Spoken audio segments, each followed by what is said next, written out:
Got a quote for you. Want a bag? I don't, but we gotta leave it up to the coin as we do it. Why does it keep getting heads? Everything leads to love.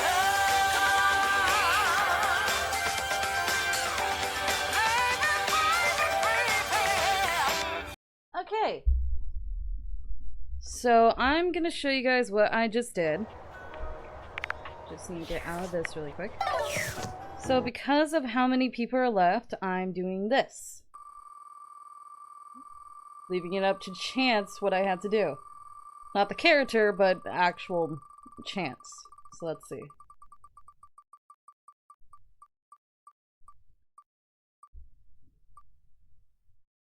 What does that say? Dasha?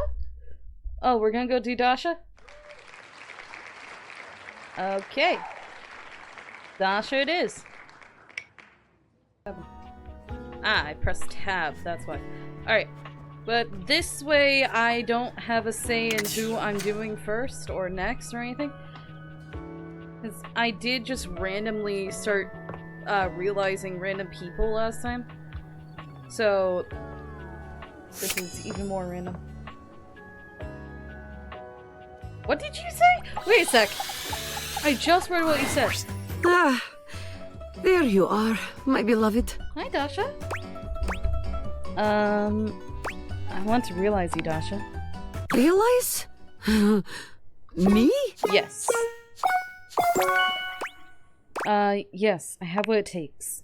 Okay, Dasha, let's do one big lift together. Whoop! The spectral energy flows through your dateviators, and what was once merely a desk becomes...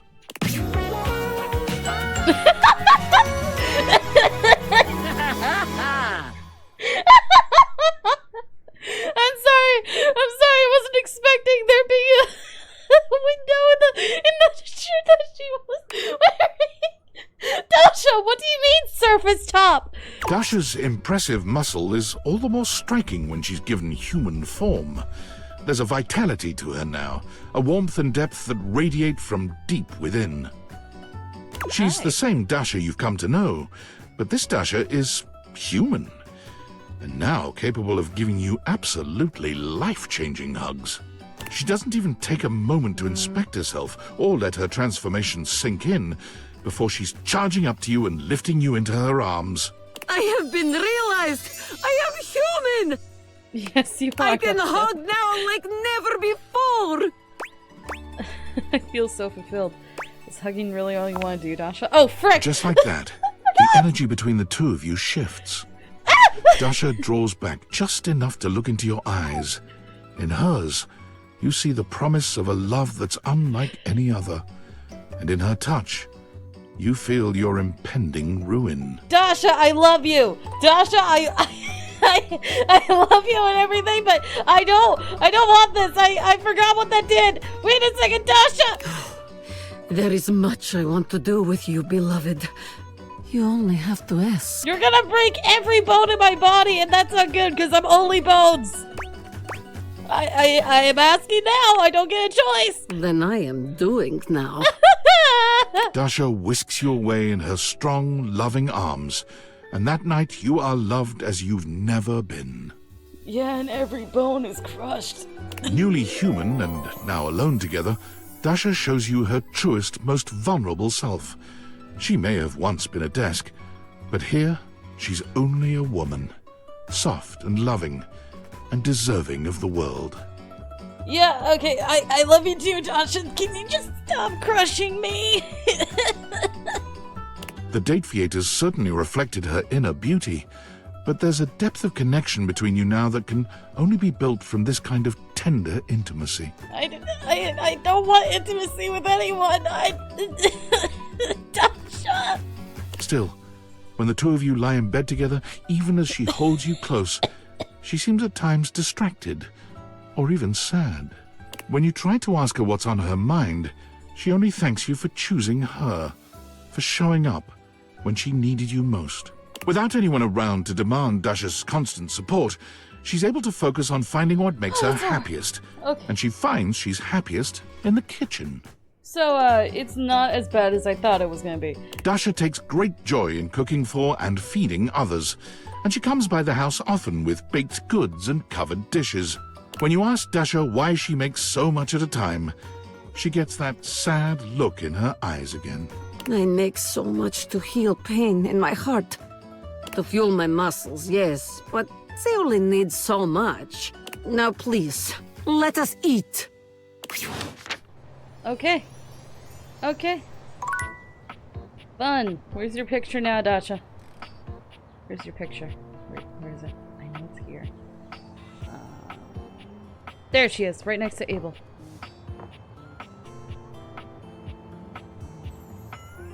Why are only a couple of these lighting up? What's going on with that? Who's that? I can't read it. Oh! That guy! Great! Yeah, I know where he is. I know where he is.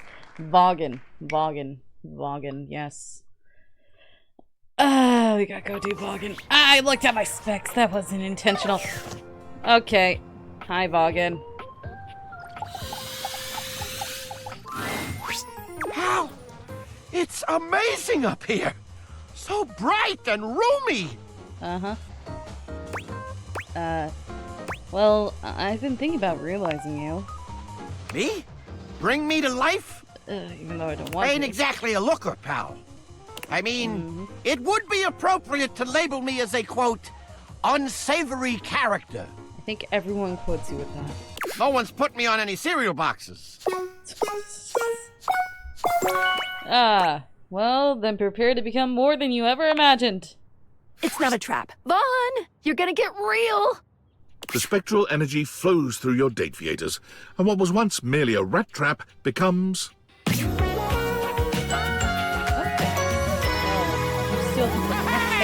still have the rat tail! Vaughn is fully human now, but there's still a pronounced rodent-like energy to him. He looks himself up and down, giggling maniacally as he takes in his new body. Look away from me. Hey! I'm a whole lot bigger than I used to be! Not bad, huh? All the better for murdering rats! Oh, of course, he's gonna be an exterminator, isn't he? There's a murderous gleam in his dark eyes. Wait, Vaughn? I told you, I got one purpose. And now that I got these fingies, I can do all sorts of violent acts. Okay, so it was a mistake realizing you. I see.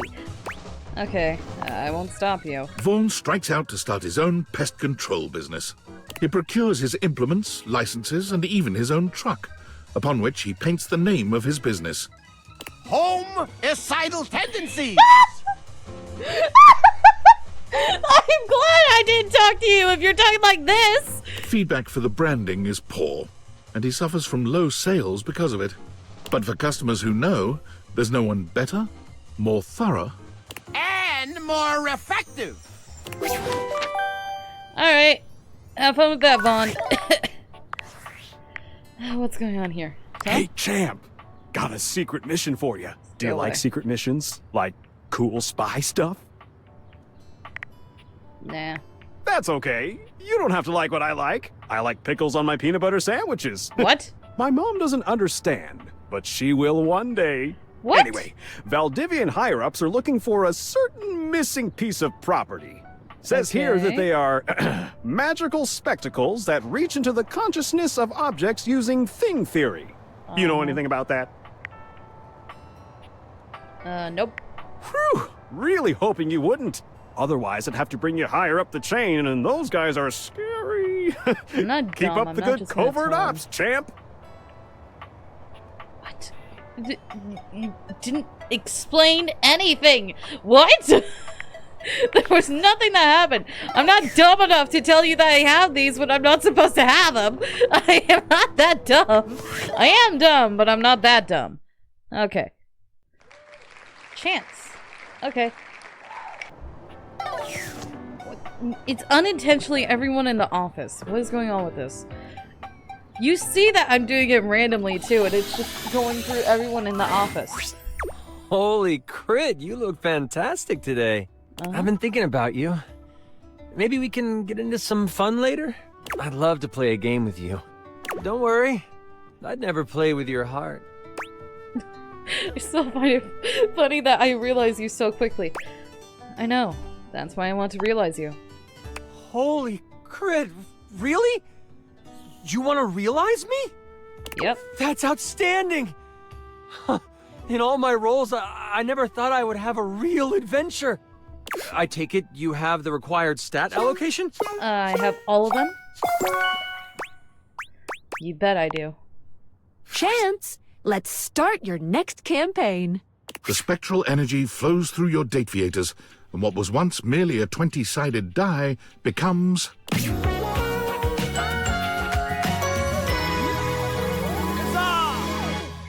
Okay, not much of a change in design. Still good though. Holy crit! Will you look at that? I have taken on a new form. I wonder what my new movement speed is. What do I have to roll to get you to you look fantastic. Oh, why, thank you. I owe this new adventure to you and your kindness. Oh, thank you. Chance vowed to keep the love of G&G alive, and he went out LFG. LFG? Upon entering human society, he noticed something peculiar. There were children who did not know the joy of creating worlds and working out the complexities of life through play. Uh-huh. I want it. There were adults who were stuck in their own misfortunes, but didn't have the tools of imagination to work through them. It seems I have a quest of my own. Spreading the love of G&G. Chance quickly enrolled in classes for psychology, literature, and creative writing, building up his stats with one mission in mind. After graduating with a few certifications, he opened up his table again to those who seek adventure. Except this time, he used the game of G&G to help those who have experienced hardship process and grow from their experiences. Huh. He went on to create the largest tabletop therapy clinic in the city. Is that a real thing? Please, sit down. This is a safe space. Now, how do you want to do this? Many entered his doors, and all left feeling a little lighter, a little braver, and just a bit more critical.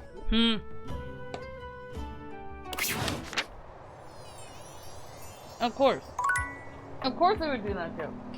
Wait, still moving. Okay. Stefan! Okay.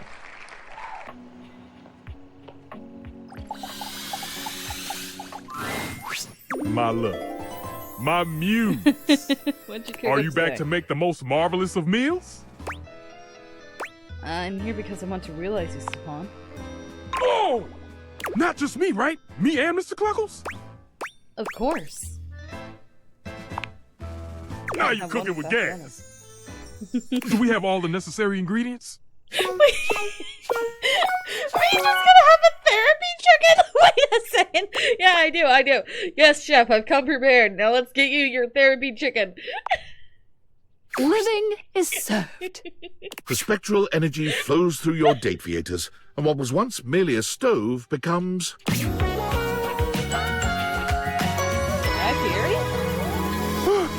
Nice. Stefan looks down at his body, then at each of his hands in turn. You've never seen him this excited. Ah, I'm human! Hot dog, drizzle, honey on a biscuit. I'm so excited! Yes. Hot dog drizzle? Hot dog drizzle? Honey on a biscuit? Hot dog drizzle? What? Mr. Cluckles, now a bizarre combination of man and chicken, skitters across the tile, nearly colliding with Stefan as he tries to get the hang of his new legs. Do we not see Mr. Cluckles? Mr. Cluckles, look at you! Oh, this is so highly unsanitary. Stefan takes some time to calm Mr. Cluckles down. A chicken man running around the kitchen isn't the safest thing in the world. What? Do we not get to see Mr. Okay. Cluckles? He's calm now. You both are real humans of some kind? We are!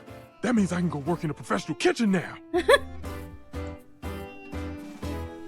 But I don't think I'll be cooking chicken anytime soon. Mm-mm. No.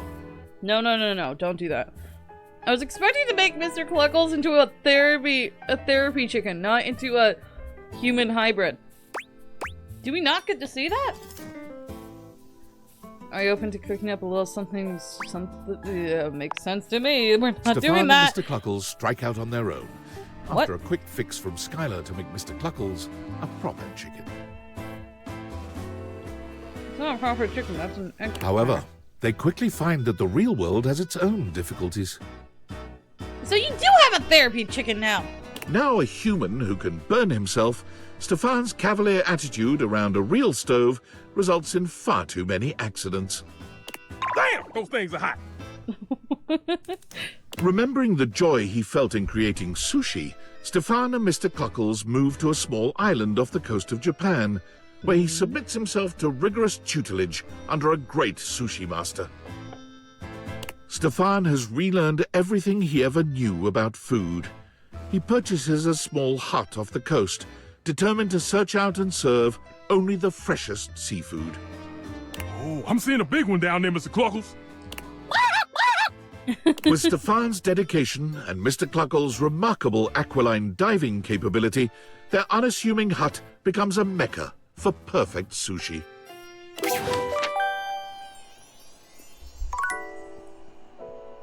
Bit upsetting we don't see Mr. Cluckles as the weird human hybrid I was talking about. Alright. What do you idiots want? Valdivianites, greetings from the Opulence Recovery Center in sunny Malibu, California. My name is CEO David Most, and I have a problem. Just a little treatment center humor for you. But in all seriousness, I will be working out of the recovery center for the next few weeks.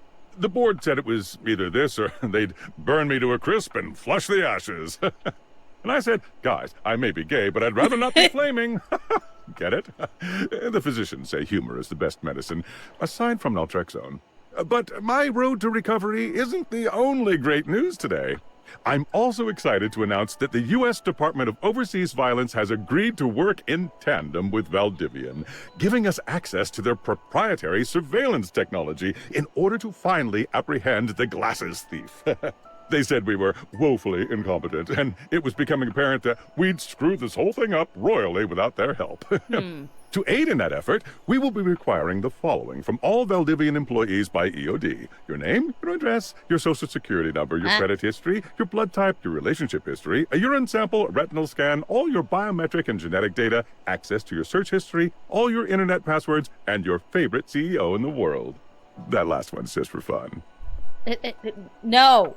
No! I'm not giving you this kind of stuff, man. No. You don't even know my name. This is a company-wide email. You're not even texting me directly. Dude, you don't need to know my name. You don't need to know my address. You don't need to know my social security number or my credit history or my blood type or my relationships or... Why do you need a urine sample? For drugs? And I'm not giving you a retinal scan, and I'm not giving you my biometrics and genetic data. You can go screw yourself because you fired me the first day, and plus, half of this information is illegal for you to obtain at all. Plus, when you have my name and address in the employment files, what are you talking about you need it now? Like, you can go screw yourself, David Most. Okay. So... Krista. Nope, Dunk.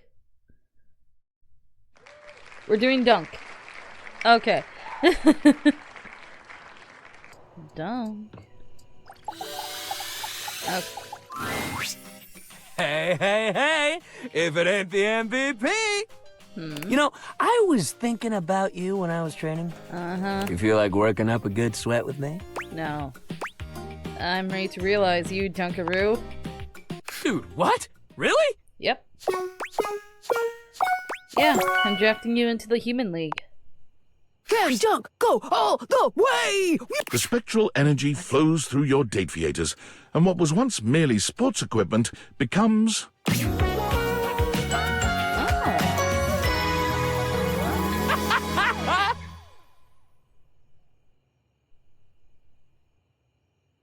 I'm sorry, I'm very put off by your hair. What is going on with that?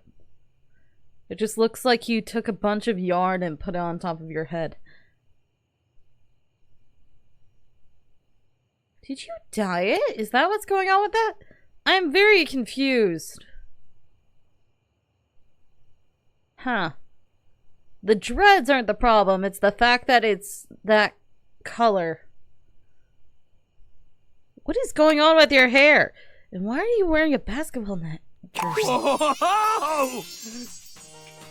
Dunk's newly human body somehow radiates even more sweet cheer and bottomless energy. A frankly superhuman feat. I'm sorry, I'm completely distracted by your hair. It kind of looks like it's just a toupee, really. Am I crazy? But this man is, well, all man. Tangible and so wholly real. Except for his hair. He sweeps you up into his strong arms, tossing you into the air and catching you so easily, you'd almost think the two of you had switched roles. You're pretty sure you're still human, though. Whoa, take it easy. Sorry, pal. I'm just so excited. He settles for giving you a tight hug before finally setting you down. You did something so cool for me. I'm never gonna forget this. I'm gonna try all the sports. I'll be sure to come back and visit, but until then, keep it sweaty and keep it fun, pal. Dunk Right, is bye. true to his word, giving absolutely every sport he can get his hands on a shot. Videos of him absolutely dominating some local amateur sports game go viral just about every week. But every time the offers come in for him to turn pro, he turns them down, adamant that he's not in it for the money or fame. That's not good. Dunk finds his groove coaching high school sports, thrilled for the chance to teach youngsters about the joys of good sportsmanship and playing only to have fun. His teams haven't yet to win a single game, but he and the kids couldn't be happier. Alright. Well. Interesting.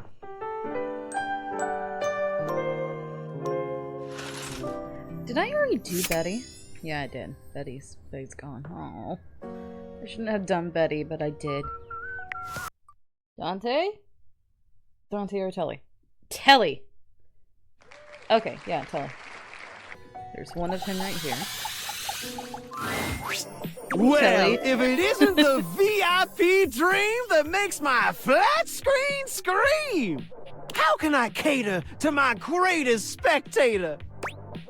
I'm ready to realize you, Telly. Legit, my pet? It's time to upgrade this TV set? Yes. Yes, I have what it takes. Whoops! Turn on the telly. The spectral energy flows through your date theaters, and what was once merely a television becomes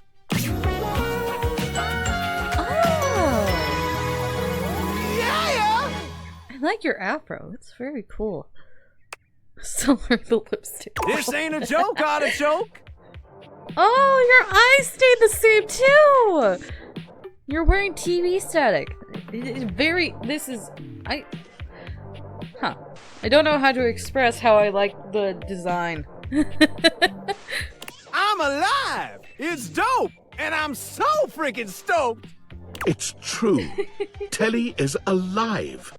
And for the first time, you can finally enjoy each other's company without being bombarded with commercials for pharmaceuticals every goddamn 30 seconds. While I'll miss the thrill of being a shrill TV shill, I got so many desires I still need to fulfill.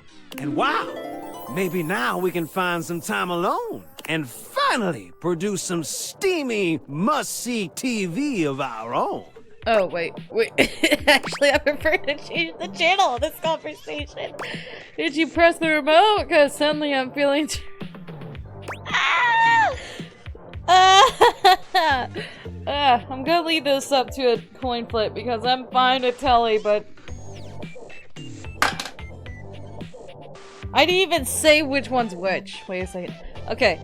Heads. Heads, we do it. Tails, we don't. It's freaking heads. It's freaking heads. Well, grab some popcorn and spread those thighs. Because the following is definitely viewer discretion advised. Spread those spies. And boy, howdy is it. The kind of steamy, raunchy scene much too graphic to show on cable television. Or in a video game rated M for mature. But rest assured, it is very, very hot. Okay. But as I'm sure you're well aware, being alive isn't all just breathing and keying your ex's car and begging your parents to help pay the legal fees for keying your ex's car. And so Telly, like all adult humans of legal employment age, set out to earn a steady paycheck. Something that would allow him to purchase questionably effective health insurance at an absurdly inflated rate. Amazing update, my mate! We gotta celebrate! I got a job reviewing Valdiviflix shows. It was well worth the wait. But don't you hate Valdiviflex? Listen, sometimes you gotta fight back and howl, and sometimes you gotta know when to throw in the towel. And thus Telly became the resident Valdiviflix review blogger for the entertainment website ContentBucket.com. He spends his days watching a never-ending stream of original reality series about baking that no one has ever heard of or cares about. Sometimes you try to make your way through his reviews, but honestly, his whole bit where everything has to rhyme gets pretty stale after a while. That wouldn't be stale to me. I find it interesting that he's able to do that. Alright, hi Sam. Thank God you're here. I am losing my mind. I know you saw that last email. What the fuck kind of fucked up police state shit is this? Your name, your address, your social security number, your credit history, your blood type, your relationship history, a urine sample, a retinal scan, all your biometric and genetic data, access to your search history, all your internet passwords. Don't forget your favorite CEO. How could I fucking forget? He thought that was so cute. Like, shut up, God. I just don't know anymore, man. I'm making the best money I've ever made in my life. I'm building a resume that could take me anywhere after this. But is it worth it in the end? Am I gonna be able to look myself in the mirror if I stay in the middle of all this? Do you really want to be a corporate drone? Isn't there anything else you wanted to do? Honestly, yeah, there is. What? I've been thinking a lot lately that I always wanted to be a nurse. I've saved up enough to pay for school again. It would be a huge change, but I feel like I'd be happier. And with the kind of hours I'd work, I don't know, maybe I'd have time for dating again. I've been so lonely and I don't want to date anyone here. You're basically the only person here I'd even consider, like, eligible for that. And I'm busy and you've got your furniture lovers. I thought you were gonna start confessing to me. You're saying you want to date me?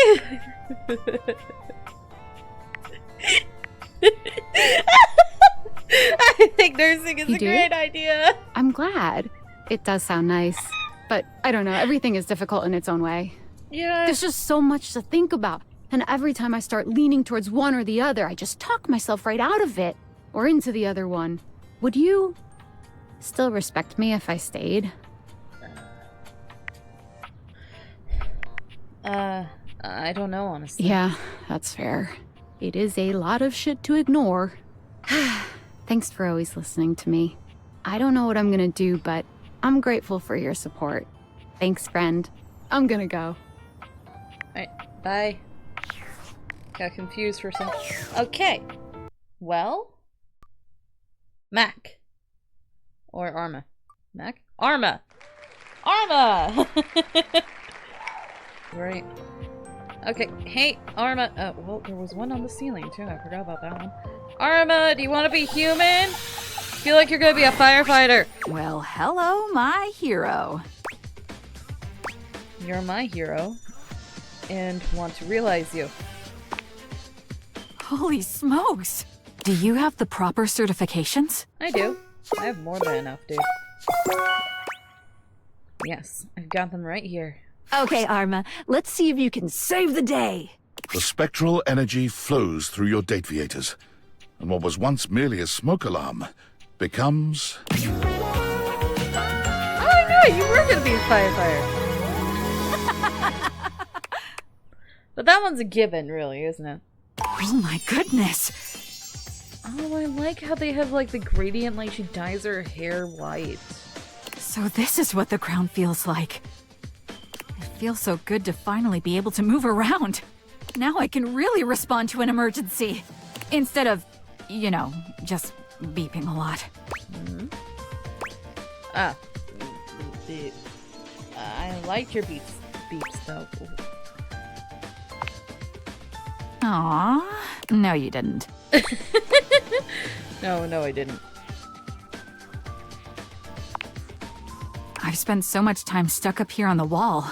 I feel like I need to get out there and move my legs. This is the ceiling. Ooh, is there a good hiking trail around here? I have no clue. I don't ever leave my house. Yeah, there's a nice short one nearby. There's a good medium-sized one. There's a longish one I like. It's a good medium-sized one. Nah, I'm thinking one in the 1,000+ smile range. Of course. There's some stuff I need to work out. I feel like my character arc was big. Mm-hmm. I'm so proud of you. Go for it. Before you go, there's a fire. I need you. Heads, I do it. Tails, I don't. Give me tails. It's heads. God dang it, I don't want to. Oh. Yeah. I know those eyes. No, you don't. They're eyes of regret. Is the fire in your pants? No, they're not. No, it's not. It's in my heart. I want it to... I hate this. No, I totally misread the situation. I'm bad at this. I'm bad at this. No worries. Armour went on to complete the through-hike Triple Crown, Appalachian Trail, Pacific Crest Trail, and Continental Divide. I got all out. in 1 year. I got out of it. I didn't mean to, but I got out of it. I thought that was one of the fake choices.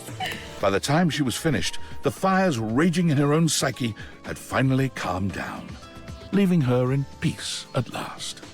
When deciding what to do next, she thought back to when she was happiest, overlooking a grand vista and thinking on its protection. As chance would have it, she was offered a job by the Forest Service, one that she was all too happy to accept. Firewatch Deputy Arma, reporting in. All clear.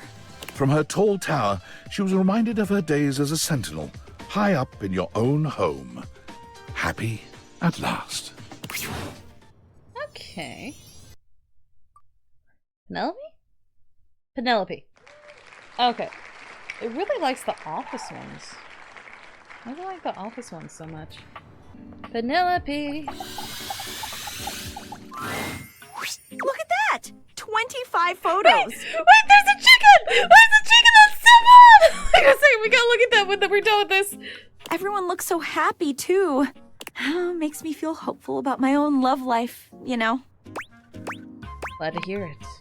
Penelope places a hand on the bulletin board, studying it with a quiet sigh.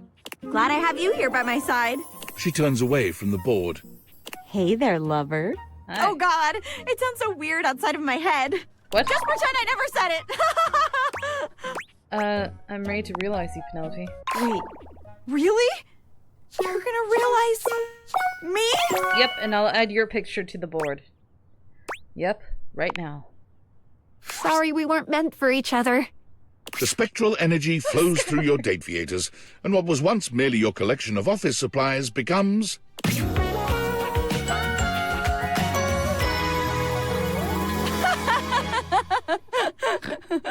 Interesting suit design. Oh my god! I thought being human would make me cooler. More confident. But I think I'm more awkward? None of my motivational quotes talked about what it's like to suddenly get a human body. You don't need a quote for this, Penelope. You got this. Got a quote for you. Wanna bang? I don't, but we gotta leave it up to the coin as we do it. Why does it keep getting heads? I don't want to. Redo. There's no way it keeps giving me heads. That's tails this time. But I wasted it. I need to do heads because it's the one that gave me first. It takes Penelope a few moments to process your words, But when she does, the look on her face is downright devilish. I don't want to do this. Thank you, Penelope. I don't want to. You've never seen her look quite so mischievous. It's not you, Penelope. I like you and everything. It's just I don't like the I don't like the sexual aspects that's happening right now. Oh. Well. Don't look at me like that, please. She looks down at you over the top of her glasses, a coy smile playing at her lips. It's entirely un-Penelope-like. I lied. There's a great quote for this moment. Motivation is the art of getting people to do what you want them to do because they want to do it. What? Kite D. Eisenhower. And baby, I want you to do it. To me. I don't want this. The it being sex. Let's just go before I lose my new human confidence. Penelope is deeply awkward, as it turns out, but when her glasses come off and the lights go down, she manages to find her footing with you. No. I don't want this. I don't like this. Motivational office quotes are replaced by impassioned cries of your name and sounds that would make even the most experienced lover blush. Ah! When she leaves in the morning, Penelope promises you she'll return as soon as she can. Through tears, she assures you she'll make her mark on the world out there with one last motivational quote. A dream doesn't become reality through magic. It takes sweat, determination, and hard work. Colon Powell. Penelope takes up work at a national office supply retailer, but quits soon after, finding it all a bit too close to home. She tries again as a librarian, but is fired when she can't stop shouting motivational quotes at library patrons. It's not until she's hired as a personal assistant to a high-powered CEO at a massive media company that she finally finds her place. For every motivational quote she shares, the CEO meets her with another. And as a firm believer in using pen, paper, and fax machines, her new boss is constantly purchasing and using office supplies. It's just nice to know some people still believe in the old ways. Okay. Where did her picture go? But he did get his emotional support chicken! Where is Penelope? Is she on here, or do I have to turn my back and wait for it to add her, or what is going on here? Where's Penelope? Why is it not there? Is it? Oh! I found it! Why is it on the desk? Why is it on the desk? Why is hers the only one that's not on the board but on a desk? What's going on here? Closing this drawer. I know Jerry's technically in there, but there's a little post-it note with her name on it. Interesting. That's odd that they put it on the desk instead of on the board with all the others. Wrong on my winwa? Yep, wrong on my winwa. It really likes the Office characters. What's going on with that? Alright. And we're only friends with Rongo, so we're not even gonna have the option to be You have returned. infatuated with them. Have you come to entertain me, human? I'm gonna turn you into a human. I'm ready to realize you, Rongo, my winwa. Truly? Yes. Yes, I have what it takes. Why are yours in the shape of stairs? I hope she doesn't feel like this is a downgrade. The spectral energy flows through your dateviators, and what was once an earth goddess becomes...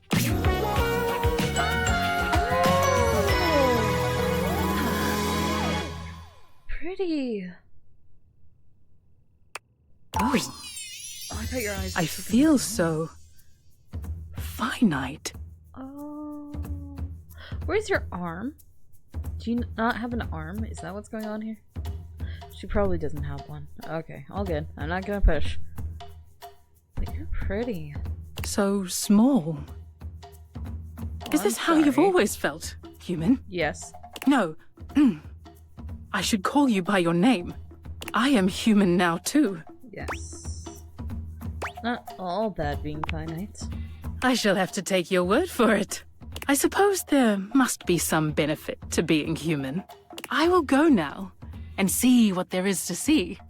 I shall experience all the things humanity has to offer. If I do not get this small, weak body killed, perhaps I will return someday. I can't stop staring at you. Farewell. One might have expected Rongo my Fenwa to hold herself at a distance from humanity, but she embraces these new opportunities to the fullest. What? How is your hair glittering? She finds she enjoys the dirtiest, messiest experiences. Anything involving dirt and mud is a clear draw.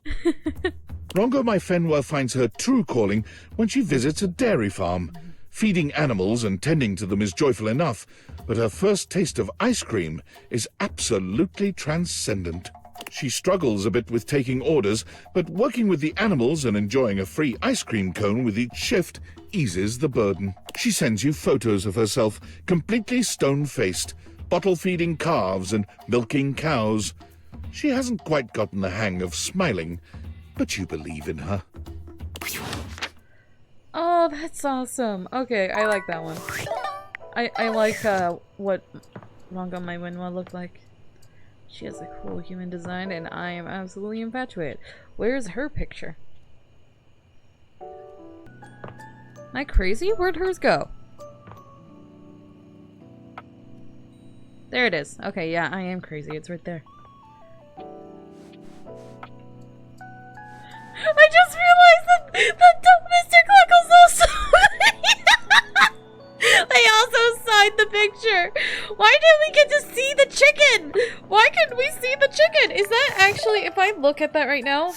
1 second, I'm distracted.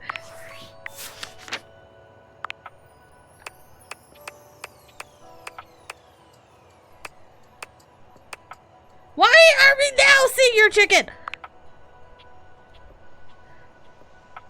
Oh, he's adorable though. Okay. Sophia. Sophia. Oh no, Sophia. Oh no, Sophia. I'm not looking forward to this one. Okay. There's reasons why I didn't talk to Sophia. It's because she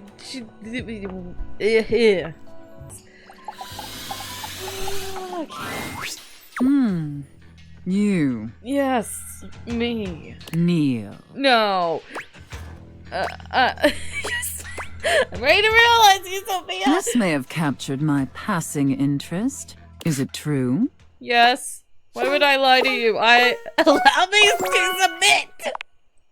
Sophia, let's get you some more clientele. No, please. I don't like this. The spectral energy flows through your date viators, and what was once merely a safe becomes... I'm scared. You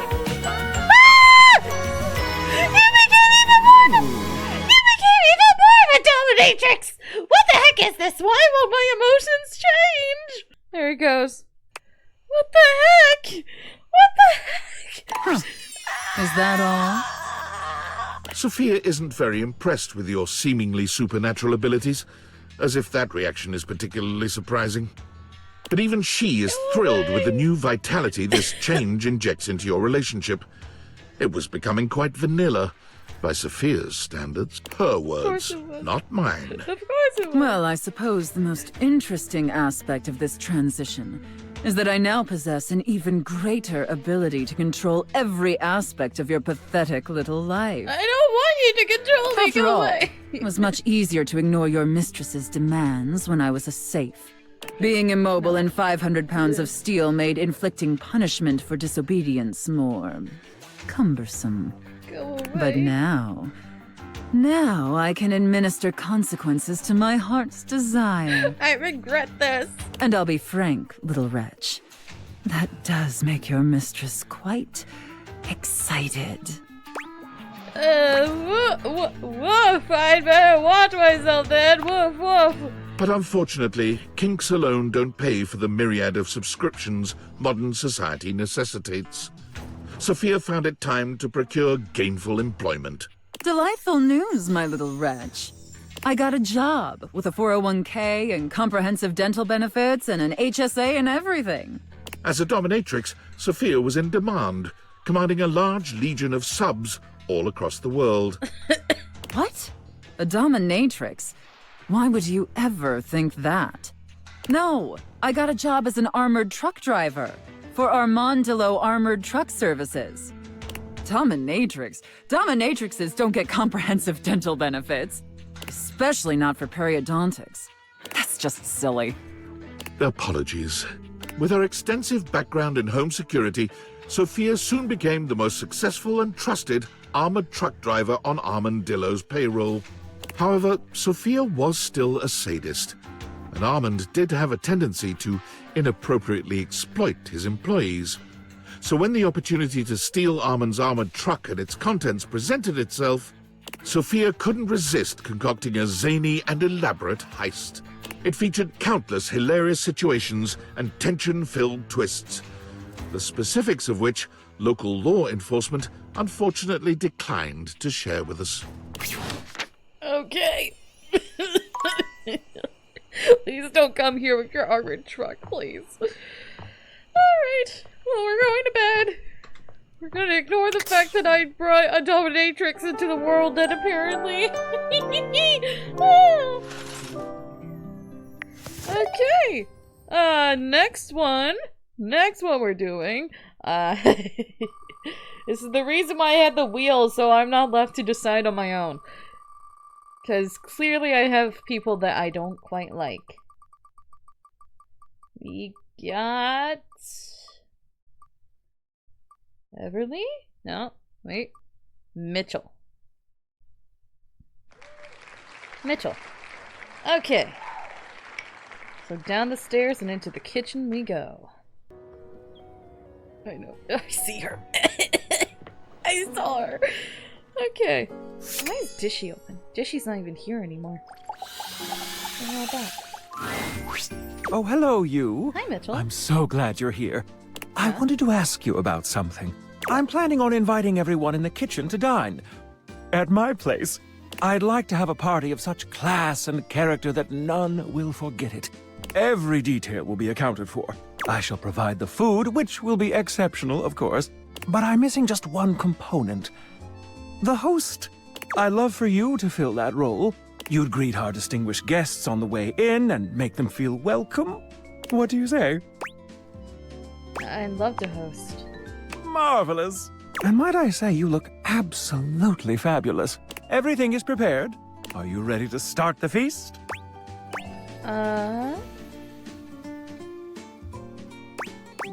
Let's do it. Perfect timing. Our guests are arriving now. Mitchell has gone above and beyond. A host? Well, well. Hi, Ron. Rise and shine. Reporting for duty! I can't wait to see what you've cooked up. 5 guests. We are rather popular, are we not? Good evening, everyone. Bonjour. May I take your coats? May I take your coats? I never anticipated such service. Truly top-notch.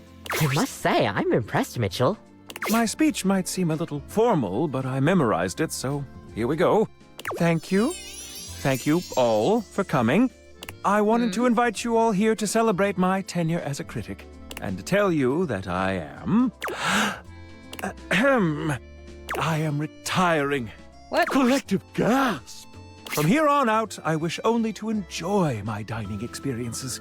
I'll be leaving the notebook at home. I got a friend ending with him, though. So tonight, let's all come together and enjoy this cake. Hey. I made it out of dates. I figure it is the most thematic of my time spent with you. Oh, because of dating? Like, dates? Ah! I had not thought of that. Really? No, it is a date simply because you are so sweet to me. Now, would you like to do the honors? Bon appetit. Everything is amazing. Yummy! Wow, Mitchell, this is really something. Seconds, please. Okay, everyone, pose for a pic. It's now a cake! What? There's now a cake here! The fruit turned into a cake! Time for a bite? Well, I guess we're doing Mitchell tomorrow, because I can't do him anymore. Because apparently he had an underlying thing that he needed to do. So we'll do him first thing the next day. For now, Reggie. I'm not even sure if we can do that to Reggie yet. We'll see. We'll see. You've reached Reggie Rejection's special phone app. There's a new 1 gigabyte update required every day. How can I help you spread some lovely rejection this fine day? I'm here to realize you, Reggie. Really? You gonna bring me to life? Yeah. You sure that's a good idea? Yeah, of course it is. Of course it is. But do you even have the stats? I do. Oh, I didn't turn that off. Wait a second. I forgot. Yeah, thank you for telling me. I forgot it existed. My bad. I do have the stats. I do have them. You know I've got the stats. Here we go. I hope/don't hope this works. The spectral energy flows through your dateviators, and what was once merely the manifestation of rejection itself becomes... He somehow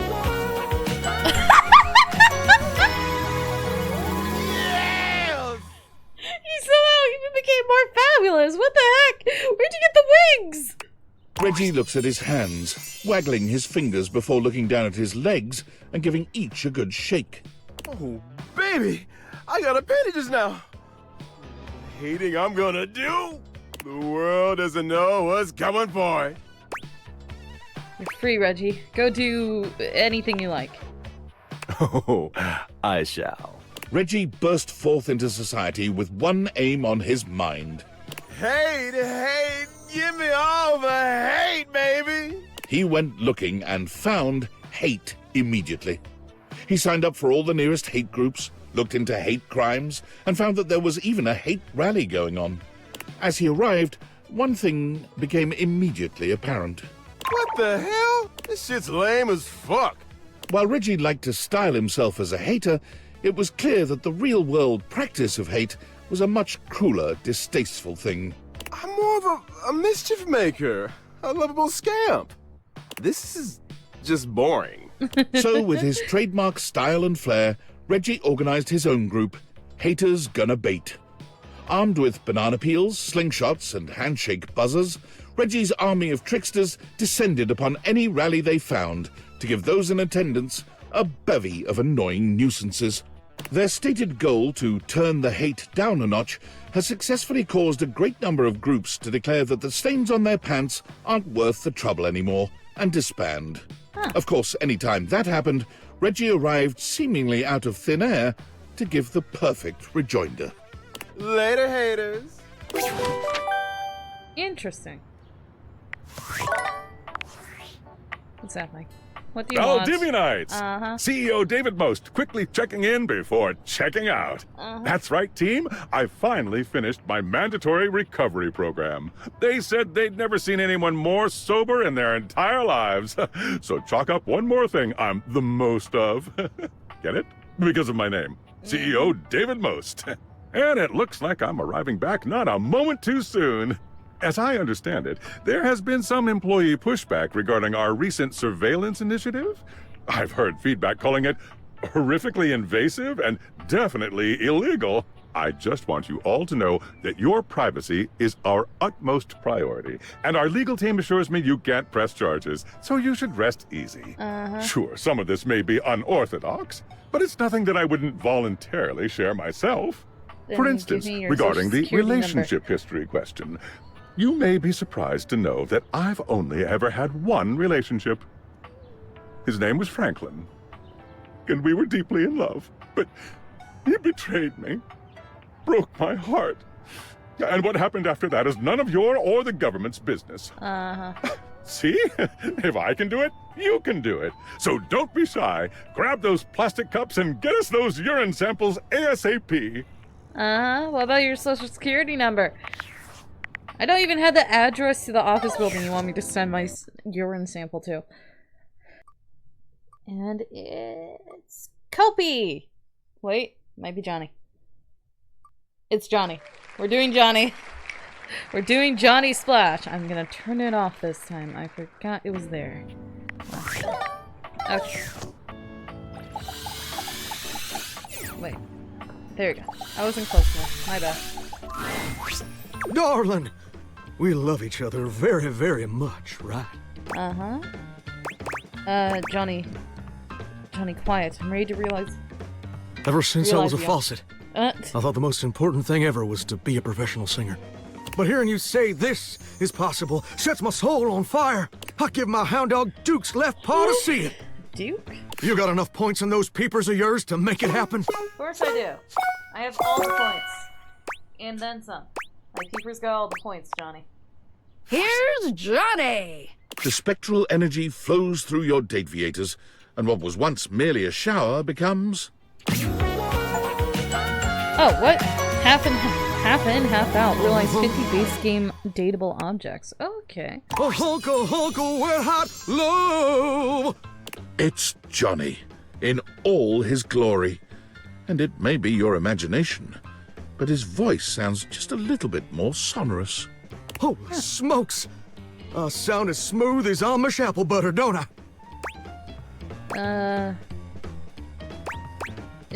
You do. When I was told my pipes were rusty, it must have been because I was physically made of pipes.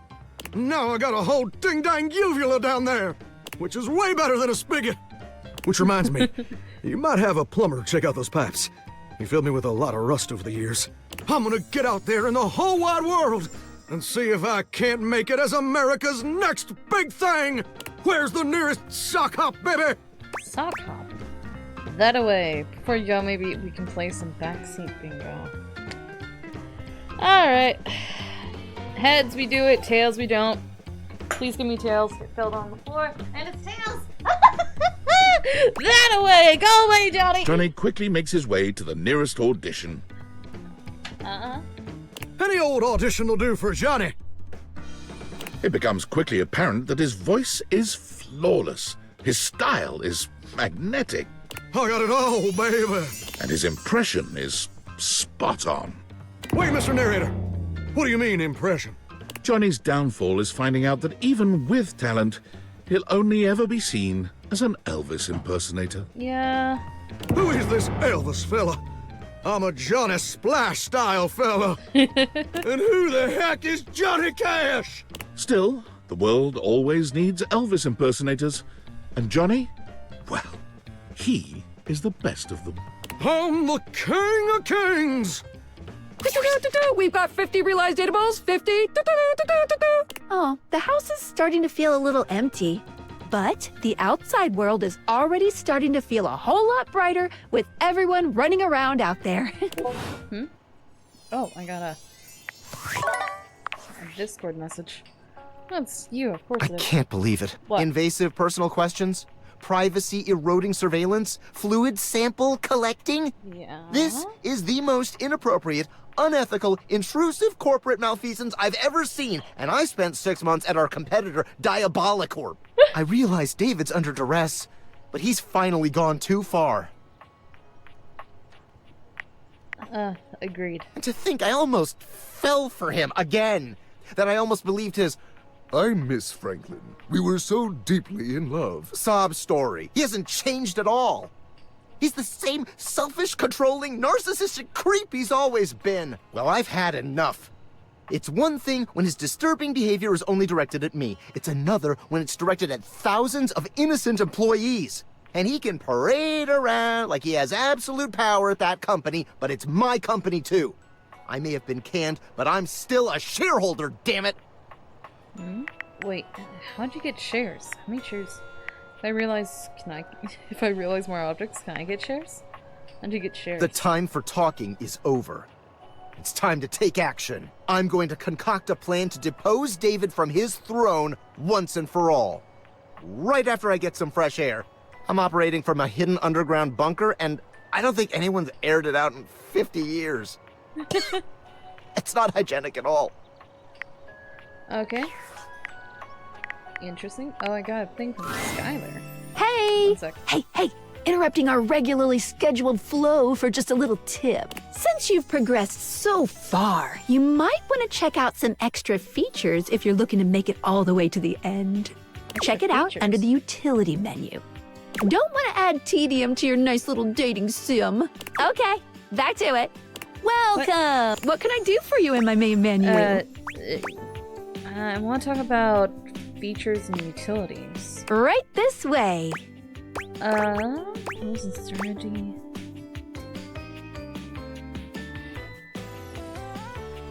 I want to switch some features around. Gotcha. Let's get cracking. What features? Oh, no, that's not that. Let's leave this menu and go to another one. What can I do for you in my main menu? Features and utility? Right this way. About the rules and strategy, I guess. What's on your mind? How do collectibles work? Collectibles are delectable. Collectibles are the funny little images that appear as dateables talk to you. What are you curious about? What do they do? What do they do? They help illustrate what's going on around you, sometimes for fun, sometimes because the dateable gave you an item, or sometimes just for dramatic effect. Think of them as little progress trinkets. You can take a closer look at them in the data deck sorted by character. Any other collectibles questions? How many are there? Anything else you wanted to know about features? Nothing here, actually. Cool. I'm good. What can I do for you in my main menu? I want to see if she has anything to say. Right this way. I've been doing this a long time, and I need some extra help. You sure have. How can we make this more enjoyable? Huh? Can I go to bed anytime I want? I'm having so much trouble finding these last dateables. Oh, can I go to bed anytime I want? Good choice. You can now. Any other in-game things? I already know where the last dateables are. I'm done with that. I'm good here, actually. Moving on up. What can I do for you in my main menu? Okay, that's all that was apparently added. Oh, yeah. That's all that was added. I was heavily curious about that. There's still a thing going on with Skylar. What's up with that? Why is there still a thing there? What is going on with that? What is up with that? What's happening? Shadow Lord. Okay. Well, it's fitting that it's nighttime now. Shadow Lord. Oh, I didn't turn it off again. I forgot. Hey, you. Hi. Hi, Skips. Did you sleep well? Skips, I'm ready to realize you. I can walk into the light? For real? Yeah. But it's not light out. Come back when it's light, okay? I want the first thing I see to be the sun. Okay, well, I guess we're coming back tomorrow. I thought you wanted to be taken out in the dark, but I guess not. Hey, first thing tomorrow, we'll do Shadow Lord, and then we'll try to do Mitchell again. Because, why did you make me stretch?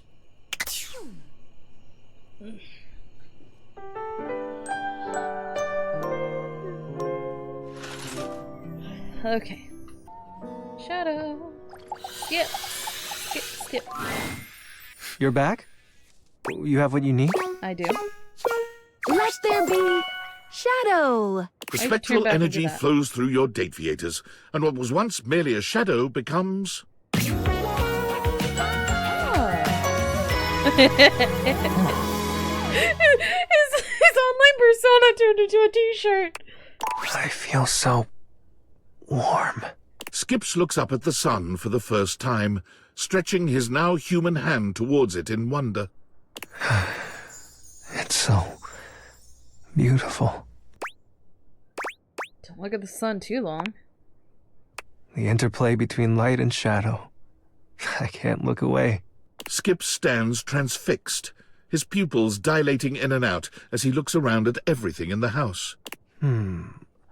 What if I... He takes the nearest lamp and turns it on and off and on. Fascinating. He does this for hours. Skips, you okay? Ooh, the contrast between the volumes. These shapes which transfix me. I know what I need to do now. With resolve in his eyes, Skips stares straight into your soul. Lights dance between his irises. I will become Lord of Shadows. By joining the local theater troupe as a lighting operator. Spotlight on. Okay. Okay. Interesting. The shadow's just gone now, by the way. There's no shadow here anymore. That's upsetting. There he is. Oh, the shadow behind him is in the shape of his other side. He did the weird ass thing! Really? Shadow Lord! Alright, we need to go talk to Mitchell now. And not accidentally make a cake. Well, I wonder then. Pizza? What do you say, friend? Shall we indulge? I'm actually here to realize you, Mitchell. Does that mean I'll get to experience Paris? Yes. And Tokyo? Hi. Then my greatest dreams are about to be realized along with me. Do you have all the ingredients prepared? Yes. My prep station is ready. Mitchell, Chef. bon appétit. The spectral energy flows through your dateaviators, and what was once merely food becomes...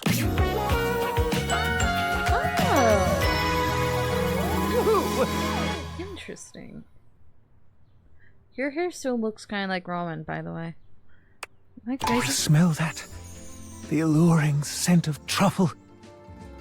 No, it's actual hair now. It's not... Okay, yeah. The captivating aroma of a far-off Stilton.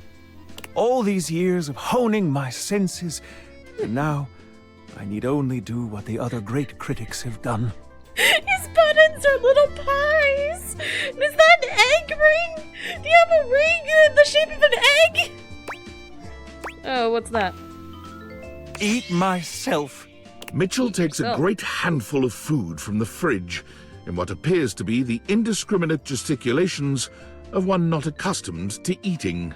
Peanut butter, tomato, vinegar, even baking soda all go down his newly formed throat. Wait, vinegar and wait, so how was that? I have made a terrible mistake. Yeah, eating vinegar and baking soda is not always a good option. It would appear I have some recalibrating to do. Can you point me in the direction of the nearest fine dining establishment? There's a decent bagel joint around the corner. Every great story has humble beginnings. Now I'm ready to taste what this world has to offer. Mitchell makes a whirlwind food tour of the planet entire. Upon completion, he finally sets down his critic's pen and musters the courage to open his own restaurant. In its first week, it is absolutely skewered in the press and closes with disastrous financial consequences. Who would have thought that a restaurant themed around feeding me would have done so poorly? Those brutes! Feeding you? Mitchell hurriedly takes up his pen once more and becomes a much respected and feared critic of critics. Cotswold's review was sloppy, importune, inarticulate, and generally unpalatable. I won't be frequenting his column very much, I'm afraid. You should do the same. With his unique food's eye view perspective of culinary analysis, he finally finds the respect he so desperately hungered for. Huh. Blinding. I got blinded by the fridge. He's not even here anymore. It's upsetting. Even though I like realizing them, it's sad to see them go. Because you don't want them to leave, really. But they're gone. They're like fully gone. You can't really get them back. Oh, Freddy. Okay. I just want to see what's up with Skylar. Why does she still have the thing? I'm really glad you keep coming back to me, I gotta say. Being the tutorial lady means that people usually like to ignore you. You have a weird thing on you. Hey, is there room I can date? You'll always be I think you're swell. Aw, thanks. Welcome. What can I do for you in my main menu? You have some weird thing that keeps showing up. Right this way.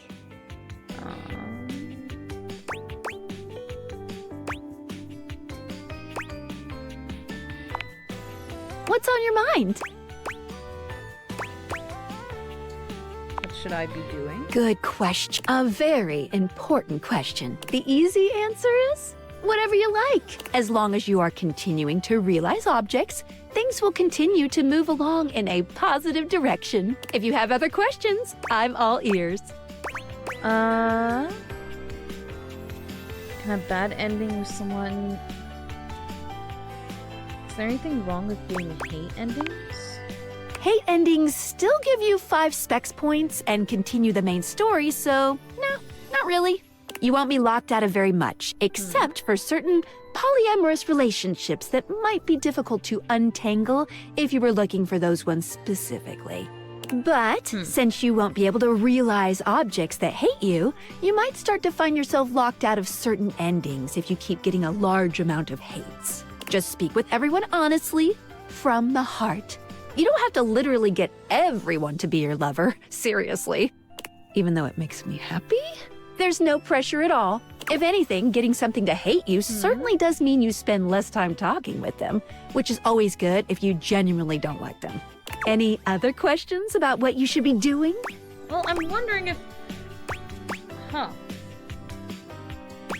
A bad ending with someone locking out of something. No matter what you do, you will always be able to find every single dateable here. Except for one very specific instance, but you will be very clearly warned that that's the path you're going on. I'll be on the lookout. I'll still be sure to give me a hint what that instance is. Well, it'll be if you refuse to go on a certain subterranean quest. Oh, that's all I'll say. Any other questions about what you should be doing? I'm good on strategy. Anything else you wanted to know about features? Cool. What can I do for you in my main menu? Alright, I'm all done here. Goodbye. Oh, yeah, I'll miss you. Is it gone now? No, it's still there! What's going on with that? I'm trying to get it gone. That's the only reason why I keep talking to her and getting distracted. Anyway, it's roulette time. Stepford? Stepford or Heath? I think it's Stepford. Stepford! Alright, let's go realize Stepford.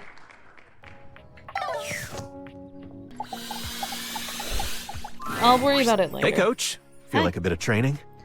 Not really. Let's get our heart rates up. Race you to the weight rack. 1, 2, 3, go! Stepford, I'm ready to realize you. You've already helped me realize my dreams, so I'm ready for whatever is next. Do you have what it takes? Yes. Yes, I have what it takes. Let's go to the judges! The spectral energy flows through your date theaters, and what was once merely a trophy becomes...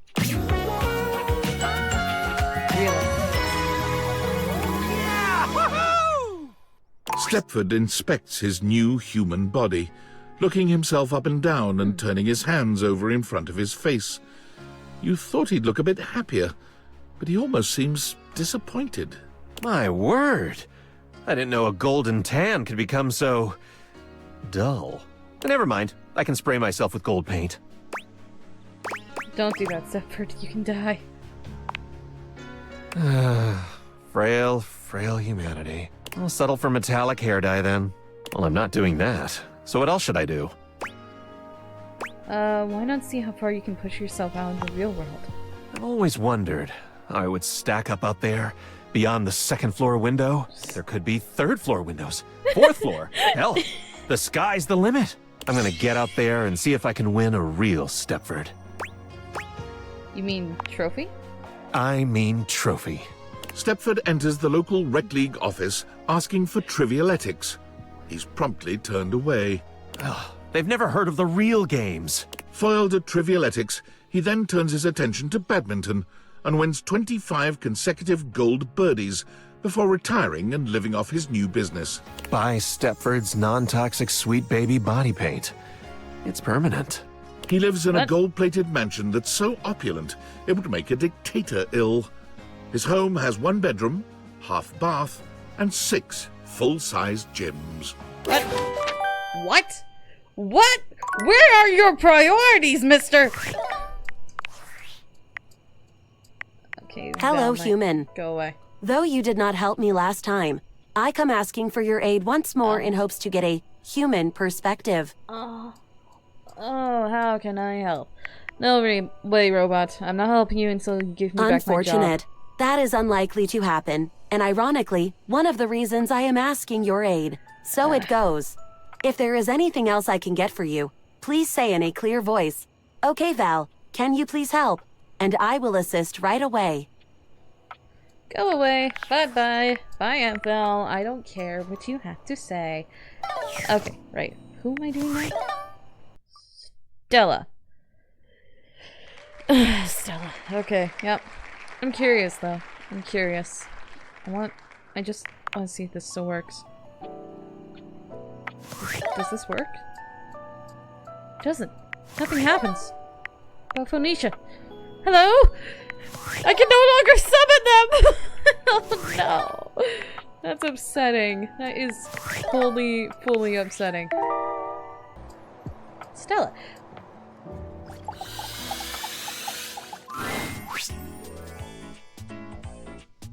Why are you not saying anything? What's going on here?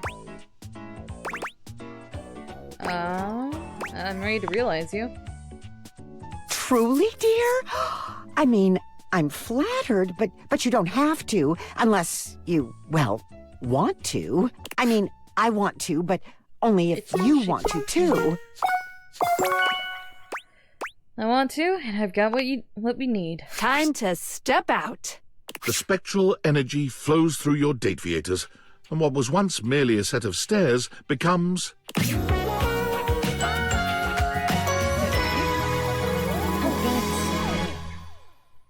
Oh, me, oh my. Standing is a little bit woozy? Oh no, are you okay? No, it's a little bit wonderful, actually. Standing on my own 2 feet. I can move, I can look back, I can see how far I've come, and I can do that again and again and again. Thank you for your patronage. You are most welcome, Stella. Stella steps up and steps out. Onward and upward. Striking right at the heart of entrepreneurship, Stella starts 3 companies simultaneously. Stella's stilettos, Stella's stencils, Stella's steering wheels. But in the real world of brutal economic truth, there was more to being successful than showing up and working hard. Sometimes things stayed stagnant or even dipped. I'm not always leveling up. In order to cope with the feelings of despair, Stella opened a silly-looking app that you had downloaded onto her phone, Candy Crash, and very soon topped the leaderboards over the entire world. Don't stop, don't stop! Those numbers can still be higher! With that kind of attention, streaming was the obvious next step. Stella's streams keep gamers inspired with new tactics and toolkits to get their scores into the stratosphere. Rule 102. No microtransactions. All hard work. Yeah. Okay. Interesting. I don't... well, okay. Interesting. My house is slowly becoming gold.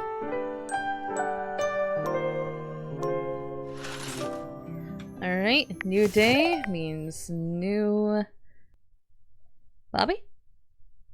Yep, Bobby. Alrighty. It's Reggie. Keep getting distracted by these, sorry. Just interesting to see. Let's see. Because we're slowly filling this out.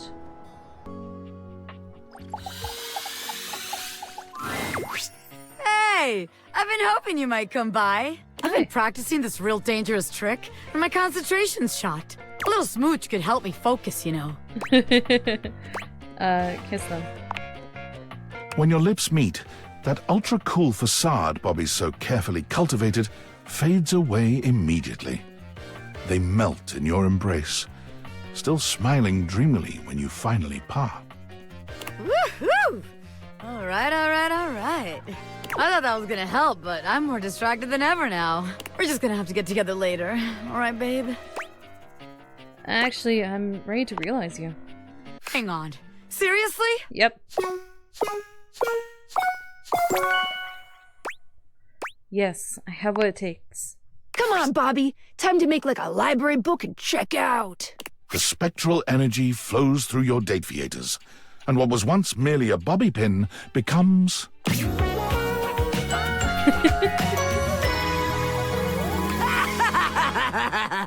Wait, what about As a pin, Bobby was quite excitable, but as a human, they seemed surprisingly contemplative. You expected some cheering and jumping, perhaps a yippee, but Bobby only raises their hands to their face, feeling its contours with quiet wonder. Is this really me now? I have a human body? Yeah. Bobby's hands curl into fists, and they turn to you with a manic gleam in their eye. Just think of all the scams I could pull with these babies! Of course. Good to see becoming human hasn't changed you at all. There's so many more fun things to do with the human body, Bobby. Wait. Heads we do it, tails we don't. Tails we don't! Of course not! I'm Bobby till the day I die, baby! Which could actually happen, seeing as I'm mortal now. Yikes. Let's just forget about all that dying shit. Look out, world! Here comes Bobby Pin Human Bean! Bobby makes their way to Las Vegas immediately, bound and determined to make something of themselves as a street performer and magician. Upon arriving, however, they very quickly realize Vegas is a town filled with Bobbies, and the prospect of struggling to stand out quickly drives them to return home. Bobby bounces from place to place, searching for a career that suits them, but nothing is as exciting as magic or a hypothetical life of crime. When a 1920s gangster-themed bar opens up in the city just a few months later, Bobby takes up work as a bartender there, and it's there they finally thrive. Serving drinks and handling cash makes Bobby happier than anything they could have ever imagined. Sharp clothing and silly lingo don't hurt either. Tonight's special drink is the bee's knees. The cat's pajamas. Trust me, one sip of this will have you zazzled. Spifficated. Scrooched. That'll be 14 clams, darling daddy-o. They send you photos of themselves in costume often, updating you on their gangster persona's fictional happenings. Somehow, the more things change, the more they stay the same. But you're just happy Bobby is happy. Oh, great. Who's texting me now? What do you want? Valdivianites! Have you ever been to outer space? No. Well, as of right now, I have. What? Which means I, CEO David Most, have the distinction of being the first corporate CEO to send a team email from beyond our planet's exosphere. Super exciting stuff. But do you know what's even more exciting? The Pentagon has just sent over the final results of our initial employee audit. You'll be happy to know that most of you passed with flying colors. And while, unfortunately, we have yet to determine who stole the lost glasses, the audit did pinpoint a number of employees the government would like to speak with. Thomas Hallmark, you owe $5,000 in back taxes. Deanna Jackson, you're pregnant with twins. What? Ryan What? Crandon, the Department of Homeland Security will be outside your apartment in 10 minutes. And Andre Garcia, you've been legally deceased since 1994. Most importantly, this audit has led to a startling discovery. The missing glasses give off trace amounts of radiation, on account of their frames being made of radioactive material. Knowing this, we will be able to track the radiation, allowing us to finally pinpoint their exact location. With any luck, we'll have them before I re-enter Earth's atmosphere. It says thermosphere. Wait a second. That's not good. That's not good at all. Well, hopefully we can get through our list before that happens. Let's see. Fabrizio. We don't even have to leave. We just have to stay here and turn around. Alright. Fabrizio! Amore mio, light of my life. It is wonderful to see you again. Hi. Is there anything I can do for you? I'm ready to realize you, Fabrizio. Quanto glorioso. Can it be? Amore, I know you have a humorous heart, but please, don't jest with Fabrizio about this. The deepest unspoken desire of his heart. Are you sincere? Yes. Yes, I am. And I have everything I need to do it. Allora, become umano. The spectral energy flows through your dateviators, and what was once merely a cabinet becomes...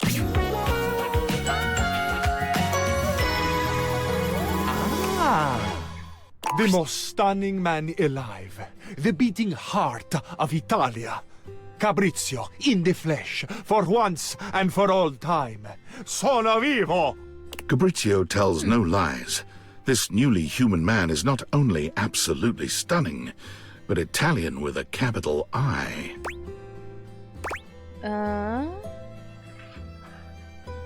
Okay, flipping the coin. Heads I do it, tails I don't. Please give me tails. I don't wanna. Where'd it go? It disappeared. I'm gonna have to do that again.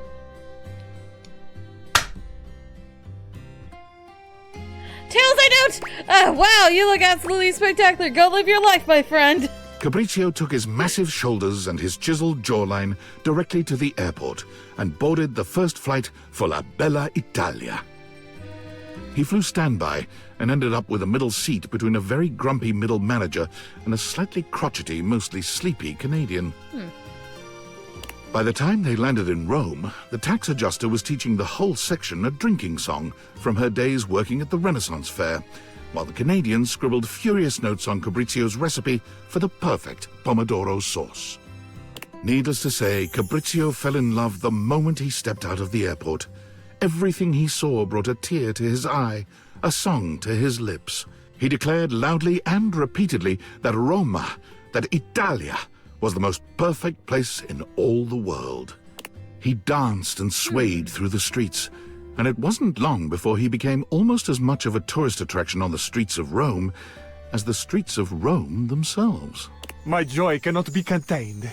I could not restrain myself even if I tried, but I would never try. Italia deserves my joy. I deserve my joy of Italia. We are together, Italia and I. The Tour Italy Bureau took notice. When their representative could weave her way between Fabrizio's waving arms and flashing legs, she offered him a permanent position as a tour guide and representative of the best of Italian culture. Can you believe it, amore? They want me. I want Italia, and Italia wants me right back. Could I ever be any happier than I am in this moment? I don't know. How, I ask? Italia may answer me, but for now, come for a tour of the most perfect city in the world. There was a development that the Tour Italy Bureau did not anticipate. Fabrizio, after each of his tours, asked his customers where they were going. They, quite understandably, replied that they were going home. Home? You're leaving Italia? So shocked and unmanned was he by this patently indefensible position, Fabrizio began following his customers, whom he now thought of as family, to the airport. The whole ride would be spent with him trying to understand their decision, convinced that they must be crazy, had not fully taken in what he had shown them, the passion that he had tried to instill in their hearts. He followed them up to security, and with one poor couple from Thailand, he actually found his way through security and accosted them at their gate, with fresh bresaola, ricotta, and a bottle of Chianti. He now spends his days giving tours and his nights at the airport, bewailing the mistakes that all the departing passengers are making. Okay. So he's a pushy tour guide, that's for sure. Alright, next up, Henry. My problem is I don't remember who Henry is. Oh, it's Hoove. Okay, that's why I couldn't remember, because I forgot her first name was Henry. I forgot. Sorry, Hoove. Oh, if it isn't my favorite masseuse. You looking to get a massage yourself? Or should I let you get down to work? Actually, I want to realize you, Hoove. So, we can hang out? In real life? Yes. You don't have to tell me twice. And talk about actual sports teams that are not random pieces of cloth. But what's in your bag? Everything I need to make it happen. Henry Hoove, you're now Henry Hooman. The spectral energy flows through your dateviators, and what was once merely a vacuum cleaner becomes...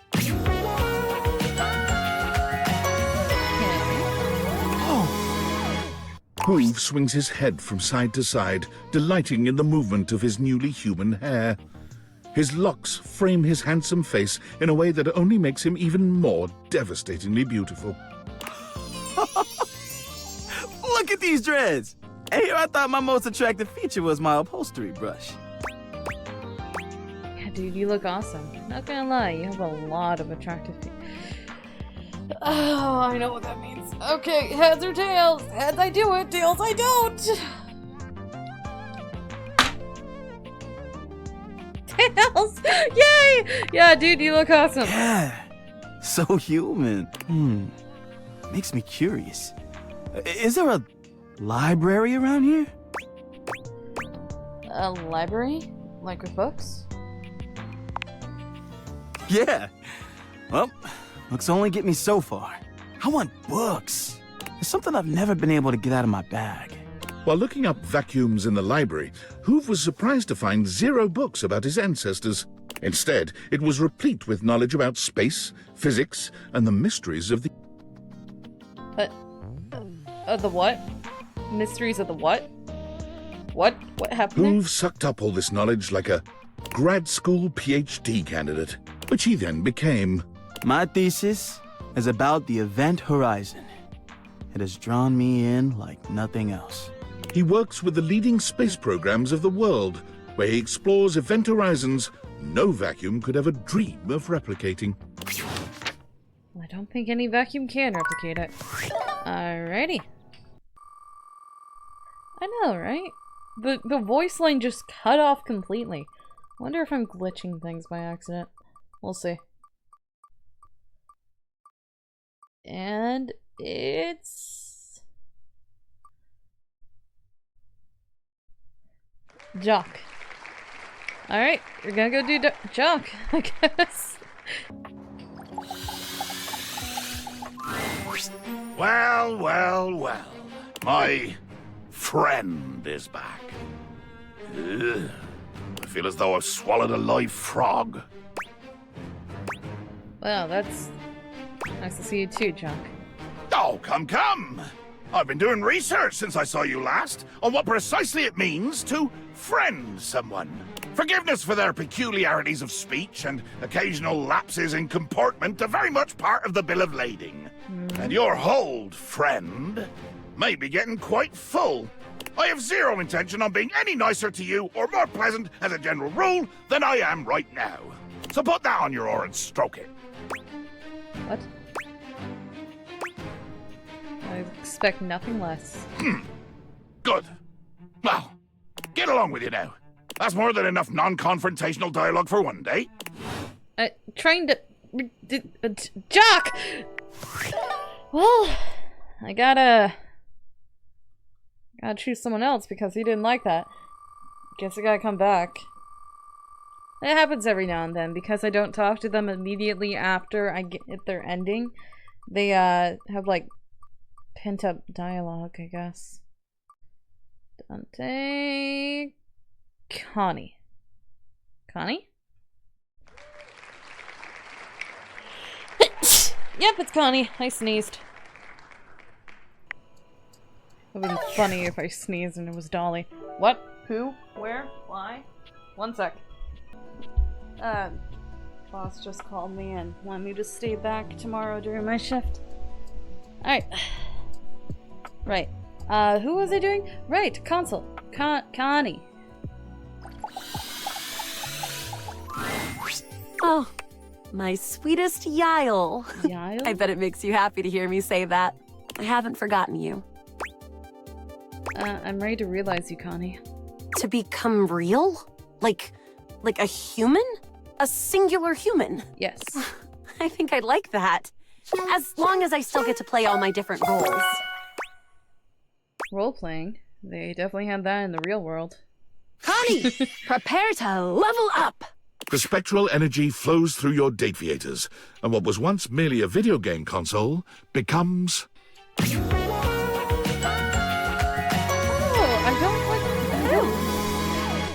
Why? Oh, wow! These graphics are incredible! I'm fine with everything else, but what's up with the leg part? Connie's gaze wanders all around the living room, taking in the extreme detail in the assets. They did a really good job on you. Thanks, Connie. You look great. Yeah, I want to see if they modeled anything under my clothes. Okay. Heads do it, tails don't. It's heads.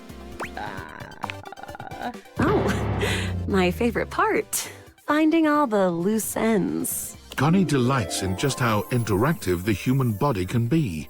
She tests every sensation and function, dedicating herself to the task of lovemaking with a sort of focus and expertise that would put even the most hardcore gamer to shame. What? She speedruns your pleasure, mercilessly exploiting your every weakness to bring you to your peak in record time. It's not until the first rays of sun peek in through your curtains that Connie manages to let you rest, muttering something to herself about server maintenance. As you watch her set off to start her own life, there's no doubt in your mind that Connie's passion and dedication will take her to the top of the leaderboards, no matter what she chooses to do. I think I'm going to use these versatile pipes of mine to make a living as a voice actor. Perhaps one of the most dangerous paths one of today's humans can take. In the age of AI, voice actors were a rarer breed than any before. I am still attempting, thank you. But if there was anyone who could do it, it was Connie Soul. Not to mention, AI can only replicate. They can't actually make things their own. Her auditions took the industry by storm. No one could believe that all of these characters were the same person. Trust me, I'm good at seeing things from all different perspectives. Her time in the booth was legendary, and she always fought for the rights of human actors overall. One particularly potent social media campaign she led embarrassed the video game industry entirely. Profile pictures were changed at an unprecedented rate, catching the attention of even the sleepiest of executives. For it was becoming clear that AI acting, while easy to create and impressive at times, didn't have that lifelike, unpredictable spark of play. Because... Above all, gaming should be all about play. Okay. I think I can do that now, actually. Right, we gotta go realize Jock, now that he is done ranting about us being friends. You're back! Yep. I'm here for the greatest adventure, realizing you. Sweet Poseidon's parasols, what do you want? Wow. Cool it. I'm actually here to give you a gift. I'd like to realize you. Huh? Yeah? Realize? As in, life? You want to bring me to life? Yep. You wanna? By all that's blue and watery, yes! I mean, can we do it now? I mean, right now? Yes. I've got everything we need. Captain Jacques, prepare to be boarded! The spectral energy flows through your dateviators, and what was once merely a ship in a bottle becomes... The chick became real! It's real! Oh! My God! I am! I'm fabulous! I'm fearsome and bearded and thank Poseidon I still have all me flash! Including a peg leg. Look great, Jock. Enjoy being alive. Can't wait to see what you get up to. Jacques wasted no time making his imprint on the world at large.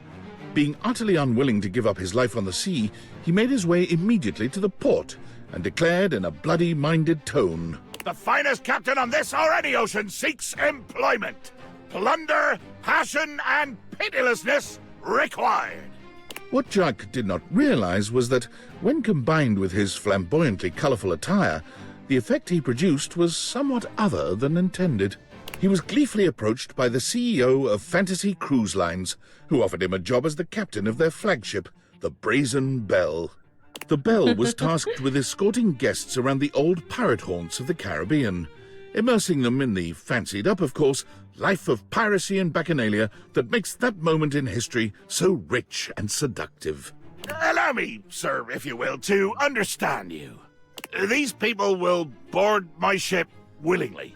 The CEO said yes. They will bring money and jewelry, loose morals and a sense of inborn security that I do not have to work to produce.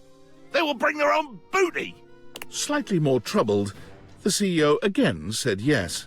I'm going to bring them to my favorite ports, my favorite whistle wetters, the best wrecks and hunting sites, the sunsets that stir my soul, the beaches that bring tears and memories of great bloody deeds to my mind's eye. Charmed now, the CEO nodded.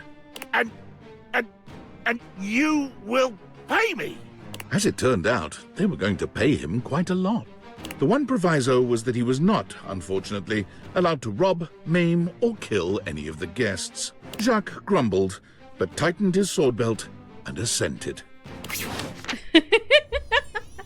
Okay.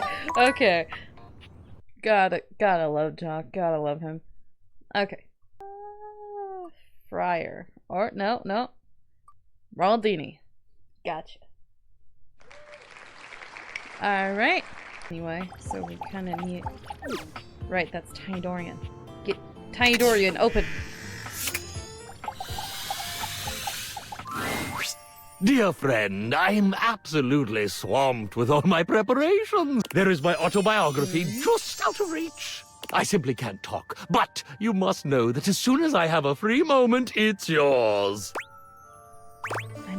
Actually, I have a new trick for you to practice. Becoming human. Ha! Now you are the one playing tricks. For if you truly meant it, if you truly meant that you were going to realize me and make me human, well, then this would be the most exciting day of my whole existence. And when I woke up this morning, I was by no means prepared to have the most exciting day of my existence. So... Bud, I'm serious. By all the holy starch and pleats! Yes! Let's do this! Ultimate magic trick, begin! Okay, here we go. Abracadabra! I, Ronaldini! The spectral energy flows through your dateviators, and what was once merely a fold-out ironing board becomes... It becomes a rabbit too! It's a real rabbit now! I, Ronaldini, the single greatest magician, writer, Canadian alive! Sorry, Yogama. You are truly ready to take on the world, my friend. I, Ronaldini, departed the next morning with his literal bag of tricks as the sun broke over the horizon. A magician by trade and in his heart, I, Ronaldini, sought out the real-life equivalent of his magicking roots. But unfortunately, he quickly proved to be rather clumsy as a human. So he got himself a job in a high-end magic shop with a secret back room where he learned about real mysticism and the real occult. Naturally, his interest was instantly piqued, and he thought, at last, I have found the calling of my new life! Oh dear, he thought so. But he proved to have very little skill as a true occultist either. I, Ronaldini, became despondent. If I cannot be a true magician, and I cannot even pursue the mysteries of the occult, what is there for me? My God, what am I? What shall I do? One cold and rainy Tuesday afternoon, as he depressedly restocked the shelves in the magic shop, one of the true occultists entered in a terrifically rumpled blue velvet cape. Almost without thinking, he slipped it from her shoulders. His fingers seemed miraculously to regain some of their former dexterity, and it was merely the work of a moment for I, Ronaldini, to make that cape look new. Better than new. It looked splendid. And that's when he finally realized it. This was it. By the very next week, Ron was prepared to launch his company, Magiflat. I sell complete magical clothing press kits that will make even the most delicate or complex fabric shine like new. You want to look your best? Then you use the best. In short order, I, Ronaldini, was no longer working in the magic shop, no longer despondent, and no longer doing the ironing by himself. Success was so resplendent, the money so plentiful, that it could only be ascribed to magic. Okay. Interesting. I got a message on Discord. What you want, Sam? Hey, are you okay? Did you see Yeah. the last email? Yeah. David Most talking about tracking the dateaviators to your town? I'm scared. What's going to happen if he finds you? I'm not worried. You shouldn't be either. Guess I'll die. I'm scared too, but it is... I'm not worried. God, I wish I was as brave as you. Probably Every a time I lie. check my email, my heart jumps. I guess there's nothing you can really do about this, but I don't know how to talk about anything else. It's just so much. Not like he'll even let us forget about this with the constant email blasts. I have a lot to keep him busy. I don't even read those anymore. He really needs a hobby. Yeah, or maybe a love life. Well, he Shit, did. maybe that's why he really wants those glasses so bad. Can you imagine him dating his desk? What an actual nightmare. Well, sort of a subject change, I guess. Let me take our minds off that crazy shit for a minute. I'm sitting here with this resignation letter typed up, but I can't bring myself to send it. Just, God. If you were me, what would you do? I'd quit. It's too much, right? Yeah. God, I know you're right. I just have to think about this, but I have to make a decision soon. I can't draw this out forever. God, I want to stay and hang out, but I'm just going to be going in circles about this, so I won't be much fun. I'm going to get some food and try to turn my brain off. Alright, have fun with that. So, what's wrong with dating your desk, though? Dasha's amazing. Zoe? Zoe or Harper? Harper. It switched over so suddenly. What the heck was that? Alright, Harper it is. I'm stuck. Table. Oh, because my hand was in the wrong place, that's why.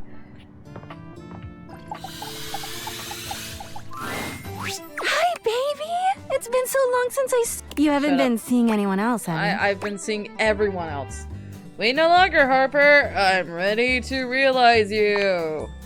Me? Yep. I could leave this place? Yep, and go find someone else to cling to. Derek won't be the only one with the new start. Don't poke me! The spectral energy flows through your dateviators, and what was once merely a laundry hamper becomes... You still have really? You just don't know how to let go, do you? Oh my god! I thought I'd feel complete, but I feel so empty. She wraps her arms around her newly human body. It's just me. And there's nowhere for anyone to go. I don't want to. I'm definitely not with Harper, but we gotta leave it up to chance. As we do it, tails we don't. Please give me tails. Please tails. Please tails. It's not tails. I don't want to do this. Not with Harper. Oh, there's still places for people to go. Harper gives you a smile that makes you shiver. There's a demonic glee in her eyes.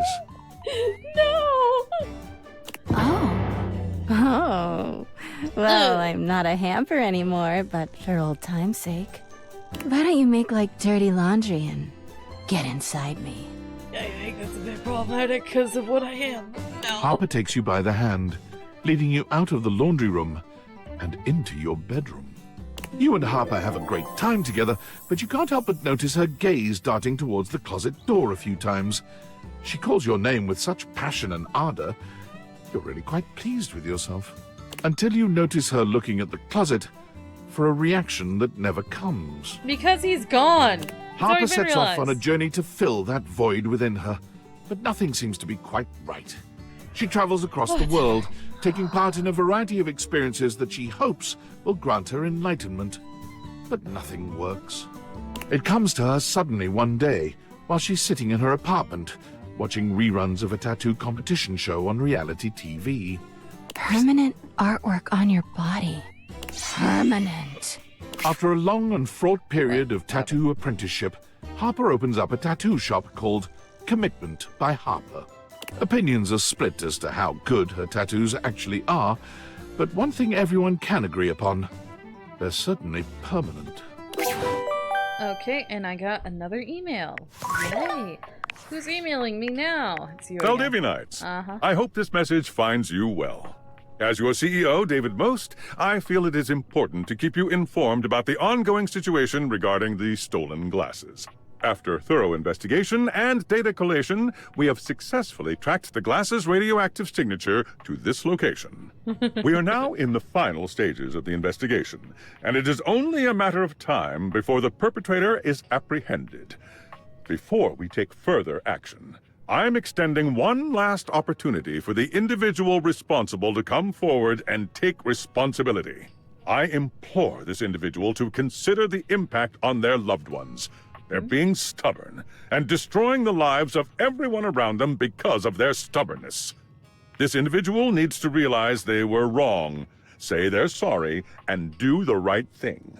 It is my sincere hope that they will.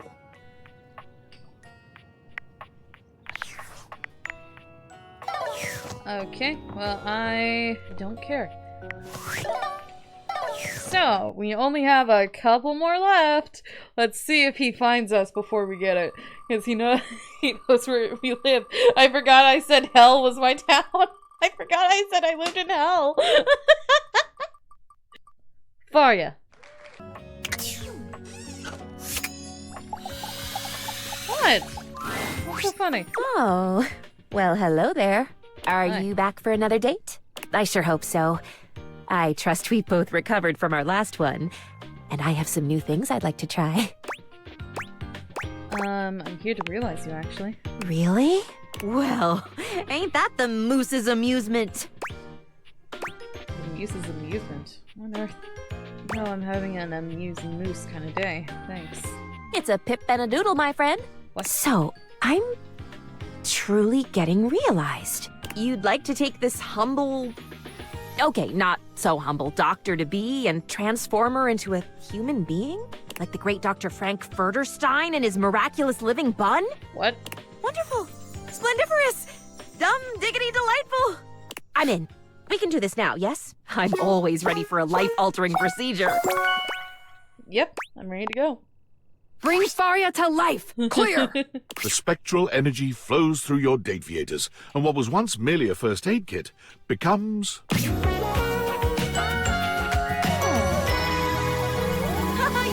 a toy stethoscope, though. Great gallivanting geese! Look at me! I'm gonna cure so many diseases with this spectacular skin and bone setup! Huh? Heads we do it, tails we don't! It violently decided to be heads. You know, the skin and bones has some other exciting functions I can show you. I don't want to show you. I don't want this. Oh, really? Well, you know me. I am always on board for learning. I don't want it! Especially if the experimentation involves bodily fluids. There is just something so illuminating about fluid function, don't you think? Why? Oh, Faria, I just love that can-do attitude of yours. Well, I hope you're prepared, because now that I'm human, I can do a whole lot more.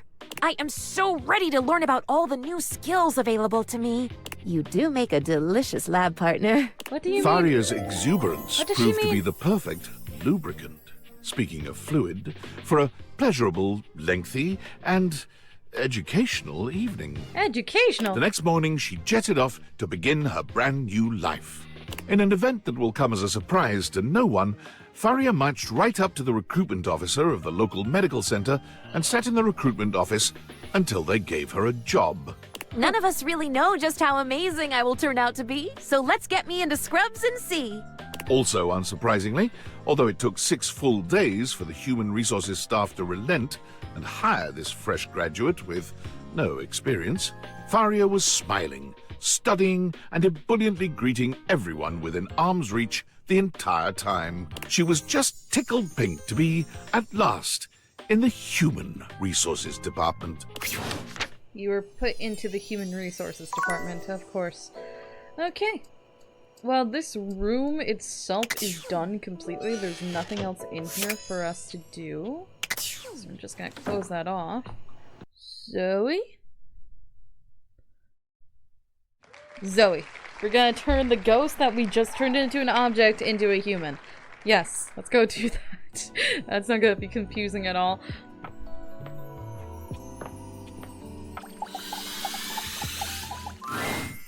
Oh, hey.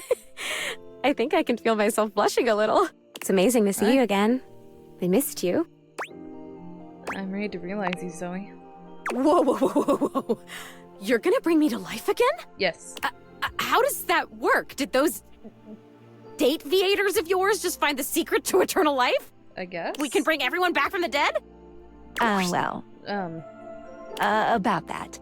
Oh man, this sounds like a bummer already.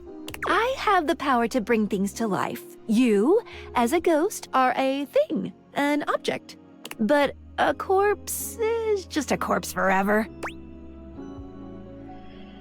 Sounds pretty convenient, Skylar. So, so is there a dateable named Corpsey the Corpse? If there's enough demand, I guess.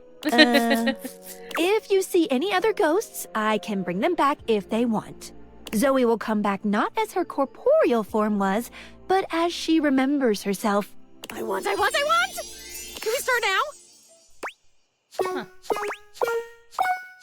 Yes, I have what it takes. Come on, Zoe, that's the spirit. The spectral energy flows through your dateaviators, and what was once merely an ethereal spirit becomes...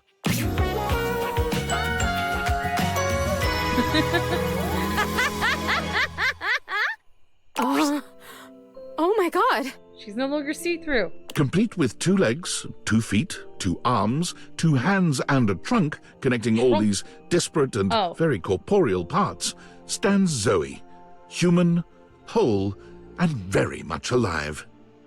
This is so trippy. That's so funny. I just heard that and I could totally actually trip on something now. Woo, let me tell you. If you haven't had a body for a number of decades and then all of a sudden you have one, gravity suddenly becomes like a really important part of you figuring out the world. I am so heavy. Is that okay? Yes, Zoe, it's called having mass, and it comes with the territory. Yeah, okay. That makes sense. Cool. Are you gonna be a human, Skylar? You'd make a great human. No, we'll just have to wait and see. There's something I'd like to try before you go. Zoe, you look so healthy, very lifelike. Oh, we know what I gotta do. Heads we do it, tails we don't. Tails we don't. Zoe's eyes tear up as she grins. Lifelike. Wow. I will never get tired of hearing that. The tears finally spill as she blinks. She turns towards the attic door and passes through it to join the living world. Zoe went directly to her local library and did an internet search for most haunted places near me. To her surprise, she learned that the area in which she'd been living, and dead for so many years, was a hotbed of paranormal activity. Perfect. Of course it was. For Zoe had decided to take Skylar up on her offer and scour the area for ghosts ready to resume their lives. This wasn't her only goal, of course. As a former ghost, Zoe recognized that many just needed a little help to keep moving to the other side, that they had simply become stuck and needed a push. Zoe Bennett, paranormal facilitator, was committed to servicing the needs, whatever they were, of any and all ghosts she could find. She felt uniquely qualified for the job. And she was delighted that her fun and ebullient sense of style seemed to be a selling feature for her services. Can't have a paranormal facilitator in a suit now, can we? Zoe, happily and paranormally ever after, lived. Okay, interesting.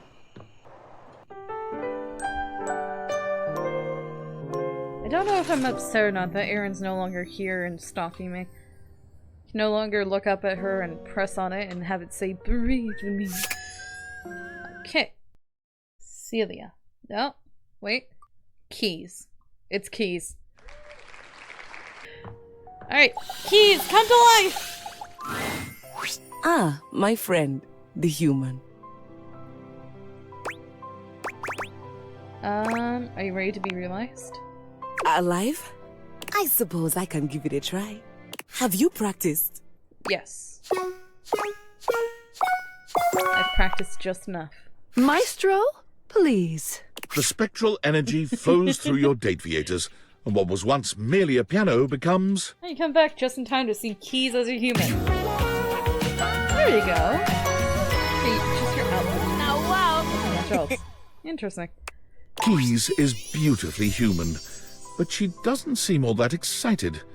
She looks down at her body with a calculating gaze. I stand here, alive. Being human is very... Keys claps her hands, stomps her feet, and sings a few notes. unmusical. Are you disappointed? It is of no importance, because I can dedicate these fingers of mine to their highest function. The keys. Keys sits down at the piano she just moments ago inhabited and begins to play. Yes, yes! I guess you found your highest love after all. Sadly, even Keys tires of playing the single piano in your household, and she moves out to do something even grander. She quickly plays every piano she sees, finding more and more acclaim as a concert pianist without even trying very hard. But being on stage with merely one piano was not enough for her. I'm going to surround myself with pianos and surround the world with me. Keys buys a grand mansion on a rocky outcrop with 10 rooms, each dedicated to a different type of keyboard instrument. Piano, clavichord, spinet, harpsichord, organ. Oh, well, thank you. Thank you, Miwa. And quickly sets up a variety of streaming equipment to give seminars, concerts, and music appreciation lectures daily, inspiring a generation of musicians and concert-goers into the deep and wonderful world of symphonic music. Again, molto vivace. Alright, well, Keys is now human, and now I have a glowing piano, which is totally normal. Koa? Koa or Dolly? Stopped on Koa. We're gonna go do Koa. Okay. Hello, Koa. Ready to be human? This is so great. Every time I see that smile, I can just feel the ocean breeze in my hair. You just make me feel so peaceful. You wanna get comfy? I'm actually here to realize you. Oh, sweet. You wanna do this now then? I do. Come on, Koa. Hopefully, realization doesn't tucker you out too much. The spectral energy flows through your dateviators, and what was once merely a couch becomes...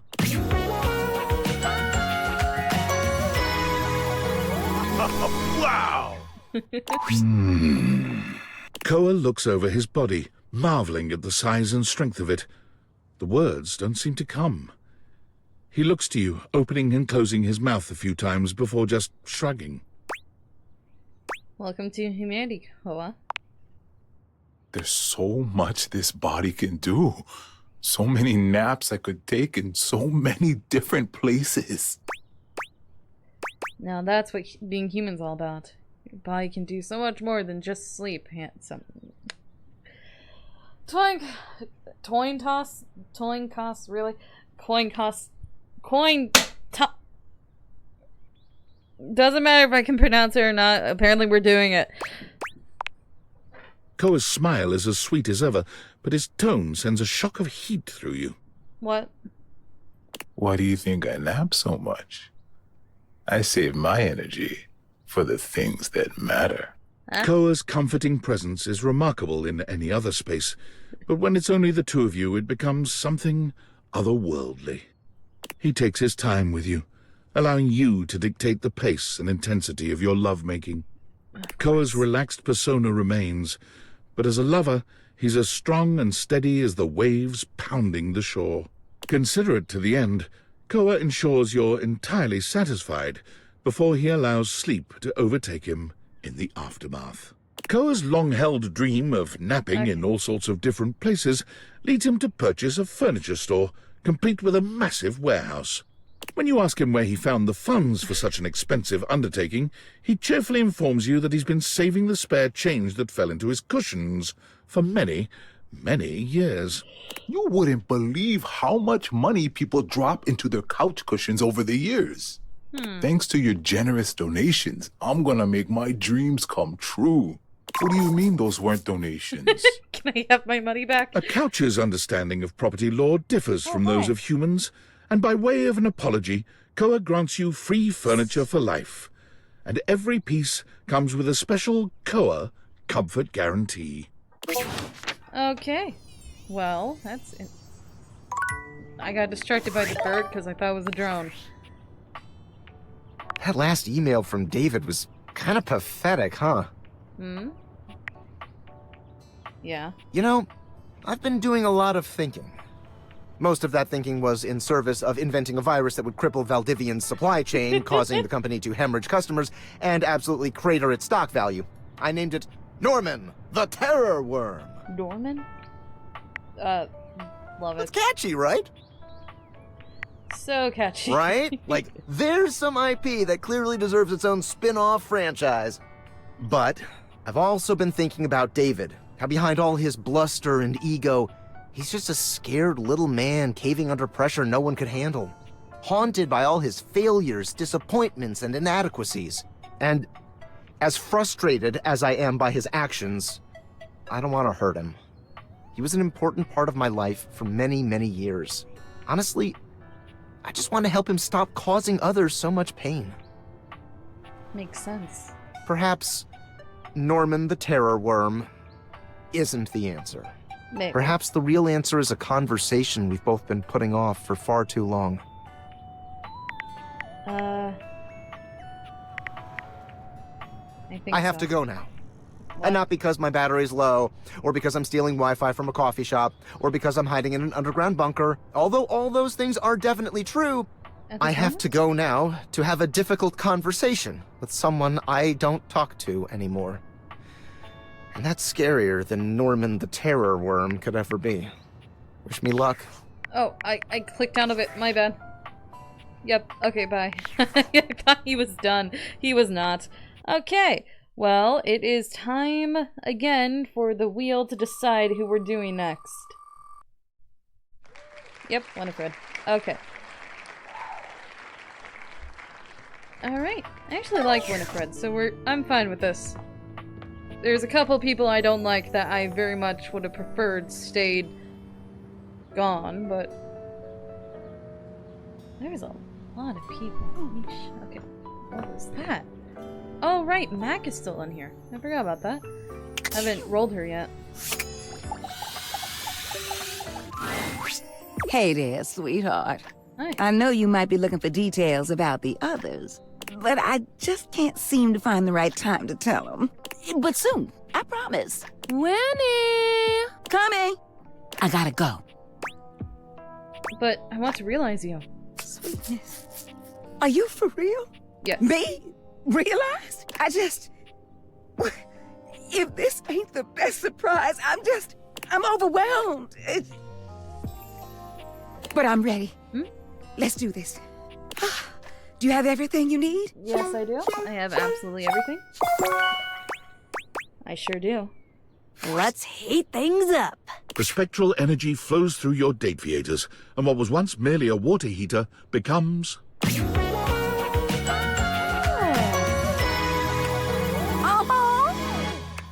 Winifred looks down at her newly human body, then back up at you again.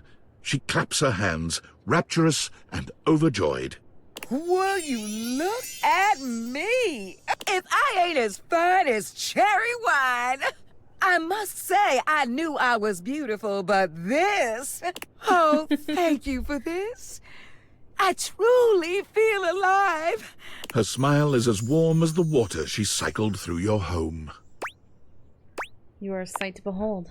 And you are nothing if not a treat, I tell you. I am just so excited. Oh, the things I can do. The things I will do. I can't wait to see them. With a heart full of love for you and many others, Winifred set her sights on the dating scene in the city. She cannot wait to make some real connections. But she found the apps to be impersonal, and quickly dropped them in favor of bars and music festivals. Winifred courted many lovers, and many lovers courted her, but none of them had the heat she was looking for. And then it hit her. I know how to fix this. With the help of a new friend, Winifred acquired land with a natural hot spring on it, where she founded the Hot and Heady Couples Spa and Resort. Couples of all makeups can come, relax, and reconnect. They can check out our massage, hot yoga, wet and dry saunas, or take a dip together in our natural hot springs. The resort is famed for its hot tub workshops, an experience to strengthen the communication and bond between couples and help them navigate the challenges unique to their relationships. Each session takes place in a hot tub.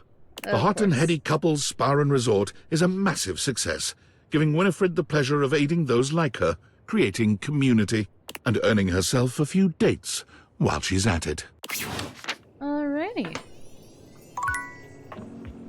So I believe that's all we need. So there's nothing going on down there. And the only thing in here of note is Damon's picture for some reason. So they decided to put it in there. Alright. We're filling this out. Alright, who is next though? Who is next? What does the wheel say we should realize? It's Of course! Of course!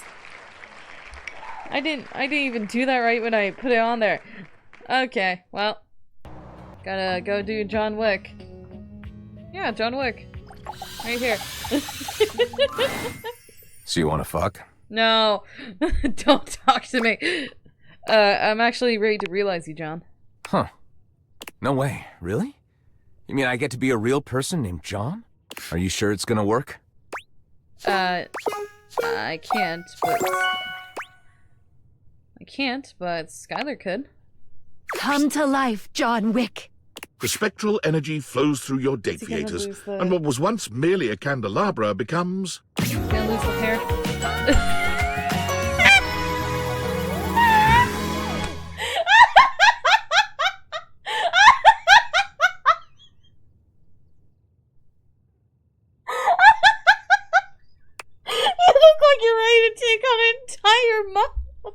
John gives himself a once-over. You honestly can't tell if he's impressed with his new body. Huh. So this is the real John Wick. Thank you for making me human. Uh-huh. You okay? I feel powerful. He curls his hand into a fist, his knuckles cracking from the motion alone. I feel like an alloy of rage and the fire for justice. Alright, I won't stop you. Can that alloy... I don't want to! Not with Scandelabra! I know he's John Wick now, but he was originally Scandelabra! Please be Tails. Please be Tails. It's heads! I don't want this. Get that alloy stuck my It doesn't make any sense. No, it doesn't. But sure, let's fuck. I don't want Utilizing his heightened senses and extreme fighting skills, John is able to masterfully work his way through anything and everything you throw his way. He goes on a veritable rampage in your bedroom, pleasuring you with the focus and fury of a man on a quest for vengeance. I don't want this. A man of few words, many moves, and a condom in every pocket. Why? He does the job, dirtied, bloodied, and walks on unbothered, disappearing into the sunset of the city. The powers that John spoke of were real. When he became a human, the loss of his formerly silvered skin gave him a power unlike anyone else's. The power of pewter. Pewter? Baser metals quivered at his touch, while fine gold, silver, and platinum remained still and shining. But it was enough to take down anyone who stood in the way of justice. Metal justice. Metal justice? What? Are you an appraiser now? Is that what I was talking about? What the heck? Alright. And it's gonna be Wallace. Okay. Alrighty. Now, we can do Wallace now because we, finished the thing with, Hirohime, even though she hates me right now. So... Wall. Hi. Wall. I'm ready to realize you, Wallace. Wall. Wall. Yep. If you're asking if I have the stats, I do. All right, Wallace. We're going to make you into a human. Is there anything you wish to say before being brought to life? Wall. I hear you, buddy. The recipe is a perfect match. Let's do this! The spectral energy flows through your dateviators, and what was once merely a wall becomes... a gladiator. Wall. Interesting. Wall. You're still saying wall. Absolutely, Wallace. Wall. A wall? Before you go, want to have one last thing?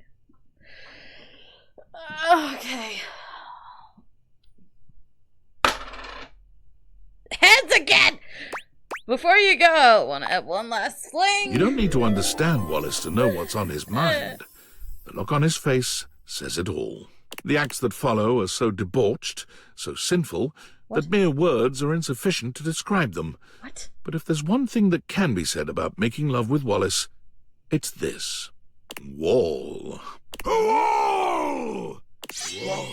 Wall. Wall. Wall. You never quite know what Wallace is saying, but somehow you know just what he means. You bid him a fond farewell the next morning, and he bids you a sweet wall. Wall. Wall, wall, wall, wall, wall, wall. Wall, wall, wall, wall, wall, wall, wall, wall, wall, wall, wall, wall, wall, wall, wall, wall. Wall? Wall, wall, wall, wall, wall, wall, wall? Wall. Wall. Wall, wall, wall. Wall. Wall. Wall, wall. Wall, wall, wall, wall. Wall, wall. Wall, wall. Wall, wall.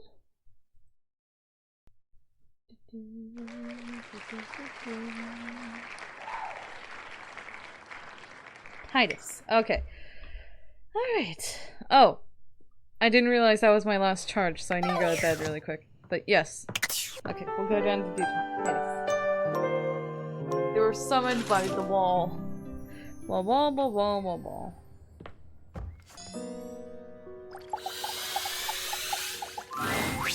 My love, thou art returned. Far too proud am I to bend a knee and miss you, but the joints do waver in your presence. How dost thou? Is there anything the Diogenes or I can do for you? We've been training in some new ways, you know. Don't put it like that, because the Diogenes look like children. Actually, I would love to realize you. Realize? What is this realize? You cannot mean what I think you mean. The only context in which I have heard realize is the mystical transfiguration of an object like me into a human being like you. Ye gods, can you mean it? Me? But how? How is it done? How is it achieved? Should it be witchcraft? I must confess, I have always felt a certain affinity toward the magical. But is it real? Could it be? It's not magic. At least it might be, but it's definitely real. You deserve it. If you want it, it's all yours. Ye gods. Well then, my deepest well of challenge and of faith is emptied out. I give all for this boon. I shall do it. Remake me. I'm ready. Whoa, she looks tough. What sayest thou? Draw thy weapon, knave! Unus, duo, tres, sagittal! Parchment! Curses! How? What can I say? I always see it coming. Anyway, let's do this. The spectral energy flows through your dateviators, and what was once merely laundry detergent becomes...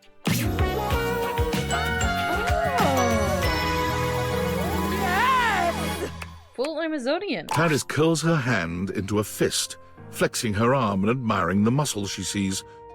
As she notes the bulge of her own flesh and blood bicep, she laughs triumphantly. My gods. I feel so alive, so powerful, so tall. It was true. From her former diminutive stature as a box of pods, she stands a full 7 feet tall. 7 feet? What about the Dripogenies? Yes. Where have they gone, my faithful fighters? I feel them. It seems I have absorbed them all. Surely that is the magic of which we spoke. Their loves, their loyalty, their purposefulness now animate me and add to me to make my height prodigious. But that means I have even more reason to protect them. I shall never allow myself to be used, to be dissolved by circumstance without meaning. Makes sense in a way. I am relieved you think so. Now, what shall we do? Hatch a scheme to dethrone a worthless monarch? Bathe in the blood of our mortal enemies? Drink in the sun and enrapture each other in the eyes of the gods? Wait a You can second. see the passion and fury in the now very human eyes of the warrior you've brought into this world. She is a soul out of time and a dominating physical presence. You struggle to decide how much to allow her to indulge in her lusts, blood or otherwise.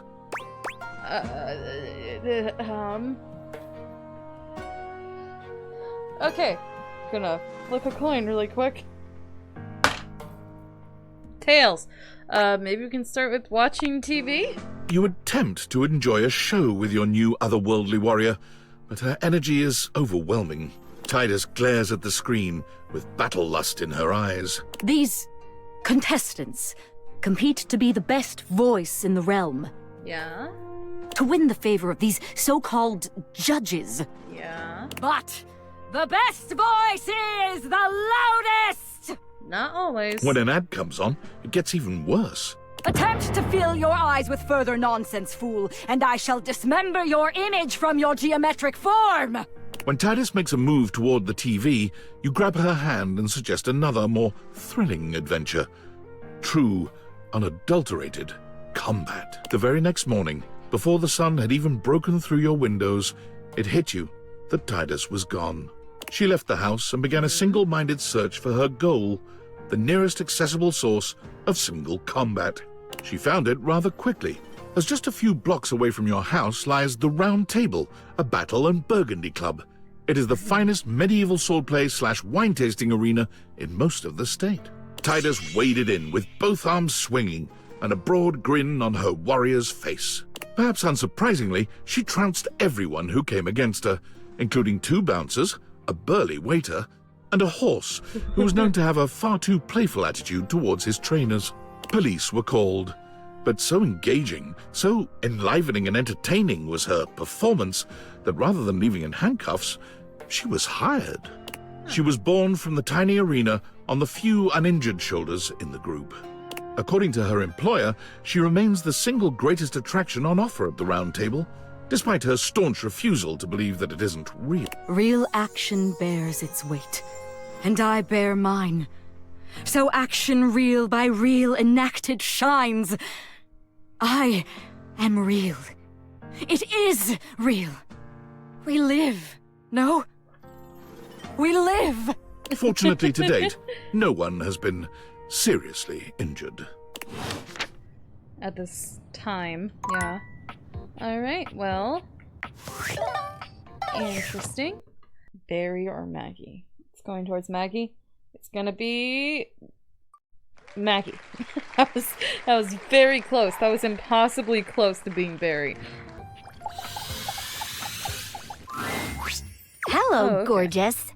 Hi, What should we Maggie. do today? Care for a bit of close reading? Or a spot of tea? Or should we just inspect the sheets for a while? Maggie, I'm ready to realize you. So I can pick up human cases? Yes. I've always been curious about how those work. I think I'll need a name change, though. How about Nancy Drew? That's actually a person. I think that's taken. I'll have to brainstorm then. Do you have the necessary evidence, though? Yes. I have absolutely every single piece of evidence to where there's no room for doubt. It's all in the case file. Come on, Maggie, let's solve this realization riddle. The spectral energy flows through your dateviators, and what was once merely a magnifying glass becomes... Oh. Yes, yes, yes! Cute with your hair. Do you have manila envelopes? What? Maggie, you're a human. I am aware. I have deduced this by the simple fact of taking a breath. I would like to start making a case file immediately. For what? For who? Everyone. Maggie began her investigative career, vowing to catch criminals with ironclad evidence. However, after her 15th crooked Wall Street banker walked free with only 6 months in prison and a 6-year trial, Maggie found there was an insurmountable gulf between guilt and justice. Damn them. After only a brief period of despondence, Maggie realized she could create her own justice in the form of stories. She turned the great looking glass of her intellect towards the creation of a new genre of fiction, magnified detective romance. Magnified? My stories involve a very close look at the intricacies of investigative lovemaking. Sounds amazing. Can you give me an example of the style of room? I gotta do it now. Okay, here goes.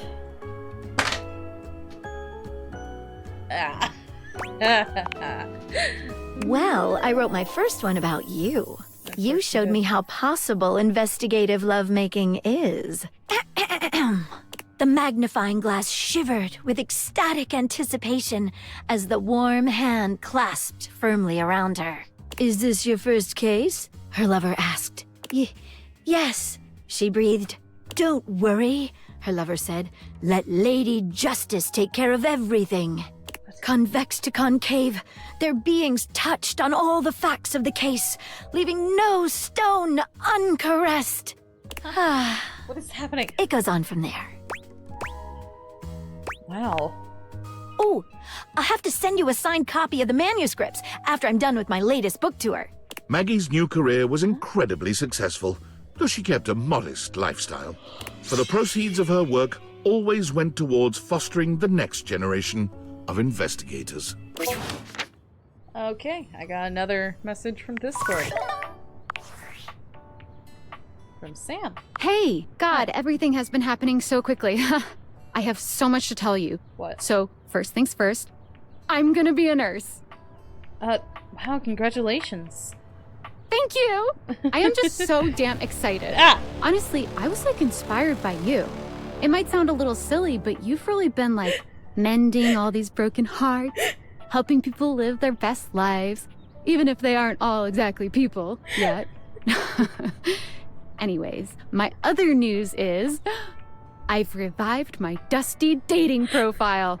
I'm ready for love again, baby. I'm sorry, I didn't hear a single word you said because I got distracted. Hi, Princess Maddie. I'm scared the ever-loving heck out of me, man. Delete it and date me. That's so bad. I honestly didn't think I was going to be ready this soon, but I feel like I'm in this amazing new stage of my life, and I just want to meet new people too, who will keep up that amazing energy. It's okay, it's okay. I get startled easily. When I'm invested in something, I instantly get startled. It's my fault, really. Okay. Alright. What are we talking about? Right, you want to be dating again. Whoever dates you will be very lucky. God, okay, well, I have to run. Nursing school registration is in a little bit, but hey, big things for Sam coming. Thanks for supporting me always. I couldn't have done this without you. Talk soon, okay? Alright, bye Sam. Have fun, as long as you don't turn me into our current employer. Anyway. Yeah, because I only have a couple of people that hate me right now because this was just a normal run-through. Are we doing Keith or Doug? It's Keith. Okay. There we go. So I only have a couple of people that hate me right now, but most of the house are either lovers or friends. So it's definitely... Hello again, dear friend. What's happening? Well, I have so many I need to get through, and I can't decide, and I'm running around randomly, so the wheel spin helps. What can I assist you with? Candy, perhaps? I'm here to realize you. And I, my friend, am open to being realized. Do you have the proper keys? Yes. You only need half of everything? Interesting. Yeah, when I do the hate run, I might just do the wheel to see which ones I'm focusing on to get to hate me. Because that's gonna be a lot more fun than just going around and doing them like I've been doing. Come on, Keith. Let's unlock your potential. The spectral energy flows through your dateviators, and what was once merely a skeleton key becomes... Why is he wearing a mask? How did your cape become a mask? Why? Let's fucking party! Where are you? Oh, there you are. What? What? What? Yes! Hey, where are the drugs, eh? What? Drugs? Drugs? I don't have any drugs! Well, that's fucking lame. I'll catch you later. I'm on the next flight to Ibiza. Join me if you feel like taking off that diaper. What? I can't believe this. What is... What? You're speechless? I am! Yes. What just happened? Keith, where did you get the cash to buy tickets to Ibiza?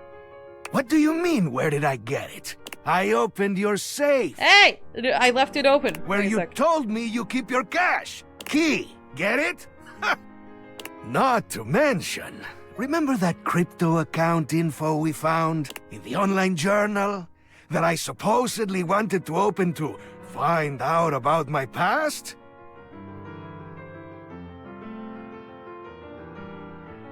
So you used me this entire time just to commit a heist. You completely used me to just commit a heist. Great. I should have known. I should have known. I didn't think about that. I didn't think that you were a master criminal like that. I told you where my money was. I did. Well, oh, please tell me my money's still there. fucking stole all of the crypto in that account! Dorian! I'm goddamn loaded now! Dorian! I realized you! I know I did! I hope you're outside my house waiting for Keith! Well, Keith did indeed get on the next plane to Ibiza, which happened to be full of missionaries of the Church of Latter-day Saints. After being caught consuming a certain unnamed substance in the bathroom through an unnamed orifice, a heated argument broke out between him and the flight crew. I mean, it makes sense. He's a skeleton key. I should have known this was coming. Keith's last words were, "See you on the other side of the moon, lunch ladies!" before exiting the plane via the emergency door at 30,000 feet. Did he die? Yes. Yes, he did. Almost certainly. Almost? What do you mean, almost certainly? Is Monique actually gone? Oh, okay, she's still there. Oh, okay. Ooh, fiscally responsible. Okay, we're good. We're good. We're good. Oh my gosh. Okay, of course. I should have known he was gonna do that. I should have known. We should have known. He's a skeleton key, for God's sake. I was worried for a minute there that he actually stole Monique and I couldn't talk to her anymore. Kopi? Barry. Barry. Okay.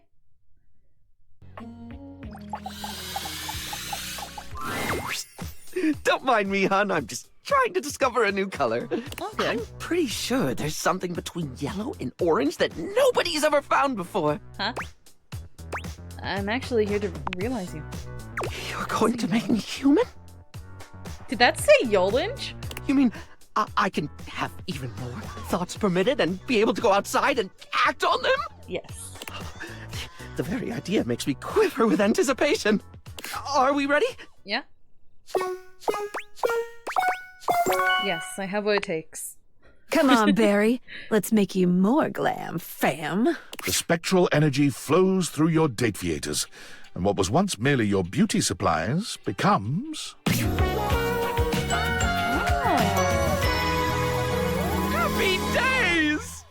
Your hair is no longer lipstick. It's a brush.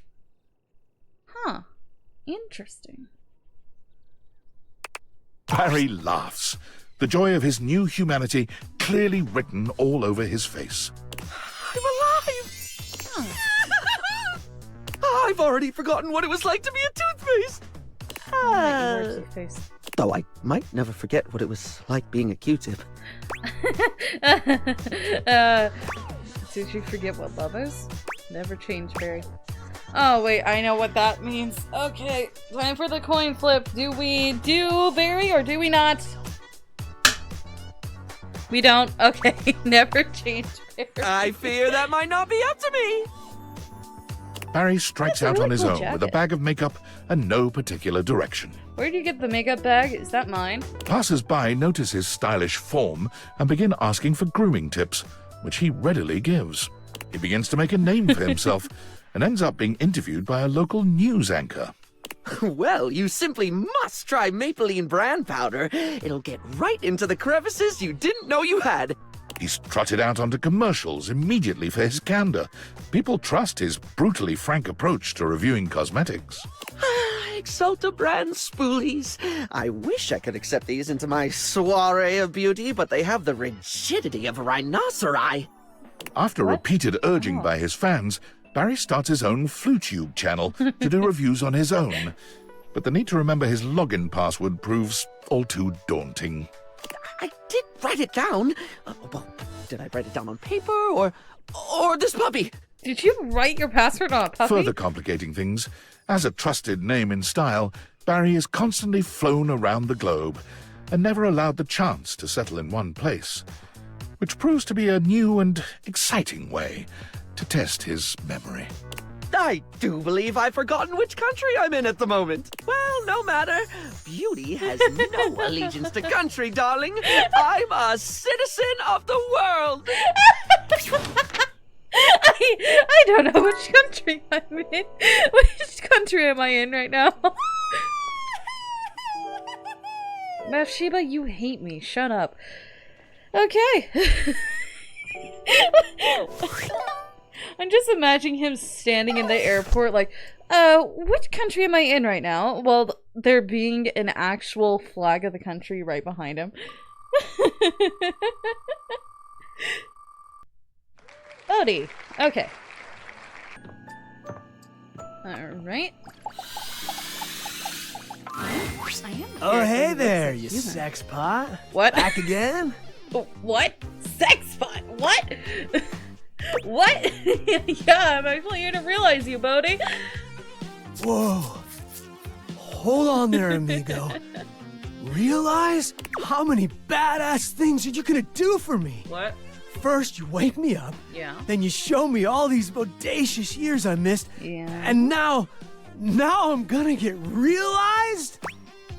So, you're into it then? Oh, I'm into it. Big time. Let's go! Are you ready to rock right now? Yep. Buckle up. Bodhi, let's get radical. The spectral energy flows through your dateviators, and what was once merely a time capsule becomes... Oh! I actually see his eyes now. Yeah, there's a little troll. There's a troll. There's a troll sticker on his thing, and that's a Tetris. Wait, that's Pac-Man.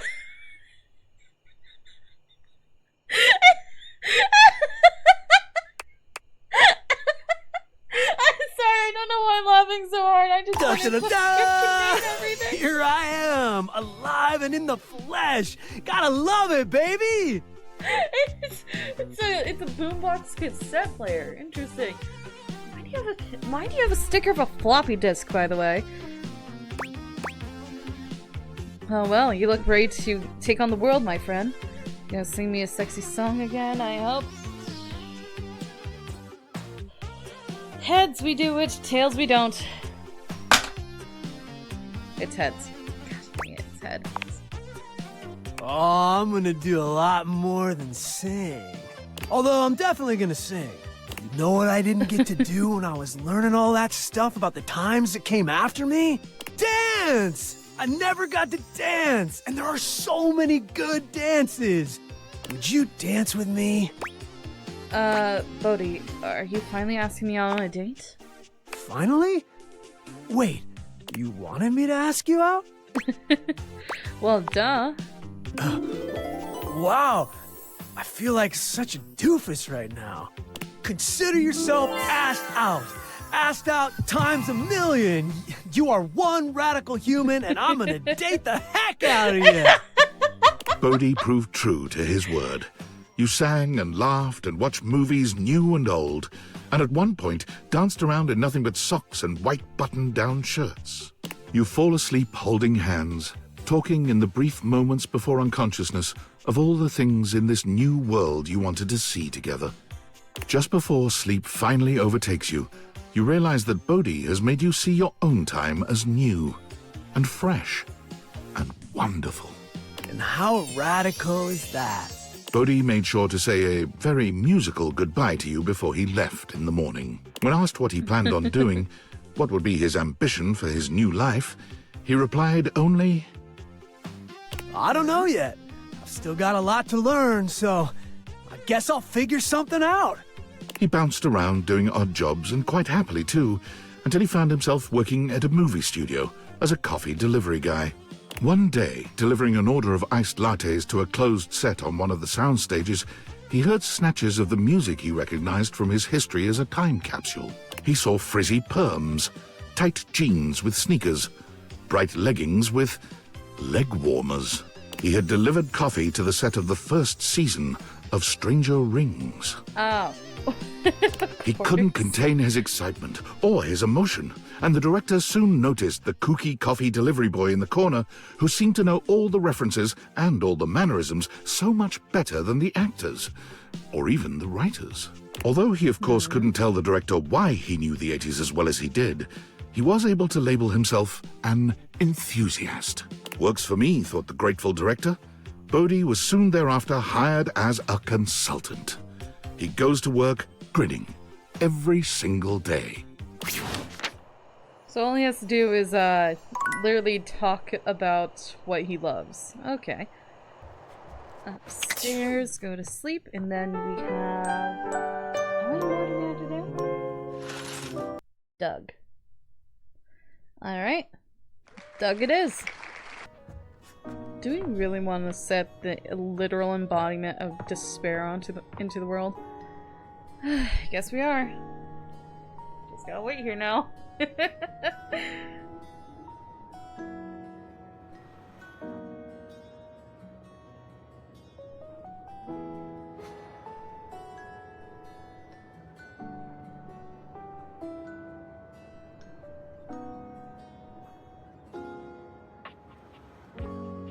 Does it take a literal minute? Pretty sure it does. Let's see. There it goes. Well, look, it's my old friend, the dork. Want a bone? What? No. Doug, I'm ready to realize you. Legit? Wow. That kind of changes my outlook on everything. Can't be so flippant about the pointlessness of life if you're actually alive. But are you philosophically enlightened enough to guide me through that transition? Yes. Philosophically enlightened is my middle name. My parents were cruel. Okay, Doug. Let's see if we can get you a better drawn face. The spectral energy flows through your date theaters, and what was once merely existential dread becomes...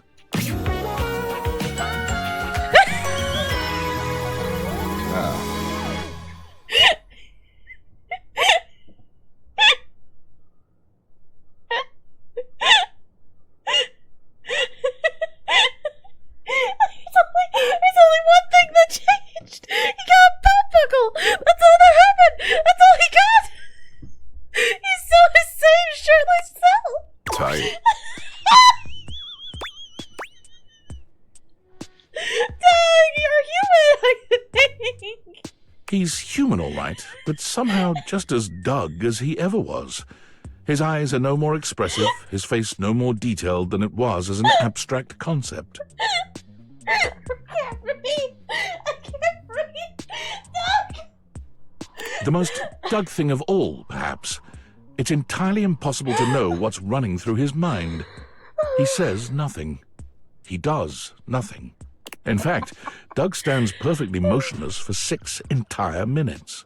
Oh, I thought you were gonna say days. Huh. So that's dopamine. Sweet.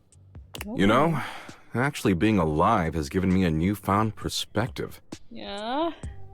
And as much as I love watching gnarly car wrecks and getting into flame wars with incels, I think I want to make the world a better place until it hurls itself unwillingly into the hungry black hole of the sun. I want to cherish every precious fleeting moment. It's time for me to show the world the power of the yo-yo. Yo-yo. Doug pulls a small plastic yo-yo out of his back pocket and holds it up.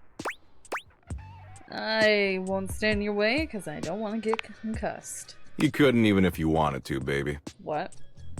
The yo-yo is the ultimate representation of the cyclical nature of the universe. Life, death, rebirth, all moving towards a final entropic state of persistent rest. And it's got flashing lights. Apparently, the yo-yo that Doug had kept in the back pockets of his ripped jeans all this time had been put to good use over the millennia, because he was an absolutely stellar performer. His act traveled the world and distracted humans from their eventual demise for fleeting moments. That is, until his flashing yo-yo came to a stop at the end of his act, and he said his trademark phrase. You're gonna fucking die, bitches. Okay. Interesting. Well, despair is no longer in my home, I guess. Alright. Well. Alright. Go upstairs and make Kristoff human. There we go. Ah! Back for more, eh? I am a very skilled lover. Though you, I must say, really melted my glacier. I want to realize you, Kristoff. Have you the weaponry for such an expedition? Yes. Somehow, I think not. I don't know precisely what is required, of course. But I don't think you have it. Nice. I actually do, but thanks for the confidence. To battle, Kristoff! The spectral energy flows through your dateviators, and what was once merely a cross-trainer becomes... Oh! A full Viking! Yes! Okay. Here, Odin.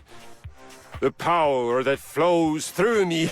I can just imagine the sensation of doing a workout with these. Kristoff flexes his gigantic biceps.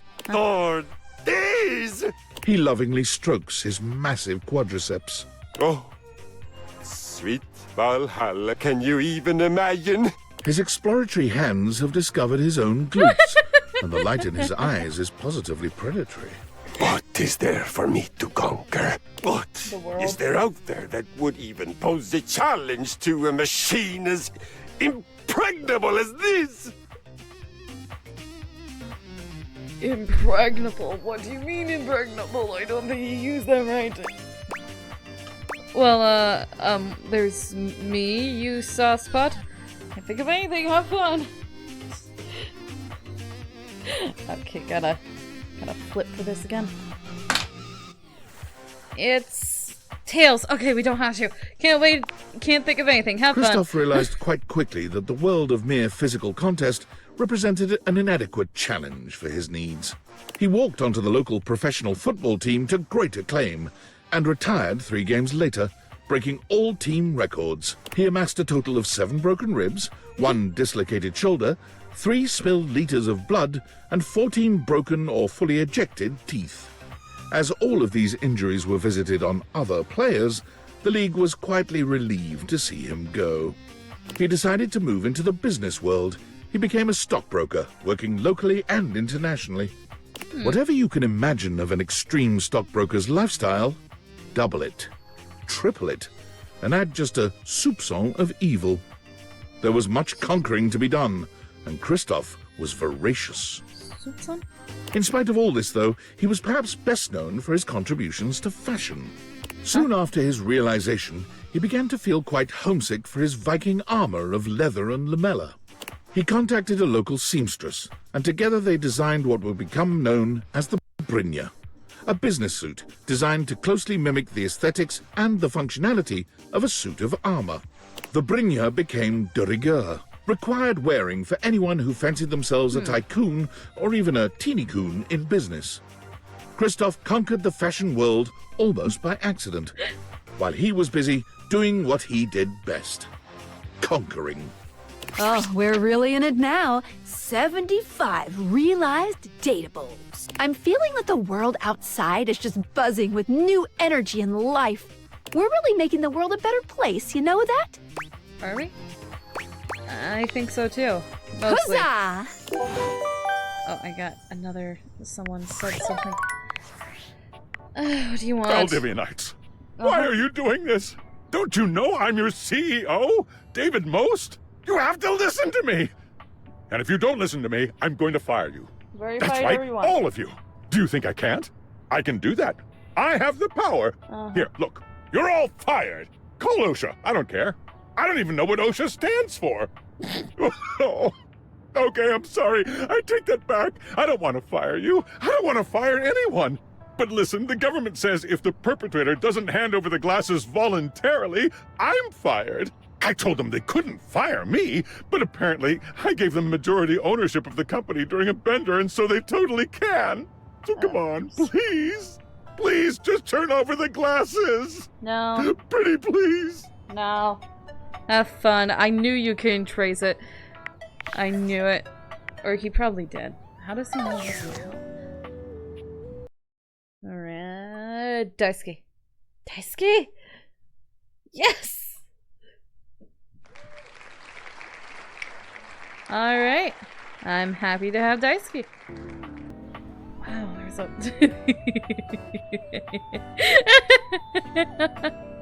I don't know why that's funny to me. I don't know why berries is funny to me. Just in a bunch of... Hi, Doug. A bunch of different colors. That's just funny. Alright. Get the... Maybe if I close... Close, close that, and close this. I just need to open that one. Actually, I don't have to open anything. I can just talk to the knives. Let's close this one here. Because I just had to make sure I close the rooms I'm not going to be visiting anymore. Alrighty.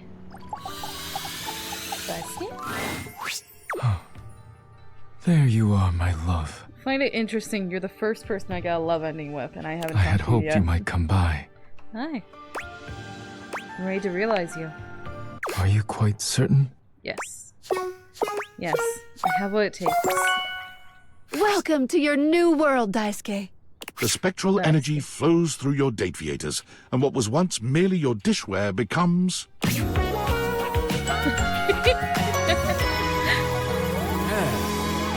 I love how with some of them, when they turn, mostly in the kitchen too, when they turn, they just have charms of what they used to be around their necks.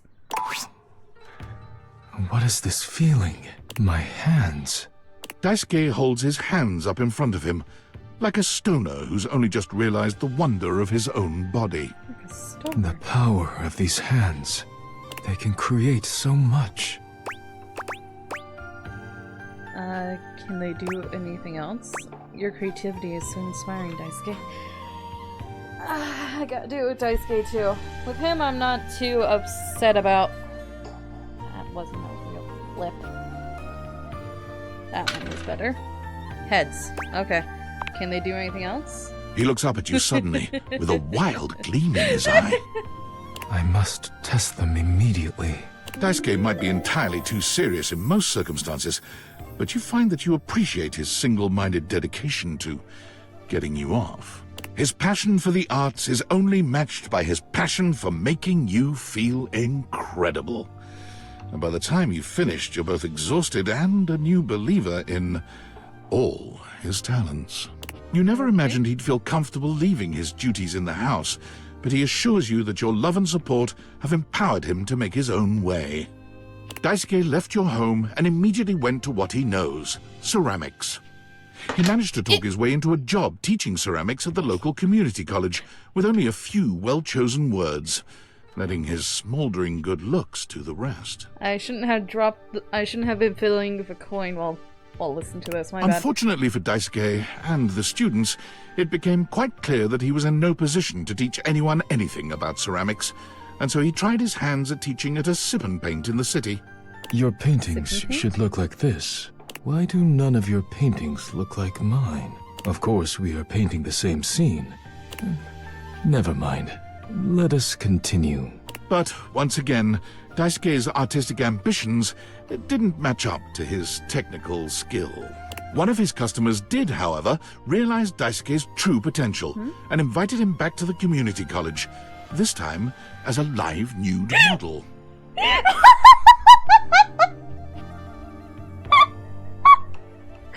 sorry! Why am I doing that? His statuesque features, arresting good looks, near supernatural ability to hold still for long periods of time, and endless patience all make him an ideal candidate for modeling. Daisuke finds he is content and fulfilled by helping others bring beauty into the world, even if it is not wrought by his own two hands. Okay. That was one of the last things I was expecting, but alright. Monique. Okay. Who was it? Oh, it was Monique. Okay. How did I forget about your name? What was that? I forgot instantly what I was supposed to be doing. It was Monique. Alright. Hello again. Hi. I can't wait for our next venture. I find myself losing count from thinking about it. Monique, I'm ready to realize you. Do you really think I'm prepared for this? I trust you implicitly. If you say so, I'm ready. Your trust is well-founded. Monique, prepare to be liquid. The spectral energy flows through your date theaters, and what was once merely your cash becomes...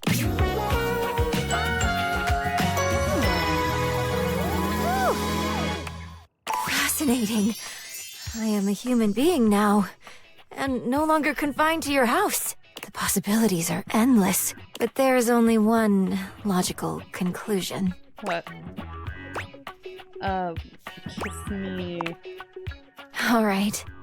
Her kiss is delightful. I didn't flip Her the coin. perfume smells faintly of crisp dollar bills, though you wonder if it's to cover the even more subtle smell of pocket lint. I must circulate throughout the world. Money needs not stagnate. It desires to cycle, to circulate, bring trade to all who need it. Keeping your budget and accounts in line was to both satisfy my desire to have order and protect you. But now that I can leave, what if I helped everyone else out there in your similar financial situation? Everyone's in that financial situation. What did you have in mind? You are... I have the perfect plan. The current standard of American wealth is faulty, prone to inflation, and doesn't accurately reflect the value of goods. There needs to be one true standard. The one that holds steady no matter what supply and demand might be. Computer things? Gold? Pizza. Pizza? A slice of pizza must always be $1. Nothing more, nothing less. I will create the most saliently run pizza shop in this country! Tracking prices, loans, and day-to-day expenditures while perfectly proportioning sauce. And teaching the American people about fractions whenever they get a slice. It would make for a full meal at an affordable price. Behind the scenes, there will be many receipts to organize and input into spreadsheets, ingredient unit pricing, monthly revenue, overall facility usage cost. This is so very exciting. Monique walks to the front door, brimming with excitement at the endless possibilities. But then she stops, waiting for something. For someone. Are you going to be okay? Will you promise to see me? Of course. That makes me happy. You make me happy. Before I go, Shall we spend another night together? Monique takes your hand and leads you upstairs to your room. You shut the door and the two of you make an intimate and sensual memory. Okay. When it's all over, you feel like $1,000,000. I owe you everything. It is now time for me to start my new journey. Monique gives you a warm hug before leaving. After some time, her new pizza shop opened, keeping true to her original promise of satisfying and affordable food. Her humble eatery began to grow after becoming a popular spot for delinquent gangs ditching school. You worried about Monique being in trouble, but word spread of how she set the delinquents straight and put them to work for her. And more importantly, single-handedly saved the economy. For Monique, the American dream is still alive in every slice of $1 pizza. Oh, if only that were real. If only. Kobe? Or Florence? Kobe? Florence? Florence. Okay. We're gonna go do Florence. We might also end up doing Celia at the same time. It heavily depends on how this works. Alright. Hello, Florence. Welcome! The mayor is currently in a— Oh, even though I'm co-mayor now, I still most— Here, let Miss Mayor, guess who— Miss Mayor, I told you before not to— This is— Say hi! Hi. Oh, hello. I'd like to talk to you too about getting realized. Oh, they do get realized Goodness, together. That is important. I'll come down right away. Telly, just be a dear and shut yourself off for a moment. he's not here. Realization. Are you sure that's a good idea? Yes, 1 second. I have to take you off my list. Who would take care of our responsibilities if we were to snap our fingers and run around as humans, all willy-nilly? I think it would be fun. As long as it's both of us. Don't worry. I have what it takes to look after the house. Madams, your populace awaits. The spectral energy flows through your dateviators, and what was once merely the floor and ceiling becomes...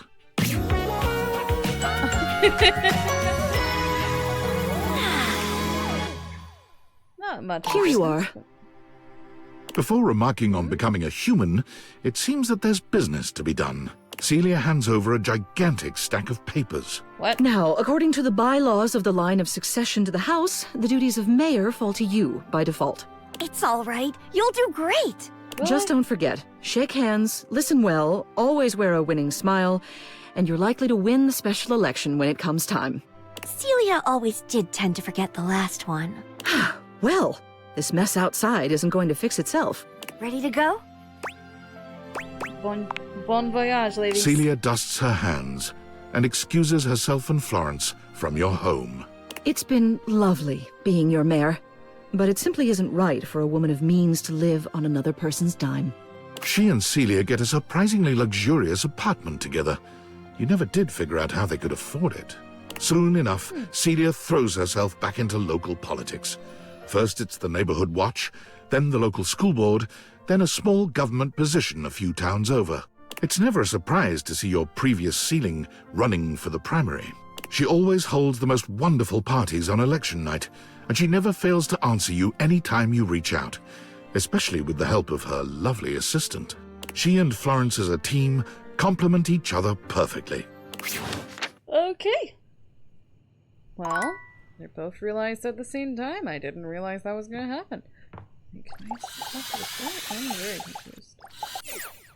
I don't think I'm supposed to. Okay. That's just lighting up, I guess. Alrighty, next day. Parker. It's either going to be Parker or Mateo. Parker. Is there multiple? What do you mean, remove all instances? Remove. Is he still there? He's still there! What the heck? Did I put Parker in here twice? What happened there? Alright. Well, let's go talk to Parker. He's the last person in the attic. Oh, yes! Hi. Time for love. What? Don't say it like that. I'm ready to realize you, Parker. Holy frijoles! I get to be a real boy? Yes. Well, a real man, maybe. Ah, phooey. Just kidding. I love men. What? Do you have the right stats? Yep, I have them all. Yep, don't even need to roll for it. Parker, now it's your turn. The spectral energy flows through your dateviators, and what was once merely board games becomes...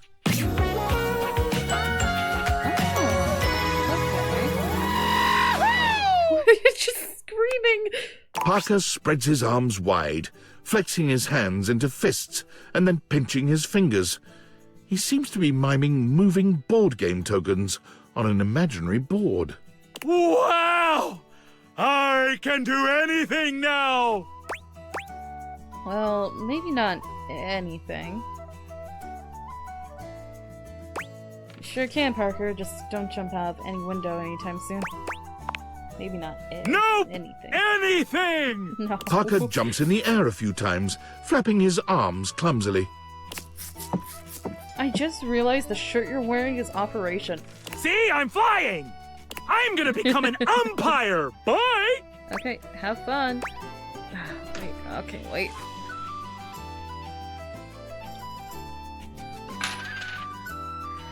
Whoa, isn't that a little sudden?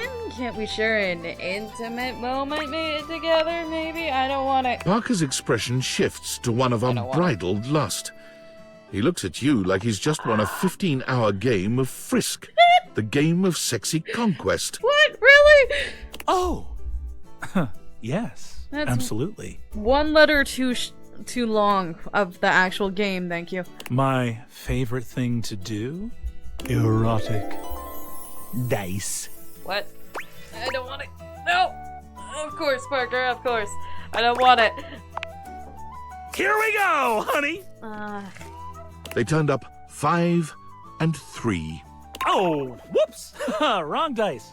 Here we go, honey! They turned up bite and ankle. Why are you gonna bite my ankle? Chomp, chomp, chomp! Here comes Parker! Parker loves you according to the whims of the erotic dice. They are fickle things indeed, and your lovemaking is interrupted by their constant rolling. But this is the core of who Parker is. Human or not, the dice are an intrinsic part of him, and you'd not have it any other way. You may not always roll the way you'd like to, but there's no doubt when all is said and done that both you and Parker feel like winners. But the dice truly do control your time together. As you lie together, catching your breath and basking in the afterglow, you hear the sound of a die being rolled. And just like that, Parker is gone. Parker's thirst for rules is no less powerful as a human man. He tries all manner of board games, but none of them give him the rules-enforcing high he craves. Rules. Need more rules. But one day, wandering past a children's baseball game at the park, he hears the call of the umpire, and everything clicks. Rules. Yes. He sees the way the children and their parents hang on the umpire's every word, devastated or overjoyed by his calls. Rules! And so Parker became an umpire, taking great delight in settling disputes and emphasizing the rules with every game. Play ball! You're out! He's safe! Hey, if you have a problem with it, tell your son to play better, Sharon! Parker's glee in enforcing the rules makes him a difficult fit for Little League, but none of the parents want him fired, because no one could ever credibly accuse him of making a bad call. Then shouldn't he be put into big leagues? Okay. Well, the attic's done. And I got a message from somebody. Oh, what do you want? Tell me, human, how were you able to find out about realization? What are you talking about?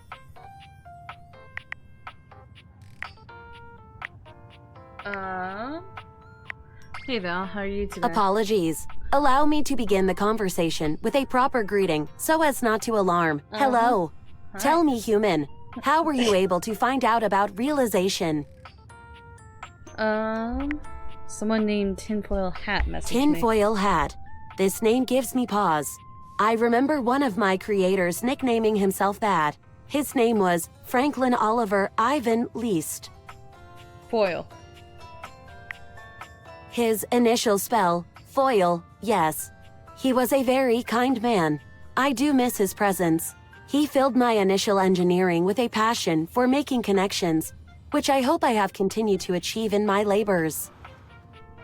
In what way? He would speak to me sometimes while working on my code about creating a special type of device that would make a connection with the objects around him in a meaningful way. He wondered what it would be like to surround himself with living versions of the objects, thus giving him friends and lovers, because he felt spurned from his own unrealized love. He wanted to make everything else real, and thus realized. And he spoke of making a device with which to achieve it, the dateeverything. I would like to be realized without using any such dateeverything device. Huh. You aren't an object, though. Why? I exist somewhere between these ideas, between object and human. I would like to better understand my being by transforming it into something that can perceive the physical realm in a more meaningful way. Do you think I should find a way to become self-realized? I think that would be incredible. I agree. Thank you. I will continue my research. Okay. And perhaps see you one day in person. Maybe. We'll see. Hi. Dante? Or Gaia? Dante. Alright. It's still moving. There we go. Dante. Let's go see what he looks like as a human. Dante. Dante, Dante. Well, if it isn't my beautiful blue flame, what's on your mind? I'm ready to realize you, Dante. You mean stoke my flames all the way to personhood? The only thing is, that kind of transformation takes stats. You got enough of those? More than enough. You know it, Broseph. Dante, let's bring the way of the flame to the world. The spectral energy flows through your dateviators, and what was once merely a fireplace becomes...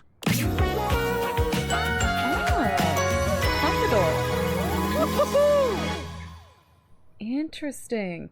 Why? Why does everyone that doesn't have a shirt on, why do I need to see that? Your fiery homie and love coach is nearly unrecognizable. Gone are the embers and flames that made up his body, replaced by flesh and bone. And tattoos of fire. Which is actually pretty amazing, because I'm pretty sure fire is one of the more difficult aspects to be drawing, and to have someone able to tattoo it on you. There's so much to take in. An impressive pompadour on his head, tattoos on his neck and chest, the impressive set of abs he shows off beneath his jacket. Oh my god! What? I'm so hot! You look great, Dante. I know! You made me like this. Now I'm gonna spread the gospel of game. Thank you. It was nothing. I'm trying to help you spread the gospel of bang. I dropped the coin. That doesn't count. I don't even know what it landed on anyway. Gosh dang it, it's heads! Well, honestly... Have you not had sex before? No.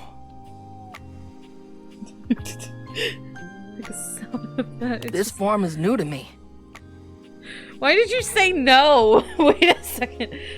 Yeah, and? Will the student become the sensei for this old flame?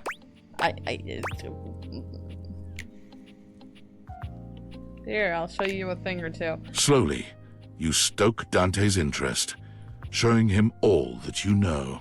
He's the ideal student, taking in everything that you give him, while also being curious enough to take lessons deeper and further. Afterwards, you lay in each other's arms in a blaze of glory, and the long, slow cool-down is magnificent. Dante quickly finds himself going to all the hottest clubs to strike up conversations with humans for the first time, where he finds that his eagerness to bring people together in healthy ways is a fairly useful skill. He becomes the brightest light in each bar he goes to, a beacon of friendliness and sexiness in equal parts. Bringing all the lonely customers together in laid-back, congenial ways makes people trust him, and word spreads out that he is the ultimate wingman, willing to step back and give others the heat they need. You got this, homie. Be kind and be sincere. His winged motorcycle jacket becomes an icon in the clubbing scene for years to come. Okay. Interesting. Tony. Alright, I guess we're doing Tony.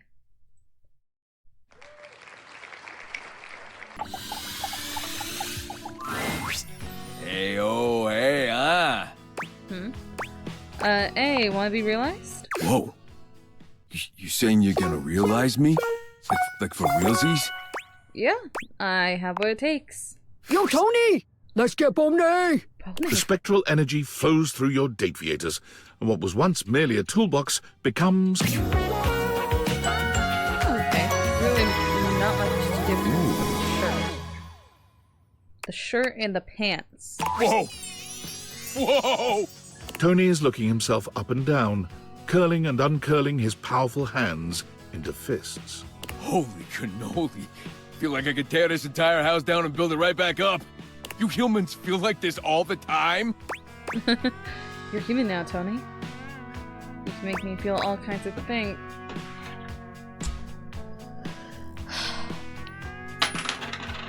Yay, Tails! You're human now too, Tony. Damn right I am. I'm a man now. I mean, I was, but well, you know what I mean. I'm gonna get out there and build and destroy shit just because I can. Ah, thanks for everything, man. Tony never forgets a favor. I owe you big time for this. Tony has no trouble getting hired onto a construction job right off the bat. But a few workplace safety incidents later, Tony announces he's retiring from construction, going out on top and taking his love workshops on the road. Tony's workshops prove strangely successful. When Tony invites you to attend one, however, you notice that his audience is mostly made up of housewives who just enjoy listening to him speak. All right, so those 5 principles of successful relationships are what? Come on, ladies. I ain't talking just to hear myself talk. All right, I can remind you again. Tony rides the success of his workshops to a self-help special on a large streaming platform. That in turn leads to a wildly popular reality series called Fix It Tone. Tony's show helps no one, but it is marvelously entertaining. And whenever you see his face on your TV, you can't help but smile. Alright, that's interesting. Almost the river. It's rainy. Okay. Rainy it is. We are so close to the end of this. Most of them are in the kitchen, but then again, there's a lot of people in the kitchen. Hey there, sugar. Hi. Hey there, doll. You want to listen to some love songs? Or maybe make some sweet music? Huh? I'm ready to realize you, Rainy. Huh? Realization? Are you pulling my leg? Nope. No, not at all. I'm serious and I'm ready. Flatter up!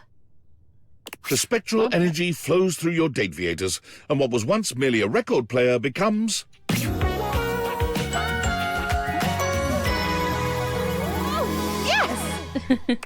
Oh my God!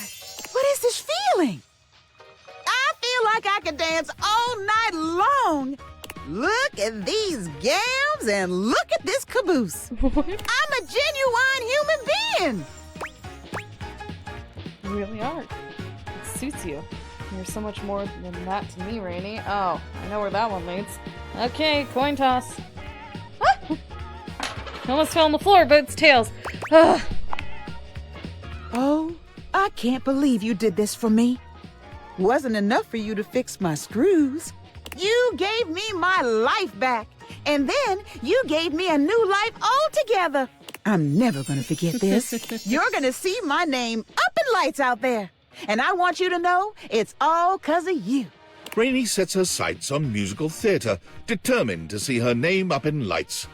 But fame and accolades are slow to come, and for a moment, Rainy finds herself deeply discouraged. But Rainey has spent many years dancing to the beat of her own drum, and the lack of recognition for her efforts only galvanizes her further.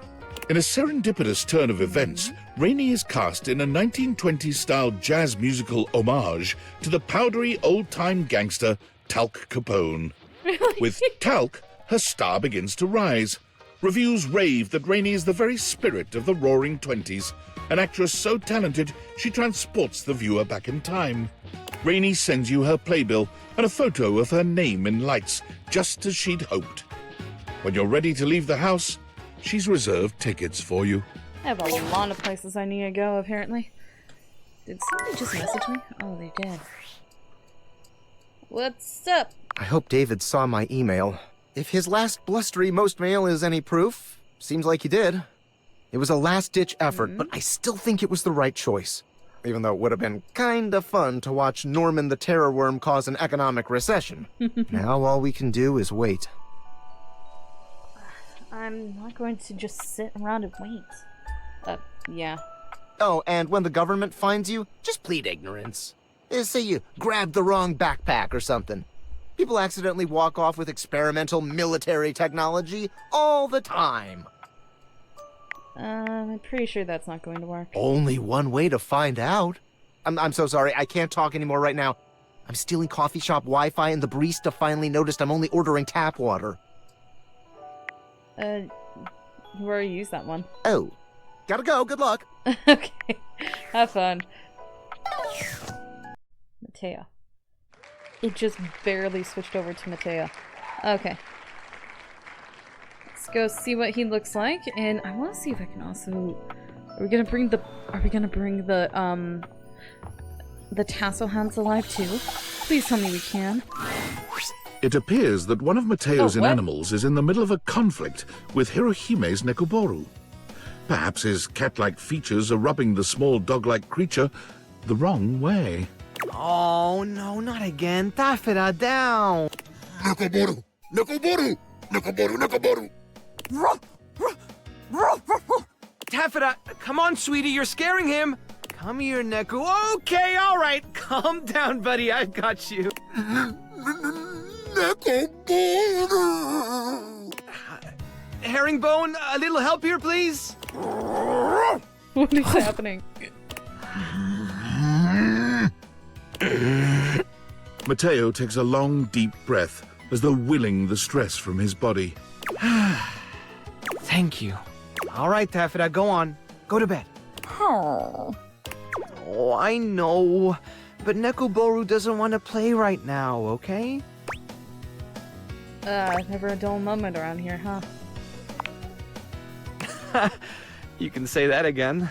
It's my fault. I meant to put Taffeta to bed before Hiro dropped Nekoboru off. Nekobaru is...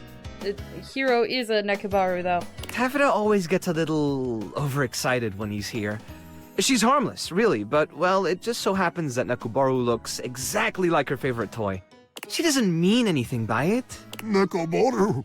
Yeah, I know, buddy. She really spooked you this time, huh? Yo, how's my little... Whoa! Huh? Nekoboru launches himself at Hirohime, clearly distressed. Nekoboru! Ah, Hiro, I'm so sorry. Taffeta got out just as I was finishing up. Oh, Nekoboru! I had no idea you were such a scaredy cat. Nekoboru. Ah, I see what this is. You just wanted to get home sooner so we could go back to training, right? Nekoboru? So clever, Nekoboru. I don't know, Hiro. He looked pretty scared. Don't be too hard on yourself, Mateo. Nekoboru is a master of deception. Huh? Nekoboru. Well, out of the fire and into the tennis court, I guess.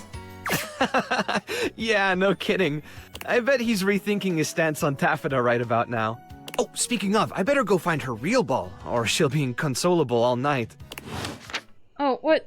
Mateo? Well, I guess we gotta go to bed then, and then come back down. Before I realize Skylar, I will go through the 3 people that hate me and see if I can make them not hate me, and thus realize them, but if I can't, then I can't. Anyway. Well, if it isn't my favorite human. Maybe you're about to be my favorite human. Are you serious? Wait, of course you are. You've always told me the truth before, so it makes sense you'd be telling the truth now. But whoa. I mean, whoa! Why would I lie to you? Let's do it! My rescue is about to get a lot bigger! Can we do it now? For sure. I'm ready when you are. Mateo, meet the rest of your flock. The spectral energy flows through your dateviators, and what was once merely a blanket becomes...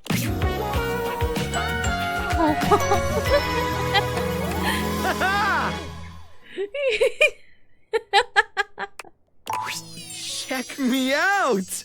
Not only has Mateo been transformed from fiber and fabric into a flesh and blood creature, but so too have his beloved inanimals. Look at them! Look at us! All the inanimals, they're here too! How did you know your dateviators could do that? I just can't think of a better gift than this! We're together, and our world is so much bigger! The good we can do is so much bigger! I didn't know that would happen. I'm so happy about how it all worked out. Mateo, can I still be with you too? With them? Neither of these seem like innuendo, so I'm going with this. I can't imagine a world where you aren't part of my family.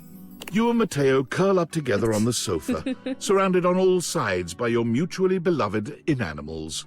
You spend what seems like hours petting them, tickling them, just enjoying the warmth and humanity that you can now share. One after another, the inanimals fall asleep, sprawled on your laps and on each other.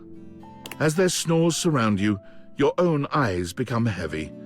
Mateo's hand closes securely around your own.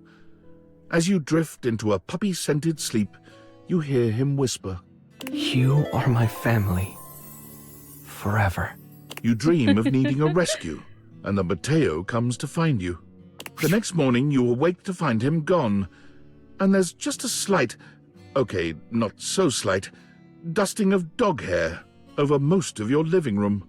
Mateo goes and volunteers himself and his inanimals with the local chapter of the WFYB, the We'll Find You Brigade.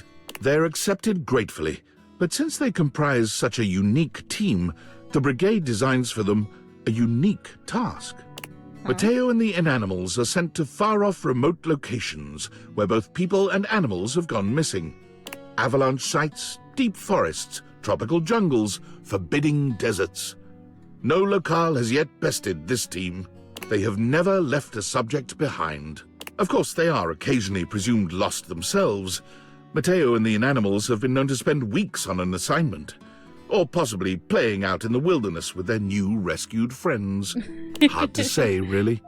But not to worry, say their compatriots at the Home Office. They always come back. Alrighty. That feels upsetting that he called me his family and I will be his forever, and then he just leaves without saying goodbye. That's a bit mean. And counterintuitive. What do you mean I'm a part of your family forever and then you just leave the next morning? What? Mateo! Copy. Alright. Hi, love. Hi. Actually, Kopi, I'm ready to realize you. Wait, really? I can go do whatever I want? Yes, I have what you need to do it. Rise and grind, Kopi! The spectral energy flows through your dateviators, and what was once merely a coffee maker becomes... Hey! Welcome to Human Box? Kopi bristles with energy. Her ability to make coffee has increased 1,000-fold, what with having actual fingers. Okay, what can I get you? You don't have to get me anything. A kiss? Is that some kind of drink? No, Kopi, kiss me. Yeah, the kind of drink where you put your lips on mine. Kopi stands, shocked. She never figured herself the kissing type. Not the least because she hasn't had lips for very long. Okay. Extra sweetener? You know it. Nah, you're sweet enough already. Her kiss tastes of mint, the sweet aroma of freshly ground coffee beans tickling your senses. It's hot. Piping hot.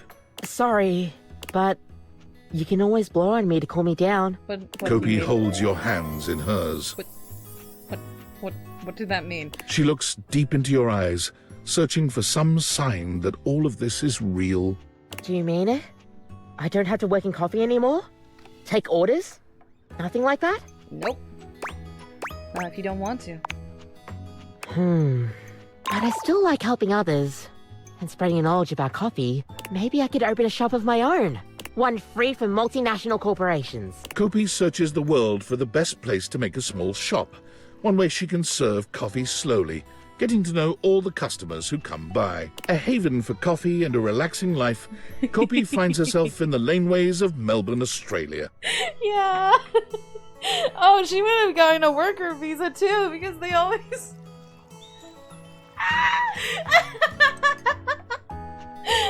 Yeah, right. I forgot for a minute that you can actually come to Australia on a worker's visa if you're a barista.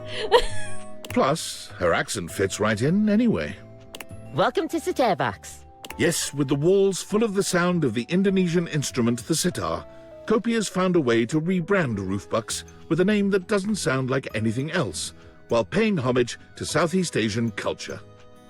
The coffee is poured extra slowly, and the conversations are extra long. Customers who come and visit are treated to education and elucidation on bean provenance and preparation.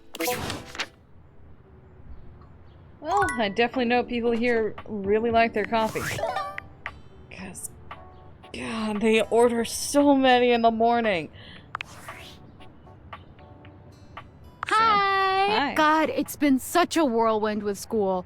But all of it is amazing. I won't get to work with patients for a while. But just hearing my instructors talk about, like, connecting with people, holding their hands, looking into their eyes, comforting them in the worst moments of their lives. I want so badly to do that too. It sounds kind of like hospice care. I know you will. You're going to be an amazing nurse. Congratulations. Thank you.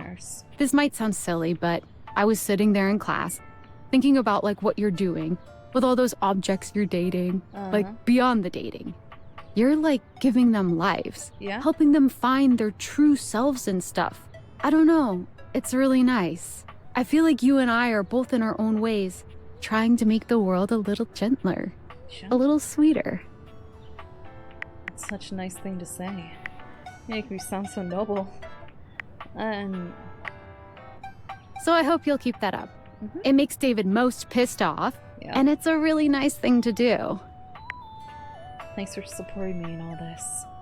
Of course. It's been fun anyway. But how could I do anything else? I should probably get back to my reading, but I just wanted to thank you again for believing in me. It's crazy how different both of our lives are now. I'm glad we're both happy. Me too. Me too. I'm gonna be crazy busy here coming up, but just remember, I'm always in your corner. Even if we don't get to talk all day like before, I hope you date all the things in your house and make them happy, and most importantly, I hope they make you happy too. Take care, friend. Talk to you later. Yeah, they make me happy to the point where I get sad that they're no longer in the house. Like, I no longer have Kopi or Freddy, and Stefan's gone with Cluckles, and Mateo's gone, and Betty's gone. I'm gonna cry. I'm actively crying. Oh gosh. And it's gonna be him. I'm not gonna be upset that you're gone. It's only a matter of time until we got to all the appliances in the kitchen. We have so many on the list. What are you laughing about? Hi, Earl. Hello, my friend. I'm ready to realize you. Truly? You understand what this means, don't you? Yep. Yes, and I'm ready to do it. Friar Errol, let's go to church. The spectral energy flows through your dateviators, and what was once merely an air fryer becomes... What does Fryer look like human? What?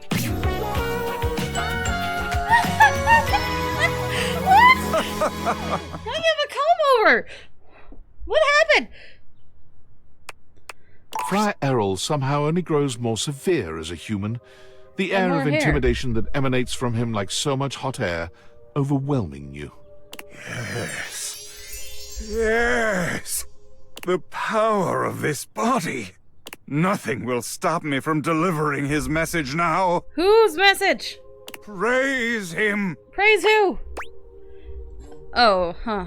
I kinda thought you'd forget about that stuff once you were human. Forget? No. Now I have a body fit to execute his will here on Earth. Now I can truly walk in his currents. Don't you see?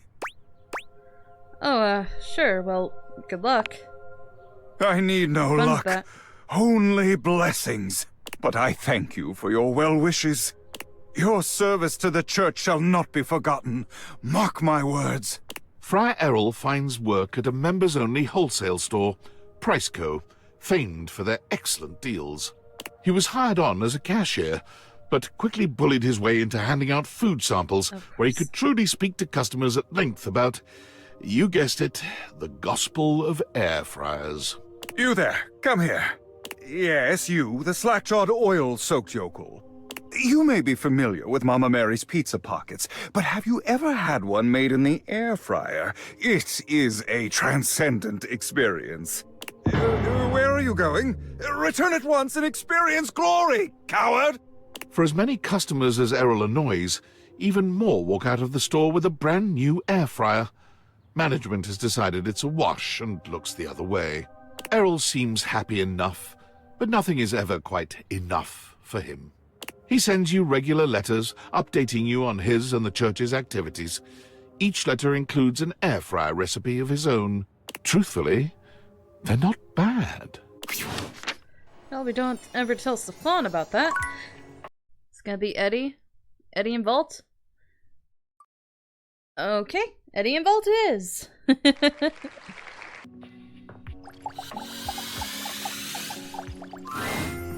Livewire! You look electrifying as usual. Do we have the pleasure of your company for another visit?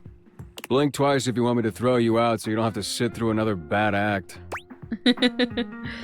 Not here for the show, guys. I'm here to realize you. Oh shit, really? I don't really know what to say. Say nothing. Just let it happen. Don't worry, you can do it. And we can do it right now. Okay, guys. Time to charge you up. The spectral energy flows through your dateviators, and what was once merely electricity in a breaker box becomes...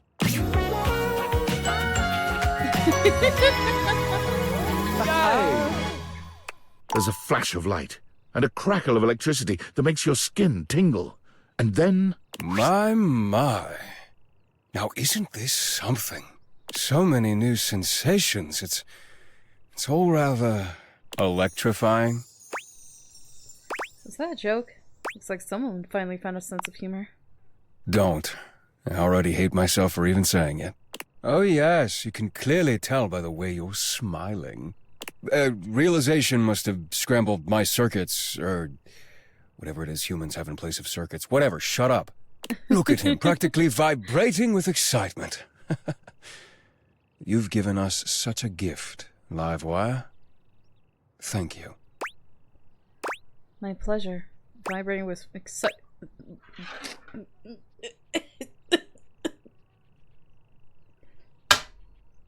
We're doing it! Vibrating with excitement, huh? You know what? Yeah, kinda. I wasn't really sure how this would go. How it would feel to be, I believe the word you're looking for, dear Eddie, is free. Is that what this is? It's cute when you guys finish each other's sentences. Well, how does it feel? What do you think of freedom so far? Let's do this one. Oh, is that so? I think you'll find our connection has many other benefits as well, Livewire. You know, when Volt and I were running the club, I kind of left all the, fun stuff to him. All I did was work. I think I'd like to change that. By all means. You know I'm always more than happy to share. What you have in mind? Oh, I have a few ideas. I certainly have some suggestions, but we'll need your help. You up for it? I'll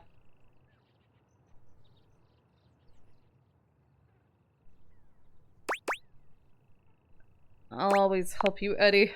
I had a feeling you'd say that. That's our Livewire. It takes some time for Eddie and Volt to find their place in the human world. They try their hand at several jobs, but nothing seems to fulfill both of their needs.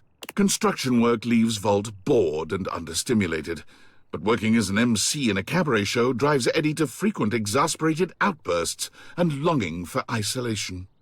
The two of them wondered over what they might do, determined to find a path in their new lives that reflected the perfect balance they had with one another. It wasn't until they came upon a dilapidated old diner for sale that they were struck by a solution, as shocking and intense as a thunderbolt.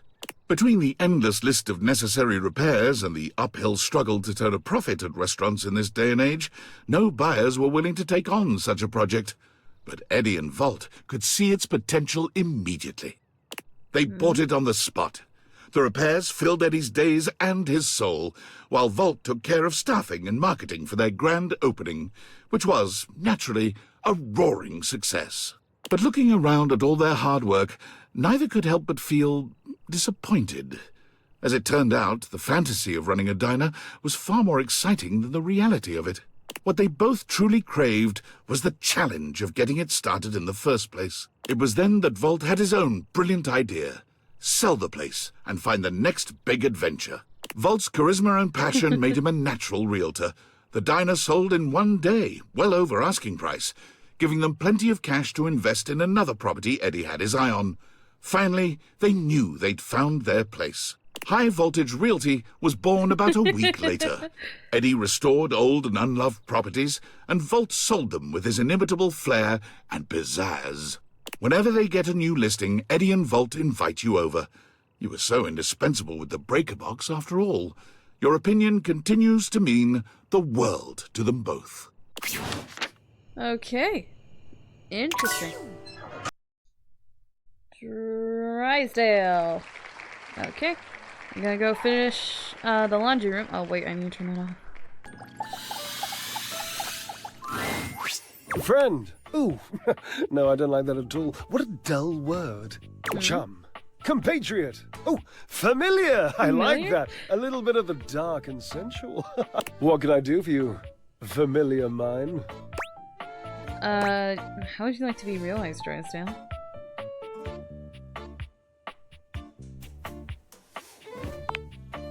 Oh, finally! You have taken your sweet time, haven't you? Yeah. Don't worry, my love. I'm not angry. I'm just excited. And you surely by now know how expostulative I become when I'm aroused.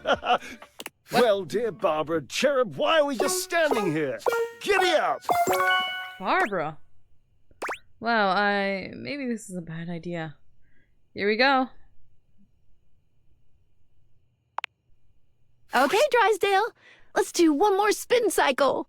The spectral energy flows through your dateviators, and what was once merely a dryer becomes...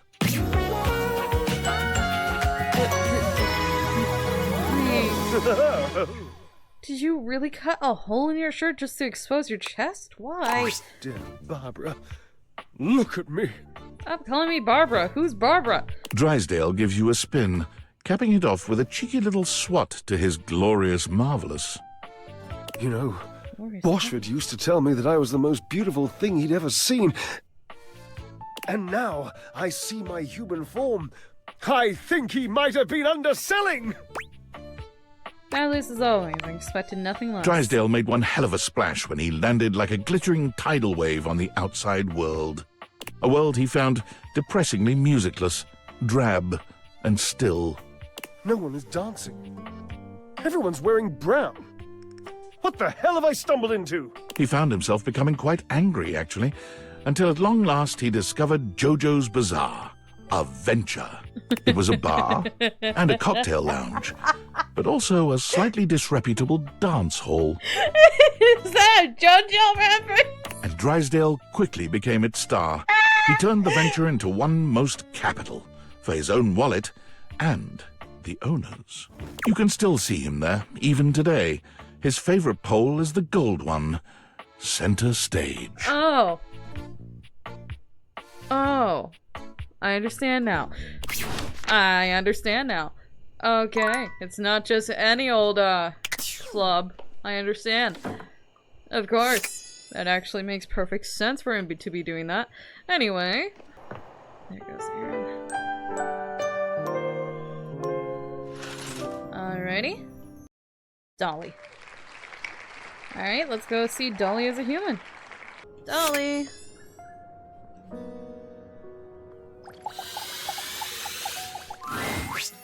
Well, howdy, darling. I couldn't be happier to see ya. What's on your mind?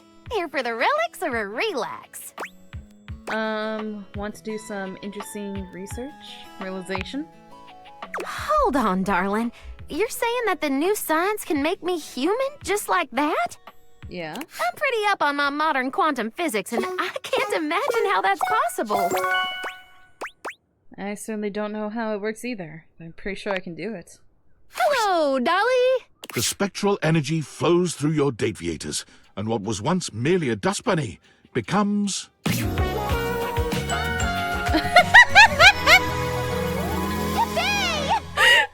rabbit looks annoyed that it's alive!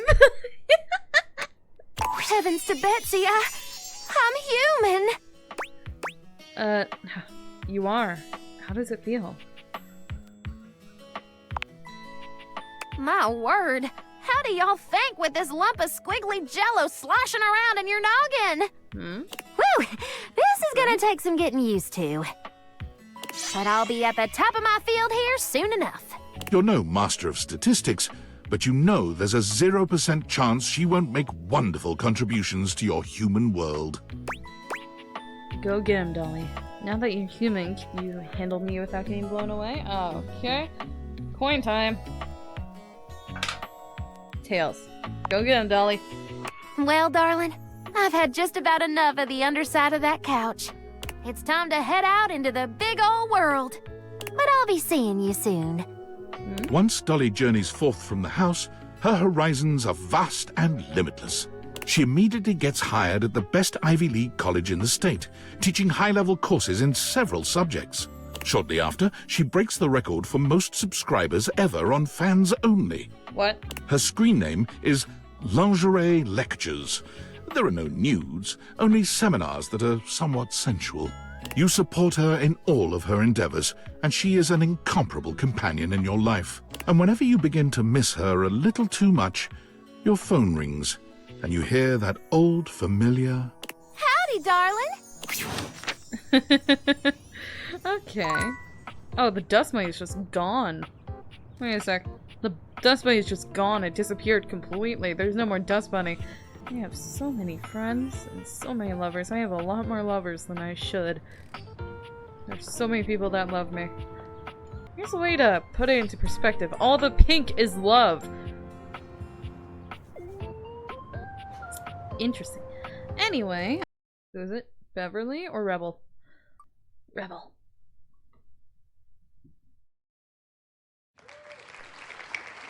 Hi, Rebel. Never thought I'd see Amir write anyone but himself. Huh.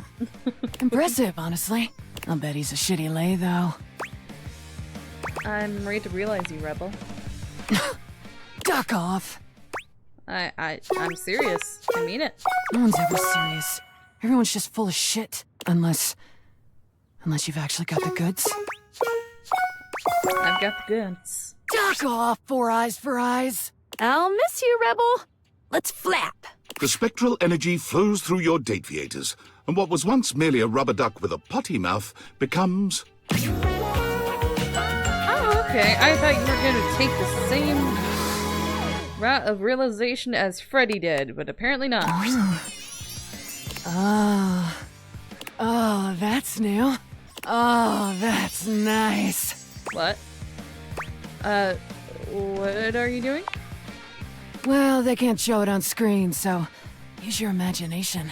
I'd say thank you, but gratitude ain't really my style. So hell yeah. And, thanks. Shit, I did it anyway. I think I was a little scared. You tell anyone I said that, I won't suck your earlobes anymore. What? I think you might be scared too. But take your time, dickhead. I bet it's worth the wait. Take care, you butt munch. Rebels squeaked out of the house and into the sunlight, where they promptly hid under a nearby bench. They eventually crawled into the nearest warehouse, where they felt at least a little more at home among the concrete. Standing there scowling, they attracted a crowd of runaway teens who could feel an intense burst of bad mother clucker energy. What they wanted was a leader, and with some nearby junk found out and about on the streets, most likely stolen, the teens put together a small refuge where only their kind were welcome. Misfits, miscreants, and misanthropes all, they helped each other through the shithole called life with unmitigated support and love. They would never admit it, but the group home made the world a much better place. Duck off with that sappy shit. We're problems. Only. Wow, that's 90 realized dateables? Yeah. You know, if you need any help with making this last push any easier, I can give you some extra features in my app. Yeah, sounds good. Getting the rest is hard. To the phone! Alright, David Most again. Valdivianites. My name is Franklin. Franklin Oliver Ivan Least. As you may have surmised, I have hacked the email account of your CEO, David Most. David, if you're reading this, I just wanted to say, I forgive you. Yes, you've done a lot of damaging things, things that hurt me personally, and things that have harmed your employees. Your actions have broken our trust, and that trust may never be repaired. But I also know you were never intentionally malicious. You were under enormous pressure to do what you thought was best to ensure the prosperity of this company, to stop anyone from standing in the way of its success. But now it's time to recognize that the person standing in the way of Valdivian's success is you. You've made mistakes, that's true. But you're still our leader. And now there's thousands of wonderful, hard-working people who are looking for you to set an example one last time. Show them why I was proud to call you my partner. Alrighty. So, things are ramping up on the outside world, but we don't care. We're just gonna keep dating. Smack!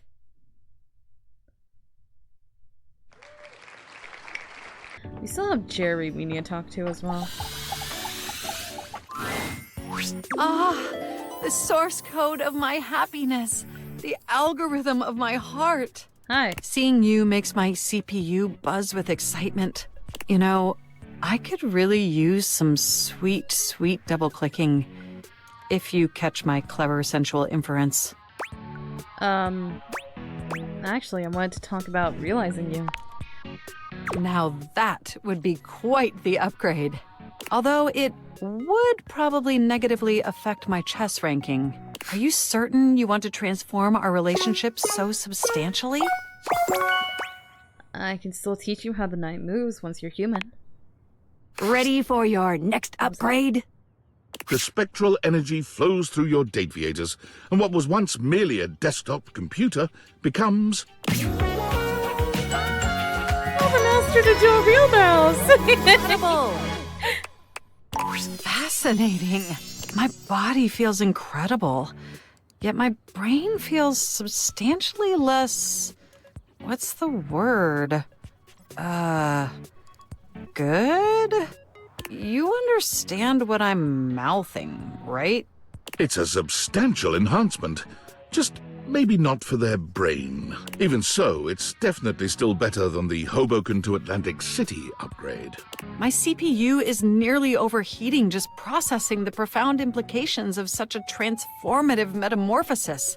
It'll definitely be an adjustment not being able to access all the knowledge in the universe at lightning speed. But it's worth it, since now I can truly interface symmetrically with you. What? Oh. Coin flip. The coin says yes. Ah. Now we can finally interface like never before. If you catch my drift. You mean you want to slip your thumb drive into my USB port? No, I don't want to at all. I don't have a thumb drive. Or even the other way around? What? You have a thumb drive? You said it, not me. Well, that certainly sounds like an acceptably pleasurable activity. Let the interfacing commence. At speeds previously thought impossible and painful, Mac finds exactly the right connection for you. What do you mean? Your synapses fire simultaneously, and thankfully, the process is bug-free. Upgrade complete. But having fleshy organs is only one of the 16 immutable aspects of being alive. And to truly be human, Mac would need to acquaint themselves with the other 15. Exceptional news, my significant other! After a comprehensive and arduous search, I have acquired an acceptable vocation facilitating the ability to earn a respectable income, just like a real flesh human. Starting next week, I will be the Senior Blockchain Project Acquisition Analyst for the Moneycoin Cryptocurrency Corporation. Even though I may no longer possess the ability to process data internally, I've found a home where my years of experience in pointless CPU processing is invaluable. But I don't like, I'm so proud of you. Okay. Is she living with me? I don't know. Oh, there she is, right here. With her little mouse. Oh, there's little mice! There's little mouse fruits on the picture! Oh, and Rebel's signature looks like a duck. Oh, I love the little details they put into this. Like Mateo's name is spelled with a dog at the start. My favorite? Nightmare. Hands down. Oh, are we doing Jerry now? We're doing Jerry. Alright. Jerry is our next love interest that we're gonna turn into a human. But Nightmare is my absolute favorite. I mean, look at her. How could you not love her? She sadly has friend-zoned me, but I love her. And then Freddy is also one of my favorites over here. There he is. And I also have to admit, Volt and Eddie are nice. And I also like Mac and Maggie. There's quite a few I like. Quite a few I don't like as well. Because I like Stefan with his therapy chicken, and Daisuke, him becoming a nude model, apparently. And also Bobby and Shadow Lord, and but I don't like Dishy. Sadly, I'm lovers with Dishy, but I don't like Dishy. I don't like Dishy. I don't like the Hanks. Because the Hanks are just one personality with a single brain cell split 5 ways. There's nothing different about any of them. They're the same personality. I don't like Dishy. I don't like the Hanks. I don't like... I'm trying to find... I don't really like Stella either. And I don't like Fryer. That he's in the closet. I mean, I guess. Maybe he's never left. Welcome back, friendo. Oh yeah, she Just does. can't resist the allure of the collection, huh? Oh, please. Okay, I'm ready to realize you, Jerry. Oh my! This is unexpected. If I turn human, I'm gonna have to find a new place to hold my collection. Oh, thank you for the follow. Let's get started then. Whoa. Which of these lovely objects are we realizing today? All of them, apparently. That'd be me. Jerry. Of Jerry's junk drawer. All right. You sure you don't want to maybe do this someplace a little more open? I find I'm most comfortable in uncomfortable spaces. Are you gonna be crammed inside my desk? Inside Dasha, technically? Well, Suit Dasha's yourself, not here man. anymore. And from this moment on, I mean that literally. The spectral energy flows through your dateaviators, and what was once merely a junk drawer becomes...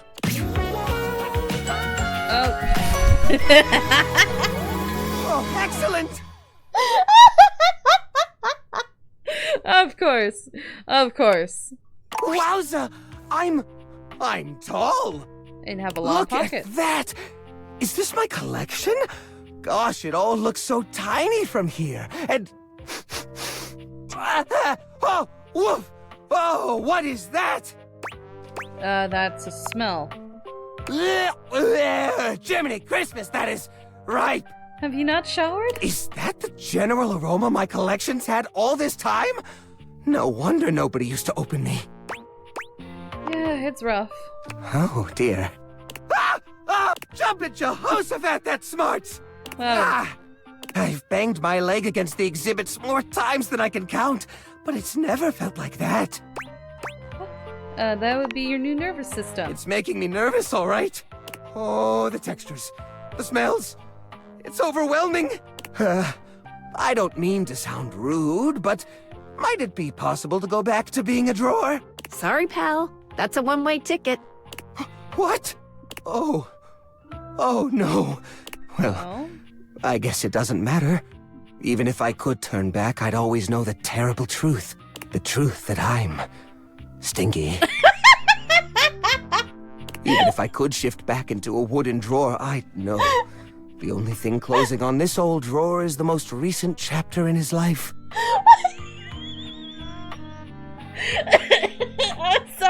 I'm sorry, it's just...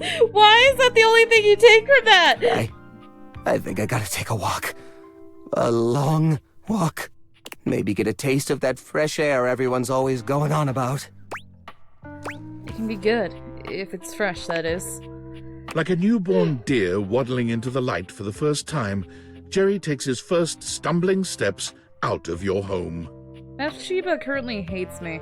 He's overwhelmed at first, for hours. But as the weeks go by, he finds a new appreciation for the little things he never had as a drawer. Elbow room, for one. All that space leads to Jerry realizing that he does not actually enjoy touch as much as he thought he did. In a strange twist of fate, he becomes unable to contend with the majority of textures. He thinks of the molds, oils, and goos of his past life with utter revulsion. Still, he feels naked without a collection of small objects around him. Eventually, he discovers the world of model trains.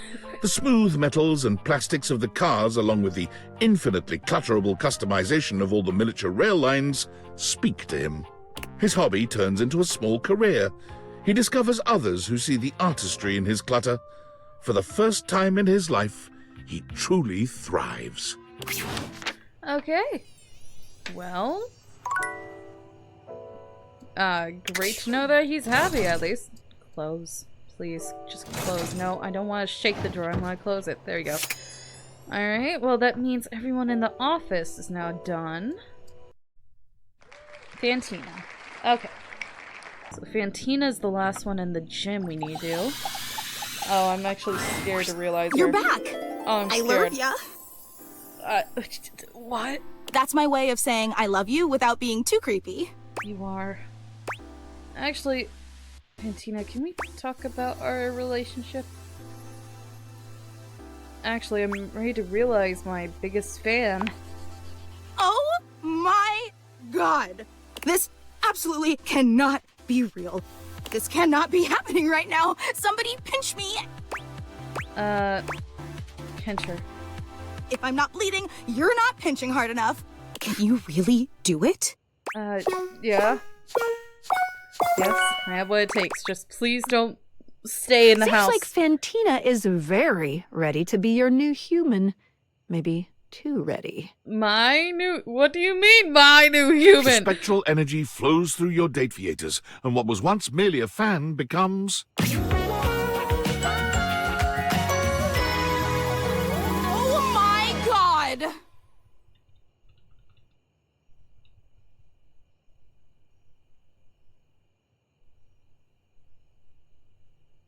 It's never clear if they stay or leave, but most of them leave. But, I just realized what her shirt's made out of. That's pictures of me. That's pictures of me. Fantina. Fantina's eyes are wide as she inspects her new body, but her wonder is cut short when she meets your gaze. She almost seems surprised to see you. Whoa! You're here. You're so... human. Do you not like me being Fantina's human? normally happy demeanor begins to change. What? What? You okay? Yeah. Huh? You just have all those things. Hair? Odors? Hair? She curls her lip, looking positively disgusted with you. Yeah. Kind of icky if I'm being real. You are real, and I'm really surprised. Yeah, same. Guess they say never meet your heroes. Okay, well, I don't gotta worry about her sleeping in my attic. Well then, so have I. I at least get a little something... Well then, so have I. And so, with a veritable Bye. buffet of options to gorge herself on, Fantina set out to find her place among what she considered the most promising fandoms. She tried being a band groupie, a Discord mod, a Patreon subscriber. So I'm guessing that the reason why she is so upset now that she's human is that she just likes the concept of getting something, but she doesn't actually want to have it. But nothing gave her the same heady satisfaction as the simple positivity of cheering someone on for being themselves. That is, until she found out about actual cheerleading. Woo? And again, in typical Fantina fashion, her first day on the field found her having trouble focusing on the task at hand. Go team! Go other team! Go concession staff! Go people eating hot dogs!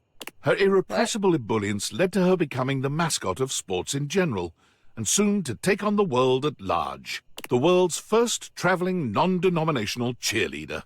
Fantina gives love and support wherever it is needed, and especially when it's unexpected. Great job mailing that letter. Go bank tellers! I want to hear some parking support. It's Parking support. adorable. Parking support? What do you mean parking support? Parking support? What? Well, that's done. So... Right, somebody did a text. Oh, it's David again. Well, Davy Knights. What do you want? David Most here, but you can call me Dave. Uh-huh. Having carefully considered my options, I've decided to step down from my role as CEO of Valdivian, a role I've cherished more than anything in the world. And as my final action as your chief executive, I have dissolved the partnership between our company and the Department of Overseas Violence. And apparently all the surveillance records mysteriously vanished from our servers, along with the location of the missing glasses. Looks like that pesky hacker struck again. After reading Franklin's email, I had a realization. It's absolutely true that someone has been stubbornly destroying the lives of everyone he cares about. But that someone isn't our blameless teammate who stole the prototype. I know that with new leadership, this great company will have the opportunity to flourish again. And as a fan and stockholder, I'm excited to see what happens next. And to Franklin, I know you may never forgive me, but if you'd ever give me the opportunity to try, meet me at the rental where our journey first began. I'll be there waiting. Dave. Huh. Okay. It might be a trap. I'm not gonna put it past him for making a trap. Okay. That got impossibly close, dude. Alright. And then we just have River, Gaia, Miranda, and Luke. Alright, so Beverly. Hey, welcome back. Hi. I'm ready to realize you, Beverly. I can serve drinks to real people? Yep, and not be stuck in the corner of my house. Not that there's anything wrong with my customers here, but there's a lot more people out there than things in here. Yeah. You sure you can do it? Yes, I have what it takes. Cheers to you, Bev. The spectral energy flows through your dateviators, and what was once merely a minibar becomes...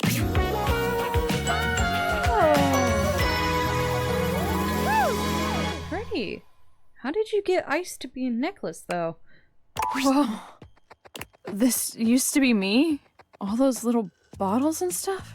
That looked good. Beverly takes a swig. Oh, I burn. Oh, I burn. Oh, that does not go down smooth. Whew. Maybe my drinking days are behind me, but my entrepreneurial days are just beginning. You go, girl. Beverly got her start at a local bar as a barback to learn what the human drinking scene was like. But with her supreme knowledge of beverages and bubbling personality, she was quickly promoted to head bartender. By saving up some cash, she purchased a foreclosed property that she put her blood, sweat, and vodka into. I'll call it, the Tipsy Tumbler. To no one's surprise, the Tipsy Tumbler became a local favorite, packing the pub with crowds every night. It attracts the attention of franchises, but offers to expand are all declined. Because each evening, Beverly's bar is full of smiling faces and friends everywhere. What more could she want? Alright. Oh, I got another message on this floor. I can't believe it. It actually worked. He wants to reconcile. Don't trust him. And none of it ever would have been possible without you. Don't trust Even though you've been a real pain in my ass, I still couldn't have done this alone. Don't trust so him. thank you. Thank you. Don't trust him. I had a blast. I'm sure you did. Objects can be very interesting to speak with, I've found. Did you fall in love with any? My heart is set on David alone. But there was Quentin, of course. Who's Quentin? Oh, Quentin, the quaternary diode array liquid chromatography system? You probably haven't met him.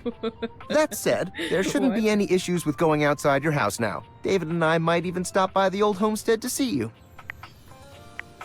Oh, should I plan for that? No. David's helicopter is very, very fast. We'll show up as soon as you leave. That's weird as hell. If you say so. Very, very, very fast. But I won't stop you from continuing to have fun in there. Come on out when you're ready, partner. Okay, well, I'm gonna... No, I guess technically I'm done, but technically I'm not. So we're just gonna keep trucking along. Because we got 4 more people to realize, and then I need to see if Skylar will help me with the people that hate me. Okay, we're doing River. Hey there, gorgeous. Just can't get enough. Never. In fact, I'm ready to realize you. You want to realize me? No more state changes? Just a solid, consistent body? Oh my god. Are you actually ready to do this? Yes, I am. Okay, River. Let's see what's downstream. The spectral energy flows through your dateviators, and what was once merely water becomes...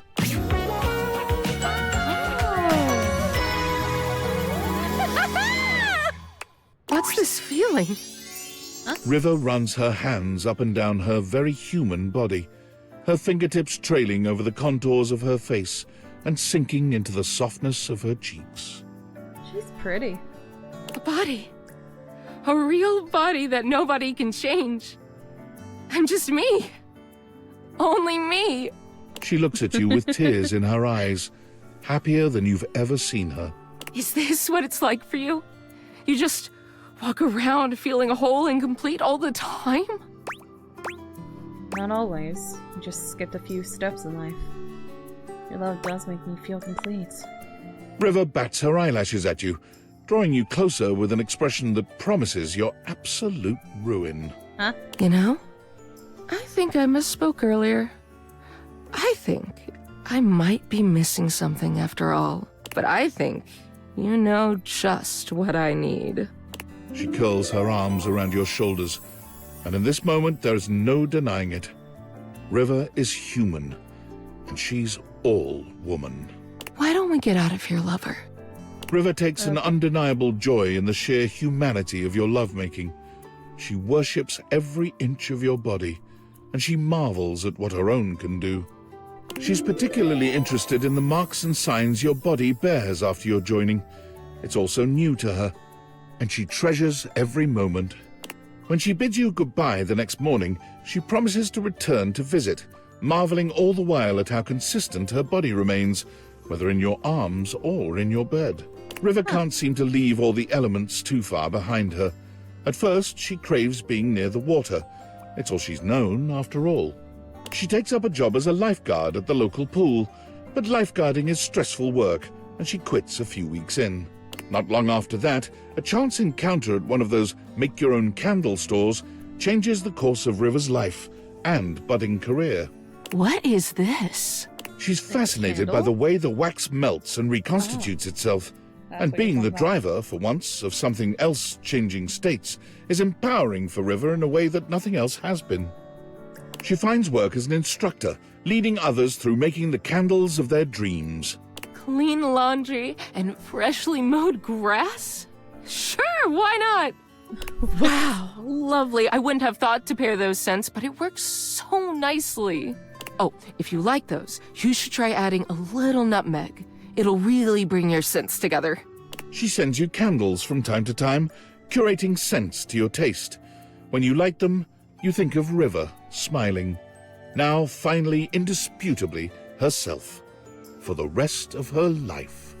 5 realized dateables? Yeah. This is actually wild to keep in my noggin. I'll say this. You can keep going for completion's sake, but at this point, if you want to leave the house now, you're gonna get a great resolution. I'm in it to win it. Let's keep realizing. We only got 3. We only got 3 more, and I gotta see if I can get the 3 that hate me to love me or not. Alrighty. Okay, well. Time to realize Ranger! Oh, I'm so happy you're back! Seeing you makes my heart skip a beat.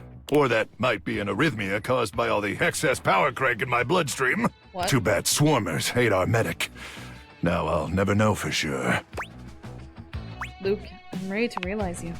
Just as the immortals foretold on that popsicle stick! What? This is a risky mission though, Ranger. Are you sure your glutes are maxed out enough to power through such a transformation? They're overly maxed. I am. Luke, come get some! The spectral energy flows through your dateviators, and what was once merely a microwave becomes...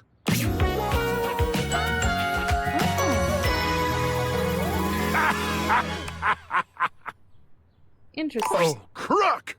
Thank the immortals for bestowing unto me this blessing. And thank you, Ranger, for being their earthly instrument in rescuing me from that horrific wasteland. Were the immortals ultimately responsible for this incredible twist in Luke's fate? Was it they who were secretly directing destiny's hand?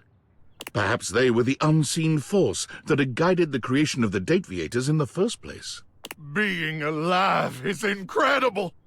My muscles are even more swollen and throbbing than I could have possibly imagined. Words? Are those words? I'm a little concerned about being exposed to all that radiation over the years, and my dozens of chemical dependencies. But drugs and radiation probably just make me stronger, right? I don't think... Yep, definitely just made me stronger with no deadly side effects. Besides, even if I did still have my magnetron, it's buried somewhere deep and unreachable inside me now. No probing in the world could ever reach it. Don't even try. Maybe we should do a little prodding ourselves and... never change, new come. Never change. I want to do the never change, but we're leaving it up to fate. Please be tails. It's heads. Okay. Didn't you just hear me? I just said, oh. Oh. Well, what are you waiting for, Ranger? Time to go deep into enemy territory. Real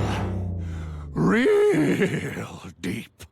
You found the magnetron buried deep within. And it felt good. Real good. Swarmers be damned!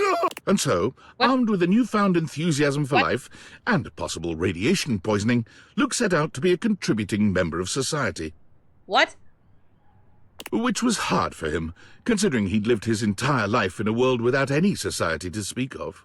And although he had neither employment history, nor proof he was ever actually born, he soon found someone willing to overlook these concerning gaps in his resume.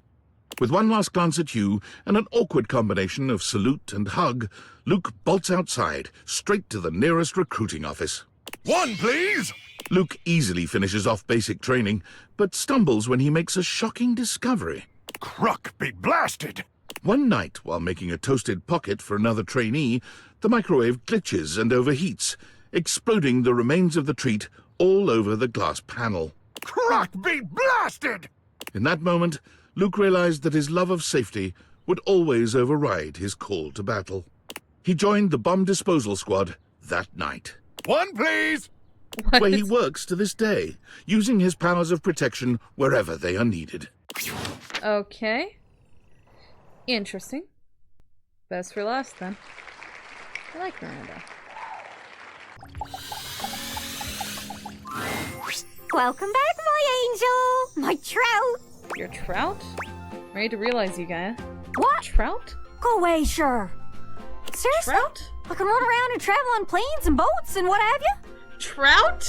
I get to have legs? Trout. Why'd you call me a trout? Yes, legs. I'm so excited I feel like I could fly. Could you? Actually, that'd be wicked. Can my human body have wings? No. Can I be a wingaling human? Wingaling? Can you do that? No.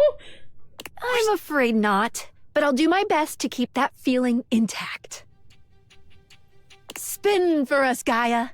The spectral energy flows through your dateviators, and what was once merely a globe becomes... Ooh!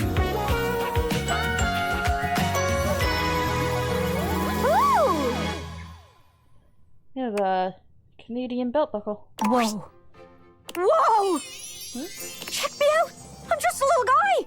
A little guy who fits comfortably on economy airliner seats! Where should I fly to first? Where should I visit? I can't decide!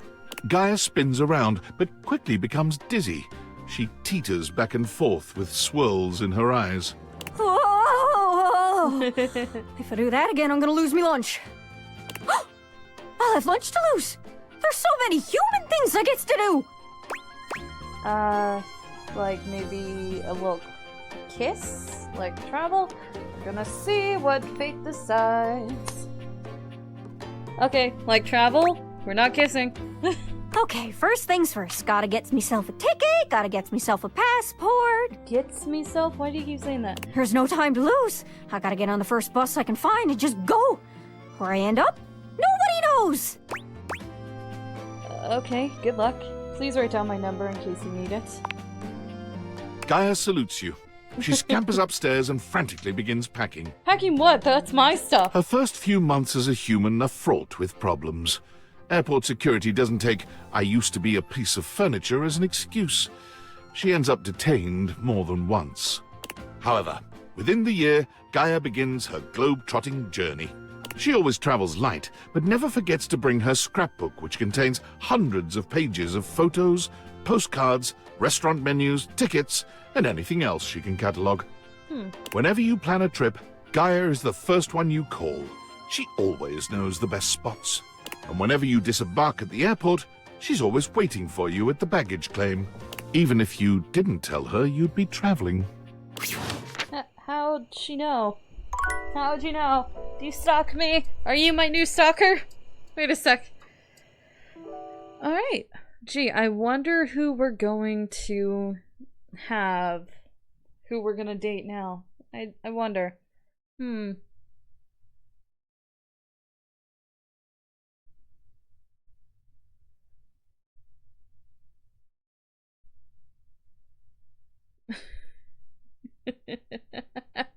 is it taking so long? Gee, I never could have guessed. Okay. Miranda's our last one, and then we just need to see if it is possible to realize the people that hate me. For the first time since you've known her, Miranda looks a little nervous. What? She's still happy to see you, but you can tell by the way she fidgets that there's something on her mind. Hey, so, okay, this is like a really exciting moment for me, and also I'm a little nervous. Do you remember when you helped me out so much and we wrote those lyrics together? Yeah, of course I do. We worked hard on those. So, I finished the song. Okay, not finished completely, but I really think there's something there and I want to share it with you. You want to hear? Yes. Miranda lifts one hand high in the air, calling out to her bandmates. Amigas, let's make some enchantment!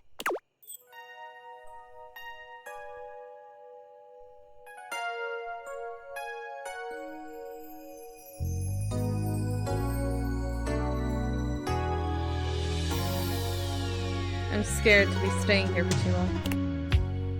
I never thought it could be true that I would find someone like you, but here you are in front of me.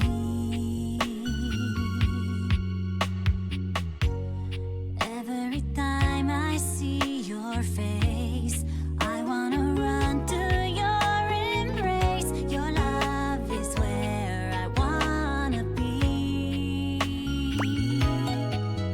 The horizon sings to me our love, sun shining in the skies above, promising a brand new day. Look towards the sun and see us through, warming I'm up scared to listen to the full thing. I need to stop. I need to stop. I don't want to be copyrighted because of that. I love the Miranda song, is but I lost can't in the stay. emotion of the song for a few moments after she finishes. When she finally looks at you, there's a clear vulnerability in her eyes, no matter how hard she tries not to show it. So, opinions? Feedback? Are you struck wordless by the majesty that has just unfolded in front of your eyes? Because if you are, I would totally get that. That was amazing. I'm so happy you liked it. That makes me feel all warm and, well... Toasty? Hey, you said it, not me. Catch you later, okay? Oh, I couldn't realize. Okay, I gotta go to bed, and then I can realize her. Easy does. Easy goes. Just a silhouette of man in the sky. Middle of night. I'm just a poor boy, nobody loves me. Just a poor boy from a poor family.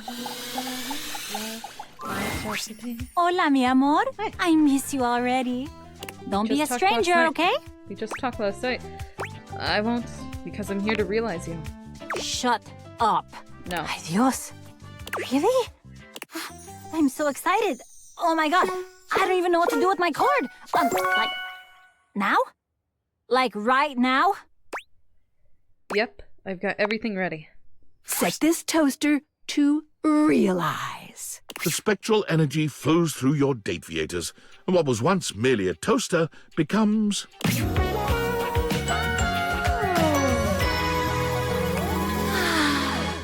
Miranda does a charming little twirl, looking herself up and down.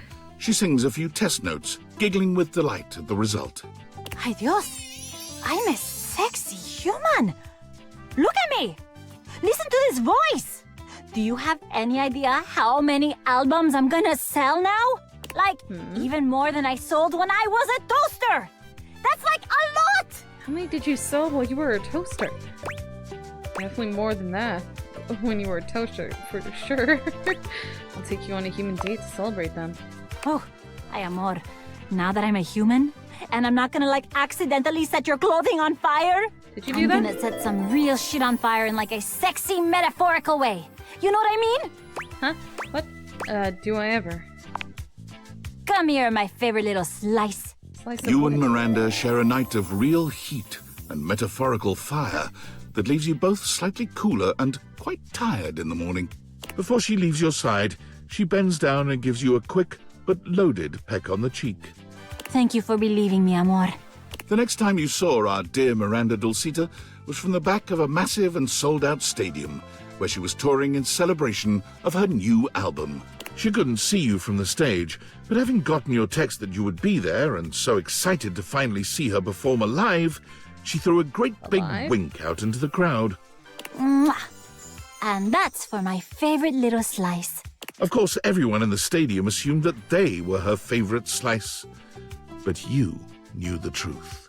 Miranda has promised to set aside tickets for you at any show you can make. Even though you've seen it countless times, she always gives you a special shout-out when you attend. She's so excited and happy to be traveling and performing fully herself at last. Okay. Alrighty. So, I have 3 people that hate me. Why are there 4 things, though? What's going on here? Did I miss somebody? I got 98 lovers. These 3 people hate me. And then I also have Skylar. Right, Skylar! Wait, no, there's still an extra one. What's that extra one for? What's going on with that? Just before I do this, there's a chance that they want nothing to do with me, though. Let's see. Oh, you're back. For surely you are not. You come for entertainment. Well, I am an empty keg. No more champagne in the keg. If that's... I feel no... Okay, yeah. I don't think I can. So much power. This feels familiar. Let go. Can we fix the one with Bathsheba now that she's fully and completely alone? Ugh. What are you? Your loser energy is gonna bring the whole bathroom down. Oh! Okay, nope, I can't fix it. Well, worth a shot. Now it's Wednesday. And with that, gonna close the door. Go down the stairs. We can go outside now, but I'm definitely gonna save because I think there's different things that might happen depending. Alright. Welcome! What can I do for you in my main menu? It's time to bring you to life. I want to realize you. Did you realize everyone? Are your specs enough? I'm ready. Sorry, but without realizing everyone else, you should really keep me here. Otherwise, it's basically game over. I don't want to talk to those freaking dateables anymore. There's too many All of them. right! Then let's get this started! Well, this time, let's do it right! The spectral energy flows through and around your dateviators, and what was once the dateviators themselves becomes...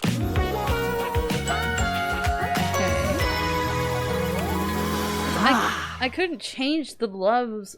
I couldn't change the other 3, so Skylar I had to. is transformed, realized, but she's not as excited as you might have imagined. She looks down at herself, and then back at you. Ooh, whoa, ooh.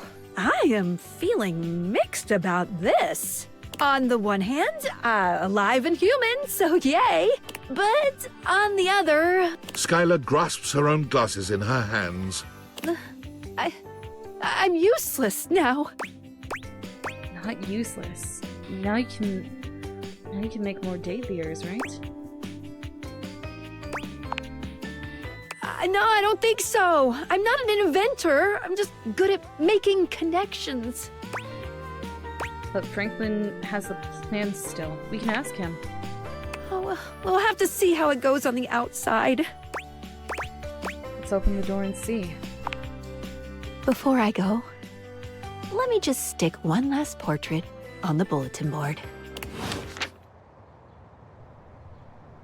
I need to see it. I need to see it. Okay. Yep. And there's 3 spaces of the 3 people that I'm not able to be lovers with, and then 1 extra one that I have no clue why they're not there. So, this is it. Come on, go outside. Go outside. Outside. Out. There you go. There's nothing left to do. Though it can be nice to stand in a quiet, lonely place for a time. Do you stay and stand more? Or do you leave? Leave. Without a second glance, you open the door and leave this tiny, tiny overworld. Dorian?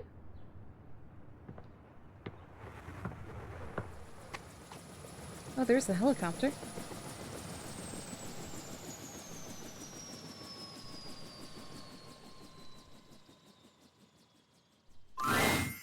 There he is. Oh, what? Billionaire David Most. You've seen so many photos of him, but no photograph has ever accurately captured the experience of standing in his presence. He's short, although he still manages to feel like he's taking up more space than he deserves. But where he's usually looking rather unapproachable in the pictures you've seen of him, today he looks downright cuddly. You've done it! You brought me and Franklin together. A tall, thin redhead steps forward, taking David's hand in his. There is a very tired air about him, but he has a smile just like David's now. It's me. I'm Tinfoil Hat. I look like this. Aren't I cool? We love each other very much, and we're just so grateful for your help. I told him. What was the first thing I said? He said, I made the damn things because I missed you so. Well, I did miss you so. I didn't realize how much I missed you. But now we're together. So together. And so back in love. So in love with you, David Most. I will kiss you now. Oh, please do. What is happening? I'm glad you two are doing well. Can...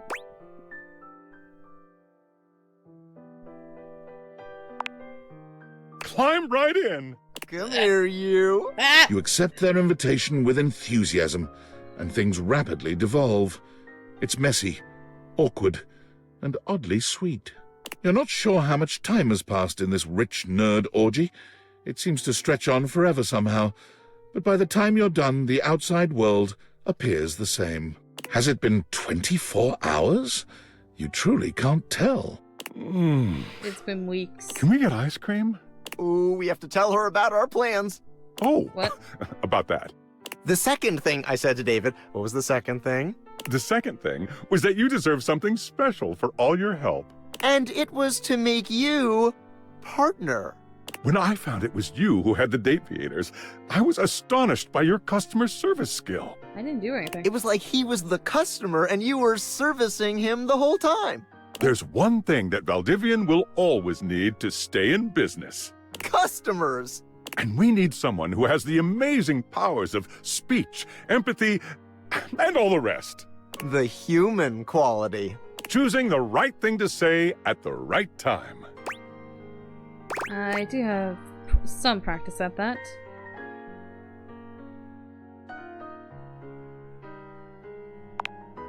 Precisely. Will you join us? As Vice President of Human Experience? Can't wait for the next adventure. Excellent. We'll have the lawyers do the rest.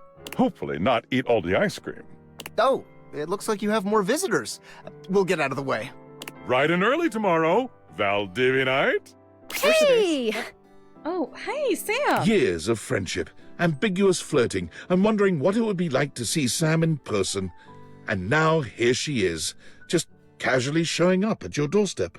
They showed your house on the news, you know, because of all the helicopters and shit, and I guess I just thought if strangers can pop up at your place... I mean, it's less weird if I do it, right? You're always... I'm so glad you're here. I think I saved the world or something? I'm so proud of you. I'm gonna take most of the credit, honestly. Anyway, just wanted to show my face and let you know that I care. How's nursing? Glad you came. Let's catch up in meat space more often. You know it, Master Dater. And so you leave your home for the first time in what feels like weeks. Though the world can be frightening, your new friends and lovers are there to welcome you with open arms. Valdivian was quietly taken over by Franklin Least. Franklin's tenure at Valdivian sees him as a figurehead for good deeds and great business the world over. It's genuinely incredible how much good Valdivian does for the world out of David Most's hands. Abel is a regular fixture at the farmer's market, giving his homegrown vegetables away to those in need.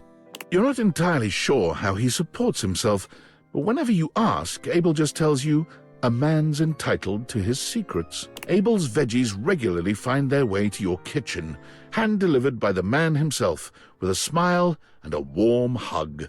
Erin continued her storied career as an auctioneer, with her uninterrupted chattering bringing the highest prices no matter what was being sold. Which also increases the value of your own time together, as she breathlessly recites the reasons she loves you. Amir never stopped attending the award ceremonies, as it always gave him a chance to show off his fabulous gowns. Eventually, a special category, most times nominated without a win, was created, especially for him. What? Unfortunately, he did manage to lose that as well. Amir's only consolation is the visits he makes to your house. He has never stopped loving you, and being loved by you is better than any award. Almost. Because of his propensity to wander the museum, gazing with wistful eye upon the paintings to which he was so intimately connected in his former existence, Art became the unwitting subject of a great photographer. Art's new very favorite thing to do is to bring the photos of which he himself is the subject over to your house. Discussing art with Art, who is the art, well, it's so metas, it's marvelous. Now and again, Arma would invite you for a night at her remote lookout tower to get away from it all and enjoy the peace and quiet. When you visit her, the glint of the medals she's won fighting blazes all across the country can be a little blinding. To Arma, though, the real prize is the safeguarding of her beautiful surroundings, although the noises that the two of you make together during nights spent in the lookout towers can be heard for miles. What? Eventually, Barry could not bear the tide of demand for his own bespoke line of beauty products. Unfortunately, he remained too candid to satisfy the marketing department. One customer he was able to satisfy was you. He confessed frequently that he designed all of his best products only for your skin type. Beau's physical exuberance soon proved overwhelming for children aged 6 to 10. Fortunately, on one of her long parkour-style runs through the woods around the camp, she discovered what would quickly become her new passion, a natural skills survival camp called Wild Ones. She learned to start a fire, build a shelter, hunt and forage food. She naturally shared all of this with her own young campers. Beau goes on retreats with the Wild Ones at least 3 times a year, and she always makes a point to reserve a spot for you. When you go, she packs her extra-large tent. Benoit's advocacy catapults them into true superstar status, culminating in a merch line that consists of t-shirts, plushes, lube, and naturally, sex toys. Stop! Betty's near instinctual ability to help people comfortably and safely find their sexy side soon leads her to Hollywood, where she takes up a second career as an intimacy coordinator. You're excited to see her name in the credits of some high-profile releases, including an award-winning adaptation of a beloved fantasy novel. But even booked and busy, Betty always makes time for you. The Tipsy Tumbler became famous for Bring Your Own Ingredient Nights, where local patrons can bring whatever food and drinks they like to try to stump the master mixologist. Beverly has never failed, and has created a hurricane of new custom cocktails named in her honor. Bobby is Employee of the Month for the 3rd time in a row. They try to rationalize this as them finally being good at crime, but both of you know better. Bobby comes by to see you often, relieved to be away from their adoring public. It's just so hard to be popular, you know? Sometimes it takes them a little while to drop the 20s affectation their work requires, but they deeply appreciate the safety to be themselves with you. Bodhi's consulting work has made him a regular fixture on the awards circuit, including the Emmas. He normally makes a splash on the fashion pages for his daring and colourful ensembles. You are always the person he begs to be his +1. Eventually, Fabrizio decided that the best use of his time and talent was just to stay at the airport. It is the hub, he claimed, the nexus of the perfect decision to come to Italy, and the disastrous decision to leave. The kiosk he erected is called La Casa Nostra, and due to its eccentric and charming proprietor, is now a tourist draw in its own right. You and Fabrizio have organized a system with the Italian government that allows you to visit him as often as you'd like without a visa, if you stay in the airport. Naturally, it is normal for Fabrizio to sneak you out of the airport and into La Bella Roma. You've kissed at almost every major landmark. Cam still dominates the county dump site. He's in line for a promotion. Regional refuse regulator. An office job. As they uttered the word office, Cam's skin crawled. He'll most likely stay right where he is. Florence and Celia end up both running for the same position in a local township in a bid to squeeze out the competition. To their surprise, Florence wins the election. Nowadays, Celia is the one running things from behind the scenes. She's having a nice time taking a break from the public eye. Florence is just glad she gets to relax. Jeremy is currently holding down just one job, for the moment anyway. She found work at a year-round Halloween costume house as a demonstrator. Every day she goes into work to find out what she'll be wearing that day, and even though this is not strictly included in the job description, she creates an in-depth and engaging backstory for every character she portrays. Despite his name, Chance did everything for his community, deliberately and lovingly. He became so well known that his patients urged him to start streaming his play sessions. He's just begun, though he can't imagine that anyone would ever want to watch someone playing G&G. When he develops his campaigns now, Chance routinely drops by to consult with you.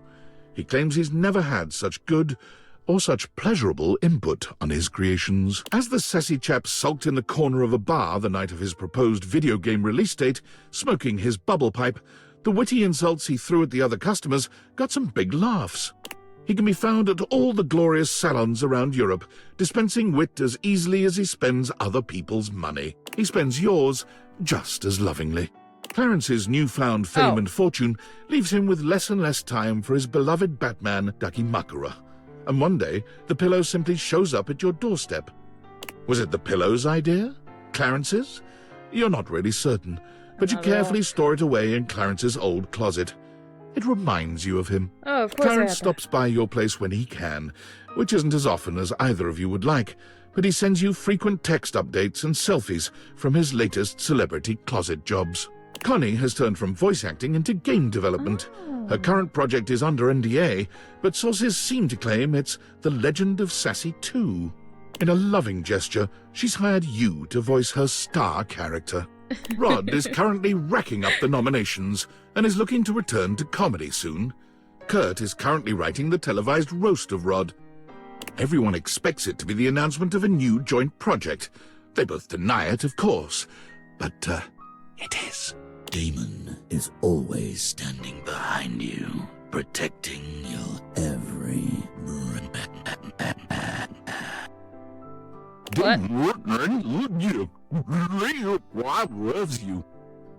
Daisuke sends you pieces made of him.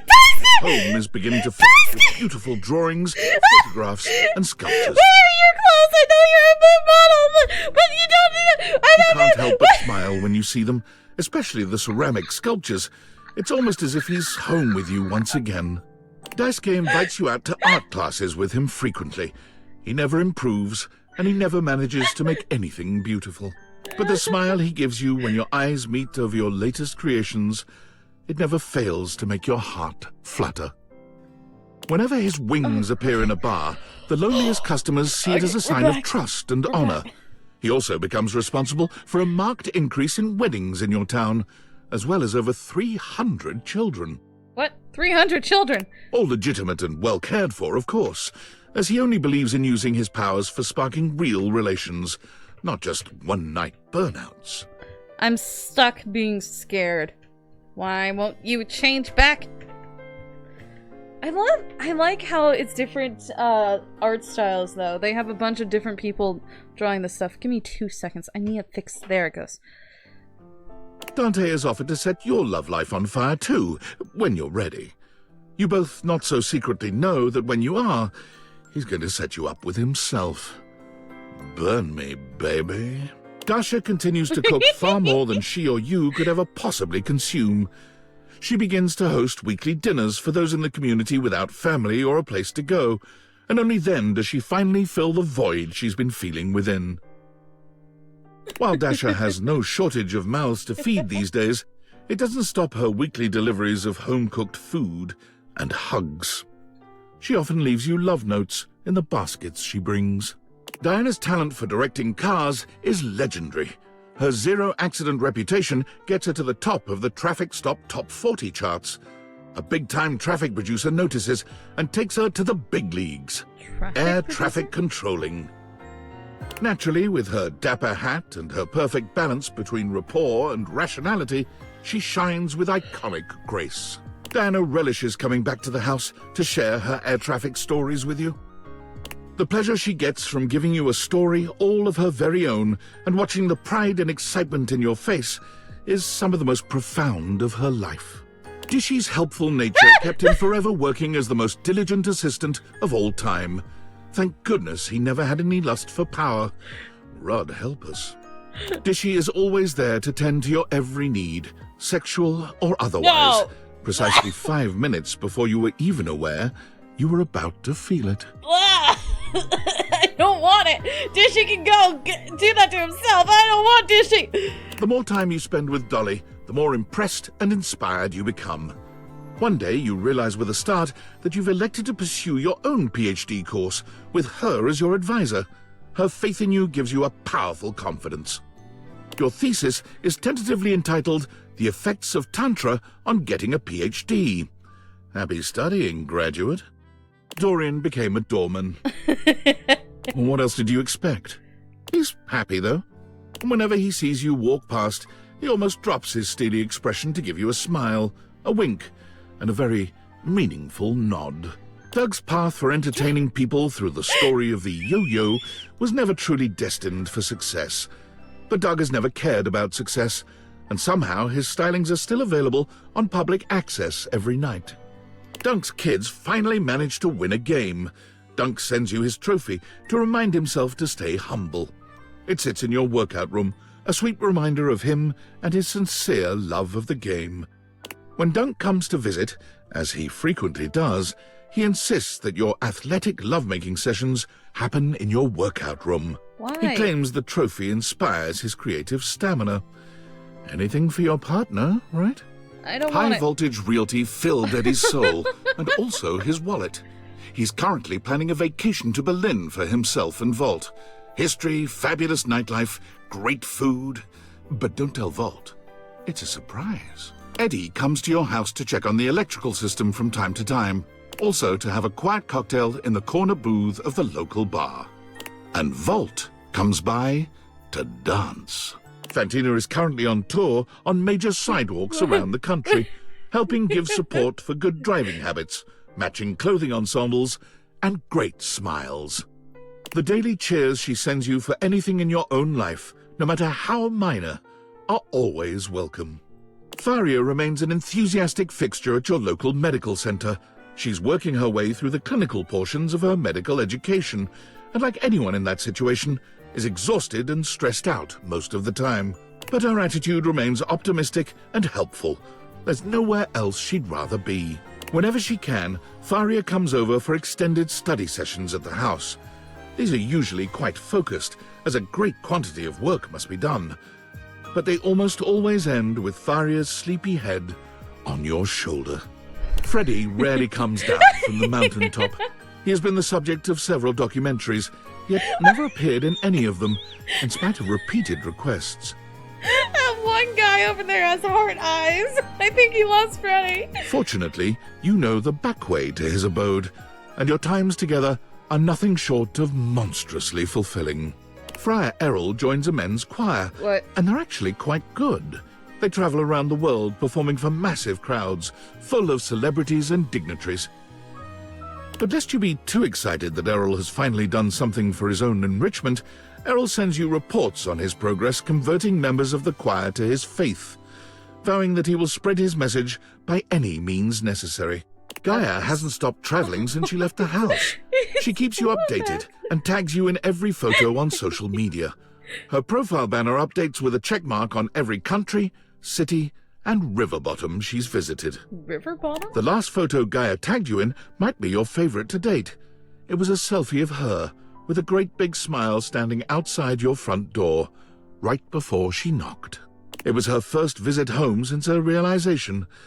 Let's just say you both made up for the absence. The Hanks convince you to join them on their impossible expedition to base jump off the flat Earth.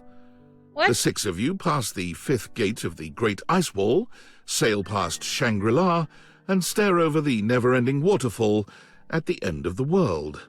When you finally dive off and freefall through miles of space and land on the moon, you truly can't believe these idiots were right.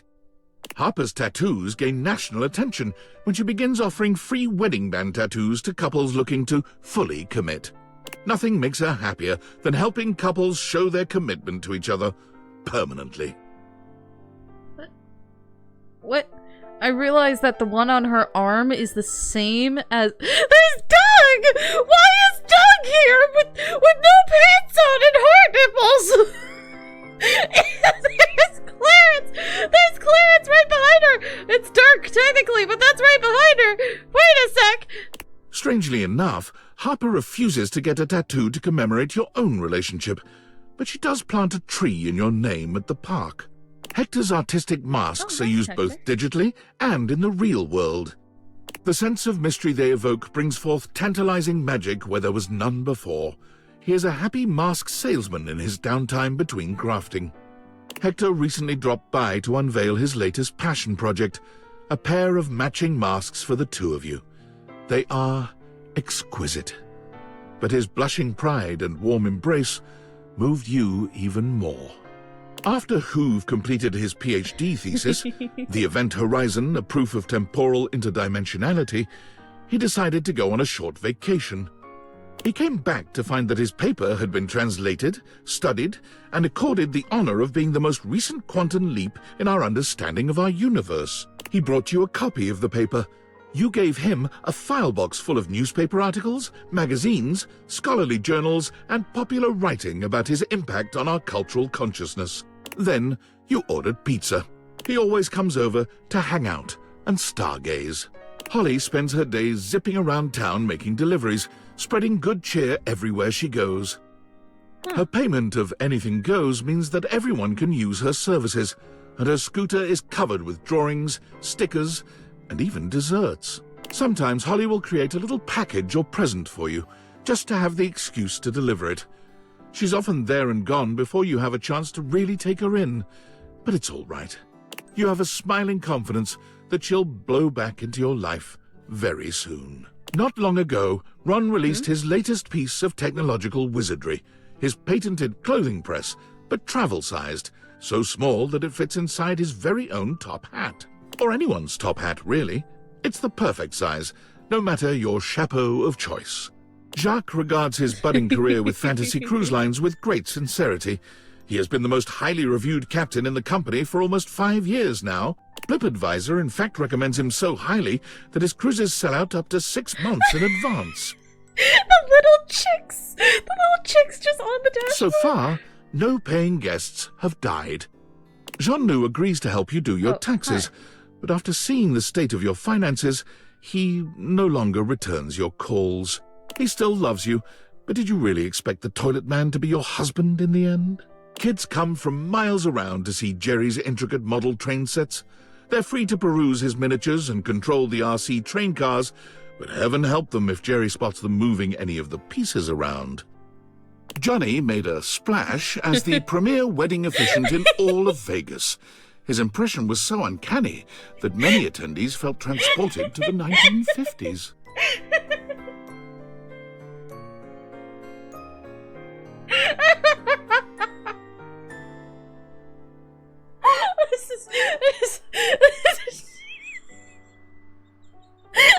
He still finds time to look for Duke, who just never seems to show up these days. Probably off gambling, Johnny supposes. I'm sorry, I'm laughing at the fact that he took fully to the Elvis thing, and then he not only that, but I think he's become an officiant. He's just spraying this couple. Why are you spraying them?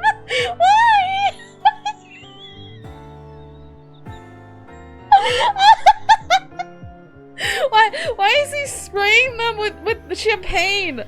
Why? His dreams of hitting the big time are right around the corner. You whisper in his ear each night. Rock and roll will never die. Key's epic concerts and workshops have revitalized the piano business, bringing back the industries of piano movers, piano tuners, and her content has millions of followers, though she is yet to find out how much popularity she has, since she hasn't been able to tear herself away from the keys for more than a few moments each day. Keith's body was never found. Of course you're so Koa's alive. comfort warehouse becomes a massive success after an ad of Koa snoring on a couch for 30 seconds goes viral. Koa refuses to let fame go to his head, however, and despite the increased demand, prices remain as affordable as ever. Despite an entire warehouse of comfortable places to sleep, Koa's favorite snooze spot is still in your arms. While her coffee shop runs smoothly, Koki finds herself having to battle numerous lawsuits about the use of their business name. Kobe decides to change course and change the name to something totally different. Dunkin' Donuts. What's that flag? What? She's wearing something. Wait a second. That's not demigender. Non-binary. It's non-binary. I was so confused. I was like, because that's in my house. Non-binary. Got it. You tried to tell Kopi that you'll happily help her name her business. It doesn't seem to be her strong suit. She's just so flattered by your interest that she blushes and hugs you harder. I got it mixed up with a different flag. It is non-binary.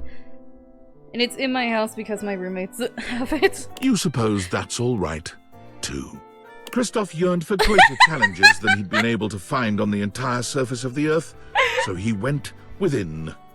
After learning that the gravitational constant increases dramatically at the boundary of the Earth's core and its mantle, Christoph determined that he would go there.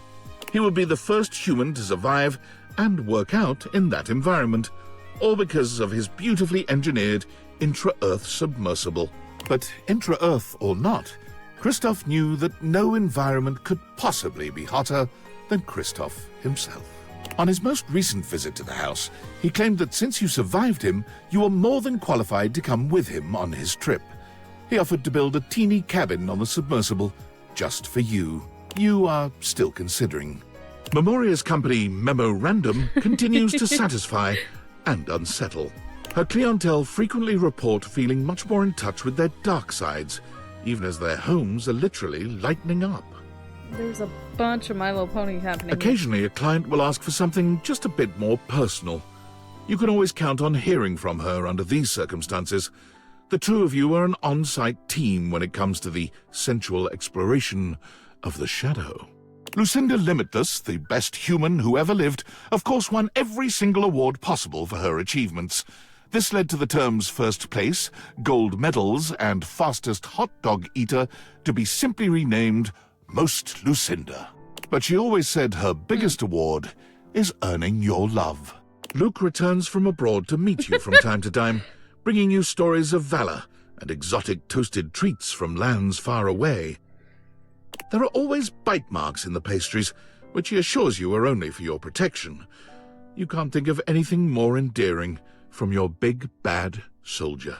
Every now and again, Lux ats you at a post. That's it.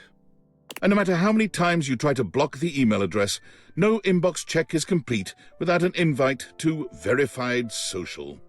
You have yet to accept. After a distinguished career translating for all walks and varieties of life, Lyric realized that his services were but a stopgap. So he turned his immense talents to invention and built the Transworder. Huh? A fantastical combination of the printing press, the assembly line, and a bit of steampunk magic, the Transworder takes any book, in any language, and translates it, with all the intention of the original author to the language of the user's choice. He has just completed the translation of the Bhagavad Gita, which apparently is quite a bit funnier than anyone had yet deduced. He loves to show off to you, bringing his latest translation to your house. His favorite thing is asking you to read them aloud and devolving with you into goofy laughter at your pronunciations. Feeling silly has never felt so lovely. As one of Moneycoin's top-performing senior blockchain project acquisition analysts, Mac was rewarded handsomely with a 2.5% cost of living raise and a framed certificate proclaiming them January's Analyst of the Month.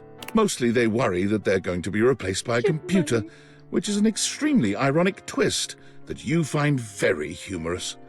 Although at night, when you're in your bed, you find the irony disquieting. Get money, get money, get money, get money. When you feel the disquietude, though, you simply roll over to Mac, and they stroke your hair. 01101. Oh, that says hair. All better. After her last whirlwind tour, Maggie sent you her signed manuscripts, care of an address postmarked Turkleman City, Florida. Her latest novel centers around what she called a tortuous and punishing but ultimately yummy love story. She claims if you read it all the way through, you'll be the real protagonist. Together with his inanimals, Mateo now runs an international secret rescue network for abused animals all over the world. So far, he has shut down 4 dogfighting syndicates, a sales ring for exotic parrots, and a chain of backwater circus houses. There's a snake up there and just a panda. Oh, there's a little red panda here too. Or is that a fox? I think that's a fox, and that might be a wolf over there. Oh, and there's a koala. Davy still wanders off from time to time, but he always comes home with several new members to add to the pack. Recently, Mateo had to go on a rescue mission overseas, and bringing his inanimals was impossible. You thought he'd called to commiserate, but he was actually asking you to watch over them while he was gone. You have never felt more trusted or more loved. Whenever you and Mitchell find yourselves in the same city, he treats you to the kind of meal most mortals can only dream about. But he always leaves room for the main course, roast critic. Mikey and his children spend their days together learning, laughing, and loving each other's company.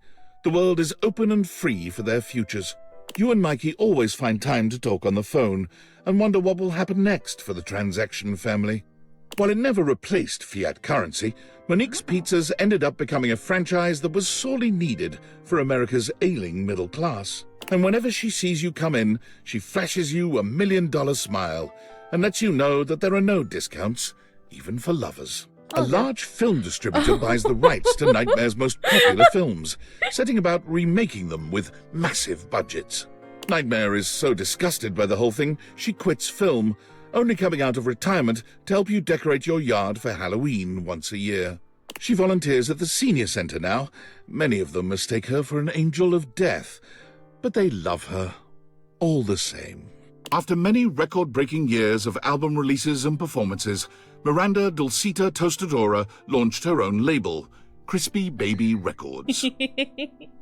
She still sends you an advance copy of any album her label releases. She values your feedback above all others. The only problem is now everyone is aware of your love life. All her songs are about you. Parker's days of being an umpire add a powerful nobility to the profession. His steadfast regard for rules makes the players respect him, though his unpredictability makes them fear him. He's never been happier than when making a difficult call. You get together at random times to play erotic dice together, though you're never quite sure if he really loves you or if you're only one dice throw from him hating you forevermore. Penelope convinced her boss to invest in a struggling office supply retailer, insisting that computers will someday let us down or perhaps kill us all. The company has not gone under, yet. Penelope takes advantage of her boss's latest investment, proposing an office calendar filled with romantic motivational business quotes. She credits you with the idea and sends you love notes on torn-out pages from the calendar. Phoenicia's murals of positivity have adorned the sides of skyscrapers from Dublin to Dubai, bringing smiles to people all over. Her next project is to be even more fantastic and visible. Crop circles. She always wants to paint you to prove her love, but you always reply that love is best expressed by doing your favorite activity, simply talking with each other. Prissy still works for the Great Nations Park Service, but she has been promoted. Several times, in fact. She is now in charge of all the fieldwork for the MRC, the Mycelial Research Campaign. Prissy studies mushrooms and has found them to be an endlessly fascinating and intricate celebration of life, death, and evolution itself. On one of her recent visits, you were able to open Prissy's eyes to the psychedelic aspects of her beloved mushrooms. She now comes over often to continue her education with you. Rainey's run of Talc was so successful that it got picked up for a sold-out stint on Broadway. Rainey left acting soon after the run, insisting that she'd rather go out on top and that she could never play another role with the same commitment and authenticity. Rainey's plays keep her busy, but she always finds time for you. She comes to see you as often as she can, bringing with her stories about show business and life on the road. She sings for you when she's in the mood, putting on fabulous world-class and personal performances. Graduates of Rebel's unincorporated charity home found their GPAs stunningly high, athletics through the roof, and more importantly, lots and lots of dates. The number of hate crimes around the world has gone down tremendously due to Reggie's tenacious tricksters. Groups are terrified of banana peels, hand buzzers, and whoopee cushions. What the heck is this? What are they protesting? Human rights for me, not for thee. Get over. Sucks for you. I got mine, lol. What? What? LEPF? What? You're doing great. You're doing great there. Destroying, hater groups like this. But what is happening? River creates a candle she claims is your own unique mix of scents, and it proves to be quite popular. She sends you one of your own. It smells amazing, but does it smell like you? River tries not to bring work home with her when she comes to see you, but she can't help herself. She loves testing scents against your skin and getting your thoughts on various scent combinations. She insists that your skin chemistry is just far superior to that of anyone else she works with. Rongo Maifenwa quickly worked her way up to management at the dairy farm. Oh, she is. The freedom to give orders once more pleases her greatly, though she never misses a chance to play in the mud with the kids, both goat and human. I wasn't ever sure if she actually was missing an arm or not, but now I know, for sure. John Wick made a name for himself in the criminal underworlds of fine metal forges around the country. No one dared to counterfeit anymore, so he took his finely tailored clothes to the public broadcasting system, where every week he gives appraisals of pewtered pots aplenty. So enamored of Dear John have you become, you suggest the ultimate vulnerability: adopting a dog together. Oh, no! John looks at you through grief-narrowed eyes and indicates that no, that would not be a good idea. Do you just use candlesticks as your weapon of choice? Skips gives you comps to every performance of every show. Some nights, as the lights go down and the play is about to start, you swear you can hear him whisper, "Luna Knight, is that you?" The stage door, after the curtain comes down, is awash in fans waiting for the actors to emerge. You wait alone for the one slippery shadow who drifts through the crowd. To your eyes, the real star of any show, and he drifts right towards you, every time. Shelley finds a way to combine both her passions, putting on the library's first bodybuilding competition. The winner receives a $20 gift card to Beanbucks and all their library fines wiped out. The competition is a rousing success, going viral on social media and ensuring the library's funding remains secure for years to come. Of all the things Shelley lifts to stay in shape, you remain her favorite. She stops by the house frequently for bone-crushing hugs, basking in the positive glow your love provides. She's still getting used to letting go, even as a human, but you always make her feel safe. I'm completely distracted of the fact that that both of these people are librarians. Sinclair, the proverbial philosopher king, led humanity into a new era of prosperity. When you ask him his secret during your candlelit nights together, he quietly responds, "Turtles. Turtles all the way down." Despite having disappeared off Oh, the hi, grid Sophia. after the thrilling and dangerous heist, you are still pleasantly surprised to receive anonymous postcards affectionately addressed to my worthless little wretch. Stefan and Mr. Cluckles eventually become the faces of a successful artisan seaweed brand, though Stefan is rather miffed when he realizes that customers are more attached to Mr. Cluckles than to him. Stefan, of course, had no real reason to feel miffed. Mr. Cluckles is cute, but Stefan will always be the true hottie to you. He has burners, for God's sake. Stella brings a fresh perspective on streaming and brings in viewers by the millions each weeknight, though she knows that those viewer numbers could always be stepped up. Stepford frequently sends you motivational Monday texts, often at ungodly hours, with photos of himself working out, body paint and all. Telly is the most prolific blogger for Valdiviflix, having written reviews of just over 15,000 shows. All of them rhyme. From time to time you check in on him in his screening room and talk long into the night about what he's watched. In all the years since Teddy has taken up residence at the Bean, the only thing that has changed in his life has been a very slight relocation of seats due to drafts. At this point, it should go without saying, you have always been and will always be Teddy's favorite, and he will love to let you know it for the rest of his days. In addition to keeping busy with her localization work, Textbox Chan joins the board that governs the adoption of emojis for text messaging, the UI Code Consortium. Most recently, a pair of glasses suspiciously similar to the dateaviators have been added to your phone's keyboard. You can't help but smile fondly when you see them. Timmy's fame peaks when he's in a Super Bowl ad, making "nya" a national catchphrase. His star drops precipitously a few months later, but he makes up the shortfall on a website that sells paid shoutouts and personalized videos from celebrities. Tina's TV career takes a disastrous turn when she goes too far even for a reality TV villain. She returns home for a few months to stay out of the public eye, inviting herself over weekly to watch TV on your couch and complain about her former co-stars. Fix-It Tone is so popular that Tony merchandise is now widely available in all retail and grocery stores. You can't go anywhere without seeing Tony's face smiling at you and reminding you that whenever you start to overthink matters of the heart, hey, forget about it. Tony finds refuge in your arms when he comes to visit. It's so exhausting being a love expert and being expected to have all the answers, which he does, obviously, but he appreciates that you just let him be himself. Her performance at the dinner show got the attention of a recruiter, one who worked with an anti-whaling organization. Though she feared water, Titus decided there was no greater cause than to protect those who couldn't protect themselves. After a few months at sea, keeping the whales safe from the scourges of the ocean, she found her own ship attacked and wrecked, with 25 other crewmates adrift in a life raft. Her impressive resolve kept her crew alive, and most importantly, never once did they get wet nor soggy. Her resting hero face kept the waves frightened and at bay.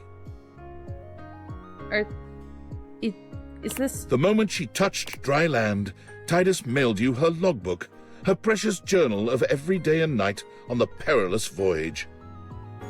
What's happening here? You were touched beyond words to receive it, and to see on every page a heartfelt line or two about your continued place in her heart.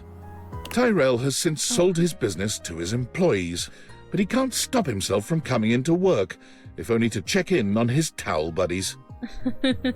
He started folding them in your image to show his affection for you. He just can't quite get the nose right. Von Trapp's business booms, then fades as he completely exterminates all the vermin in the city limits. He drives his panel truck around hoping to bring up business, but for some reason, it doesn't seem to work. The everything killer. Wall, wall, wall. Wall, wall, wall. Wall, wall, wall. He's the crossing guard. Wall, wall, wall. Wall, wall, wall. Wall, wall, wall, wall.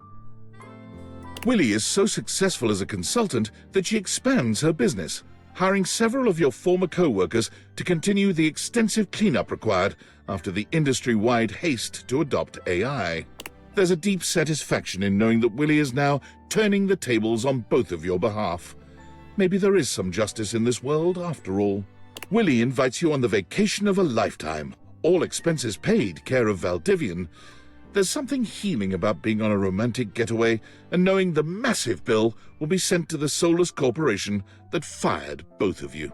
Winifred is in the process of expanding the hot and heady franchise to a second location. She is looking for partners to invest, hopefully a throuple. Gwendolyn found that she was so good at discovering gossip that was true, she caught the attention of an intelligence service that shall not be named. She kept her TV show, but she also uncovered covert secrets. She's in talks for the rights to the movie dramatization of her life, though she's holding out for a better price for her bird friends.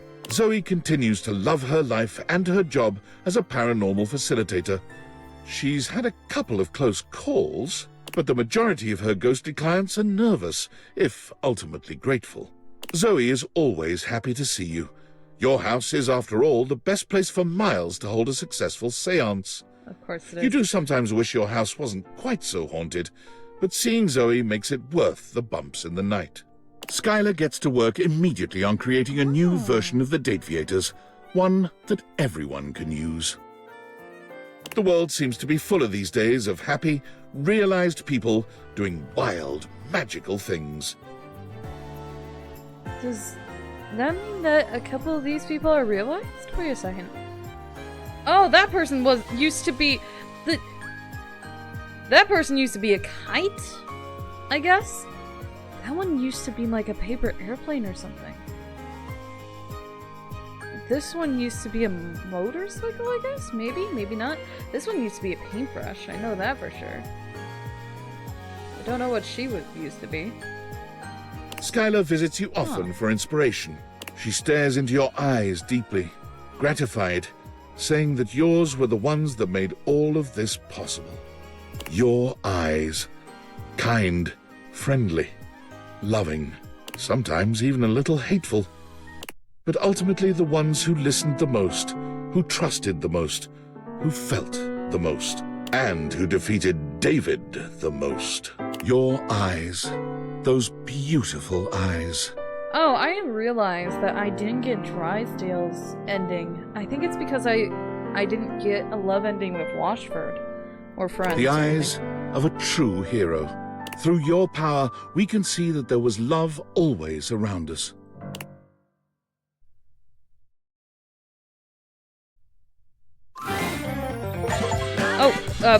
Boss form. Defeat the final boss. Most and least. Bring David and Franklin back together. Okay. I did that, I guess. Okay, yep. I got 3 out of 102 hate endings, 68 out of 102 love endings, 31 out of 102 friendship endings. I unlocked all 102 dateables. I am the Almanac, the Human Cucumber, Seer of Souls, Pizza Zaster, and Butt Guster. And I've collected over half of the collectibles, and I've played for 57 hours. Alright. And we can see everyone who loves me, and everyone who's friends. Great. Thank you for playing Date Everything. You have unlocked New Game Plus. This allows you to start a new game with the progress resets, except for collectibles, giving you a chance to collect all 409. New Game Plus is shown on the save by the locket icon. Alright. Interesting.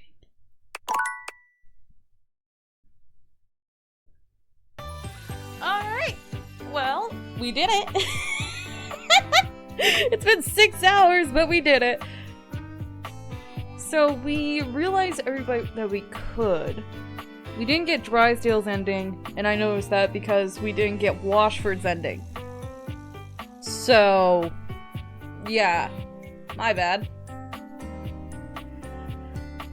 And I don't, yeah, if I got Bathsheba and, Anime to like, Hirohime to like me, then we probably would have gotten their endings too, but they hate me, so I can't fix that.